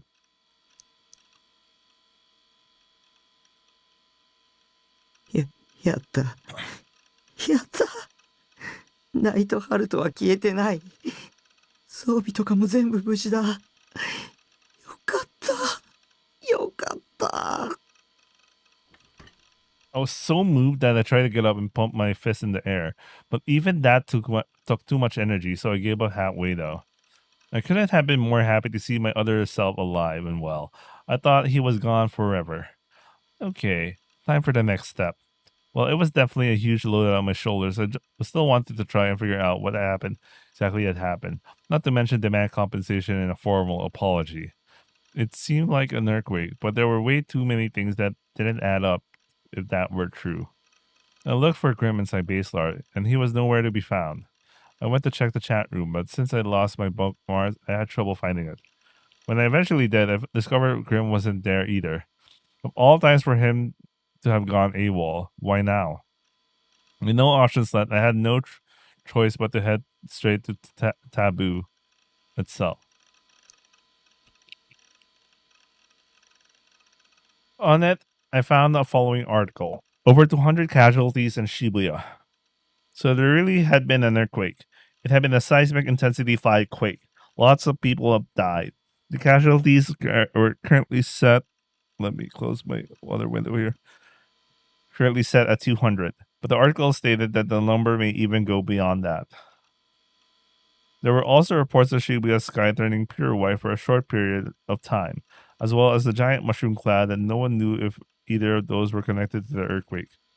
The earthquake had also been discussed at that channel, with people posting things like more Shibuya stuff, Shibuya is over, or whatever else. There was also a video uploaded there showing the footage of the scramble crossing that had been taken from various surveillance cameras. これ、地震だけじゃないよね。When it happened, it had been hit with a terrible. I'd been hit with a terrible headache, and it wasn't just your normal headache. It felt like my head was spoiling, and even now, almost 2 hours later, I was still experiencing the throbbing pain and fatigue. 電子レンジに閉じ込められたら、あんな風になるかもしれない。If I thought about it that way, my delusion that Shogun was going after me with an EM wave attack might not have been so far-fetched.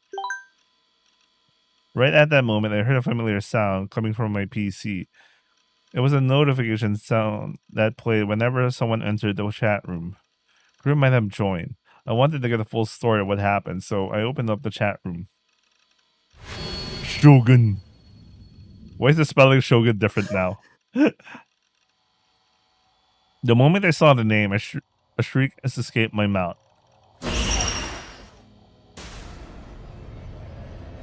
What was with this timing? Could he actually read my mind after all? The hand I was using to hold the mouse was trembling. My entire body was frozen in fear, overriding even my headache. Just looking at Shogun... Why is the spelling different? Shogun's name made me feel sick, but I couldn't look away. I wanted to close the chat room, but I was in such a state of shock.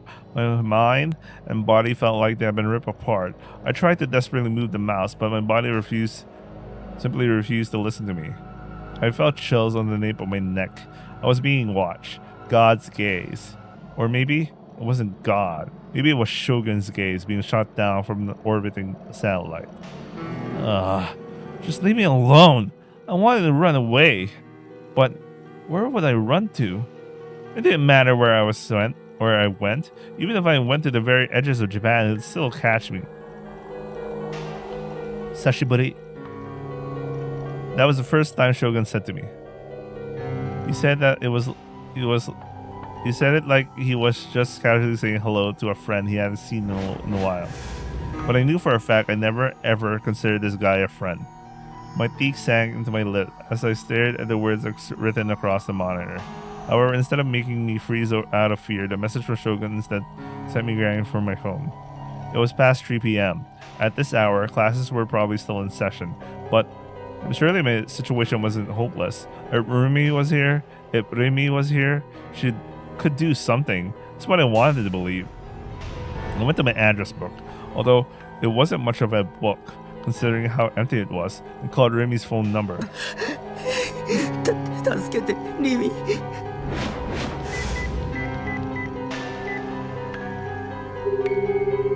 Do you hate me?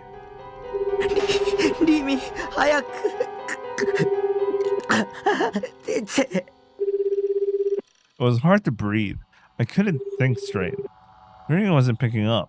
There was no voice on the other end, only the monotonous, dialing sound repeating endlessly. Why? Whenever I'm in trouble, you're always there for me. So why aren't you answering? I have a present for you. A present?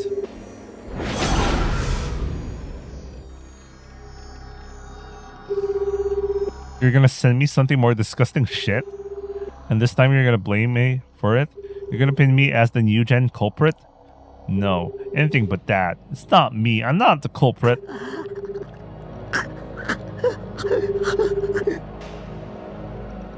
It felt like a fish that had been ripped out of the water. I was losing oxygen. My mind was going fuzzy. My only ray of hope left was Remy. I grasped my phone tighter and tighter and praying with all my might to the other end of the call. She picked up. 助けて。留守番電話サービスにおつなぎします。 I hope it pleases you. Voicemail? That couldn't be. Alright. Positive delusion, let's go! Discouraged, I hung up the phone. I wrapped my arms around myself. Before I knew it, my body had started trembling. I was more afraid of Shogun than I thought I was. But why wouldn't I be? He was a homicidal maniac posing as a handicapped person, and he already committed 5 unspeakable crimes. And that was the next one in his sight. 助けてよ。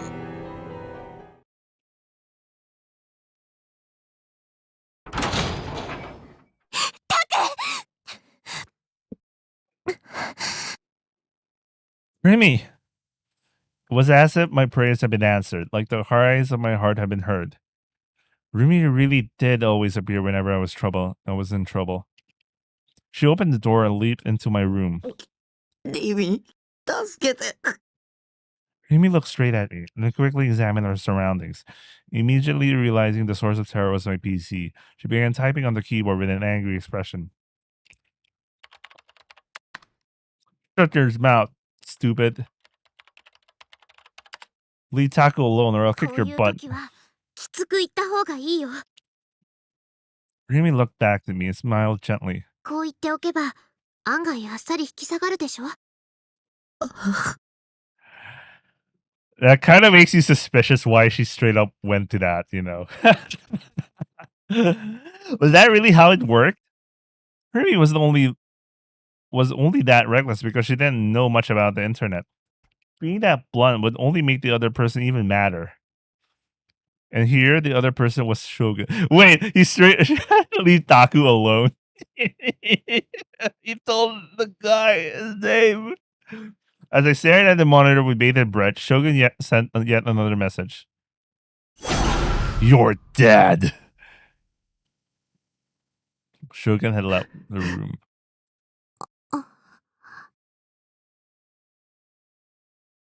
The room went silent. What the hell? I knew it. It really had pissed him off. The tone of his last message was clearly different. どうせ口だけだよ、口だけ。まさかここに直接押しかけてくるなんてことはないって。それよりタク、大丈夫だった？ごめんね、電話くれたでしょ。ちょうどこっちに向かってるところだったから出られなかった。さっきの地震の後、タクが心配になってここまで全力疾走してきたんだ。来てよかった。 While I was listening to Remy's voice, I couldn't take my eyes off the monitor. This message left me deeply unsettled. You're dead. なんてこと。私が来たから、もう平気だよ。何の心配もないから。なんてことしてくれたんだよ。殺される。あいつに殺される。早く逃げないと。落ち着いて。殺されなんてしないよ。タクの考えすぎ。What happened to her eyes? Suddenly, Rumi went silent. Her eyebrows furrowed, and she looked up at the ceiling. どうしたの？その目。誰の目？ Her voice was a soft murmur. Suddenly, Rumi's face contorted, and she grabbed at her head with both hands. 頭、急に痛くなってきた。痛い。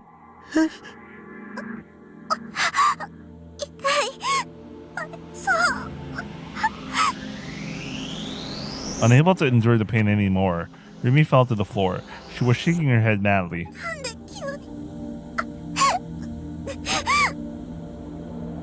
Don't tell me. My gaze shot toward the ceiling. No, not the ceiling. Toward the sky beyond the ceiling. Toward an artificial satellite that might or might not exist. Was Shogun attacking?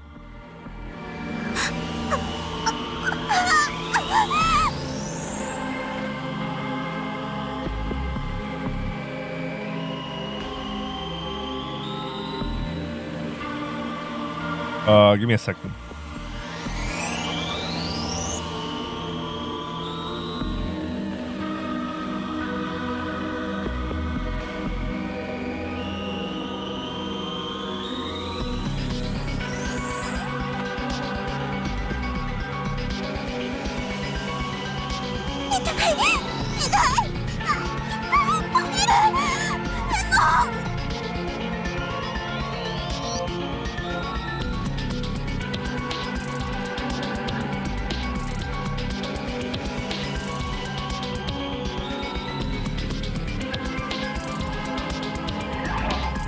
Oh, sorry.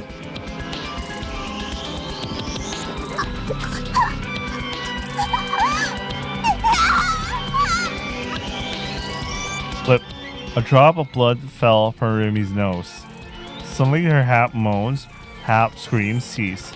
Rumi's body shook violently as she staggered, and then she dropped to the floor head first.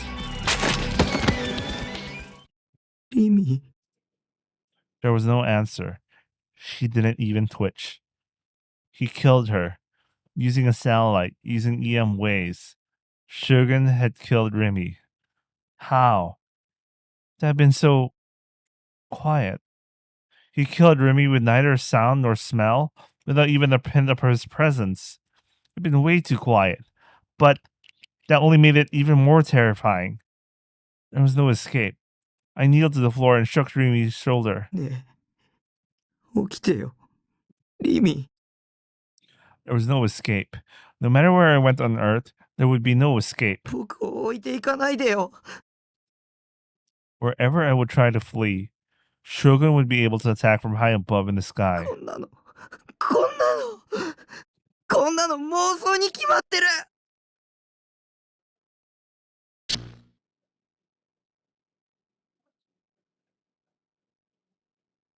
When I returned to my senses, I was still in front of the monitor. The answer Remy had written earlier had vanished. And Shogun, your dad, had too.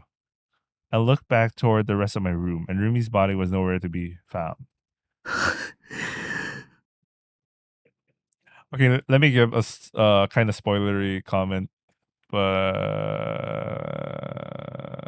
I don't know if it's a spoilery comment, but it might be. But yeah, I think he no, this is not a spoilery comment because this doesn't mean we're theorizing what the hell happened.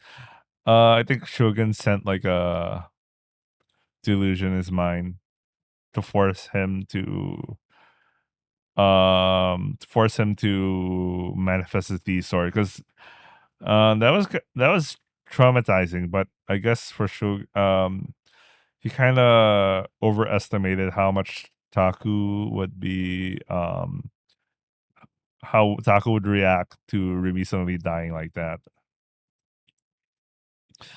I felt relieved that Rumi wasn't actually dead, but I was disappointed that she hadn't shown up. Why? Why wasn't she here yet? I was absolutely terrified. I needed her now more than ever. Shogun had already left the chat room. All that remains were those 4 lines. I didn't want to see any of it, so I hurriedly closed the chat room while Shogun wasn't in it. My body was still trembling. Shogun was trying to provoke me. Was it fun fucking with me like this? Had I been chosen for the next victim and this was a means to that end? Or was I just the perfect person to pin his crime on? 誰か助けてよ。 I stared at the post-awakening version Seiratan as if I was clinging to my only refuge.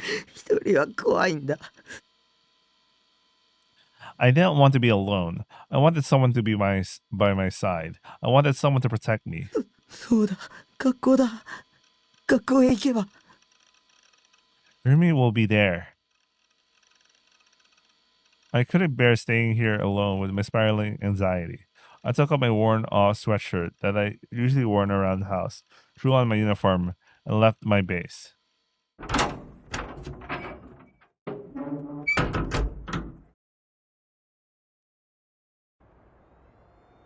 Once I was hit with the cold air of the outside world, my headache ever so slightly subsided. The city had more restless atmosphere to it than usual, probably due to the earthquake earlier, but I didn't know that for sure though. In the distance, the sound of sirens continued to echo endlessly, but I wasn't sure if they were from the ambulance or fire trucks. Could have been both. Yamete Dori, which was 1 block away from me, was completely jammed up. Traffic was bumper to bumper. There were multiple visible accidents, and most head-on, and the cars involved had simply been left abandoned on the road. Their drivers nowhere to be found. These abandoned cars were the cause of this traffic jam. The other drivers were honking their horns like crazy. As I was wandering the streets to get to school, I saw a dog crossing the road, barking. It was a Chihuahua, sprinting at full speed, dragging its leash behind its small body. His eyes were bloodshot. A large amount of drool was dripping from its owner.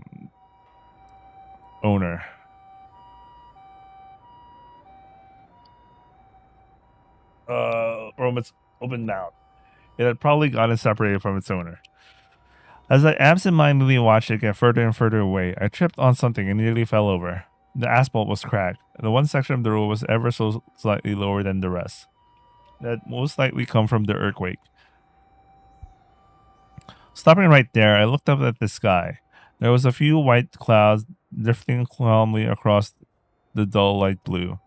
Just after the earthquake hit, something similar to an aurora had formed in the sky and tinted it pure white, but the traces of it had already disappeared. This isn't right. This isn't Shibuya. I couldn't calm down the slightest. Not just because of the earthquake, and not just because of the headache either. It wasn't just those, but a certain urge that was threatening to overtake me. For some reason, walking around like this, it made me feel like I wanted to kill someone. By the time I got to school with the school gate, the anxiety and sense of dread I'd been feeling was increasing by the second. I had the chills. My body wouldn't stop shivering, and my headache was coming back. When I looked closely, I noticed a group of students form around the third-year building. I looked for Remy within them. For some odd reason, everyone was looking toward the top of the building, and even those who weren't soon followed suit, almost like a bunch of lemmings. Oh, Taku! Misumi-kun rushed over to me. I slowly asked him where Remy is. お前、今日学校来てたんだな。いや、そんなの今はどうでもいいから。He looked gravely serious, and his face was pale. Seeing Misumi-kun like this was very unusual. What the hell was going on? マジで。やばいよな。あれ。 Wait. I think I want to end stream for now. I'm really feeling tired. Well, my food isn't here yet as well, but I think I'm feeling tired, you know. I'm just reading for like, I don't know, almost 5 hours. It'll be a good time for me to stop and take a break. I actually want to take a nap. Wait for my food. I'm gonna eat it, and we're gonna continue after that. Anyway, yeah, I'll continue streaming Keo said Noah. This is a good scene, so I got myself excited for this one. So yeah, I'm gonna look forward to this. So yeah, I'll see you guys on the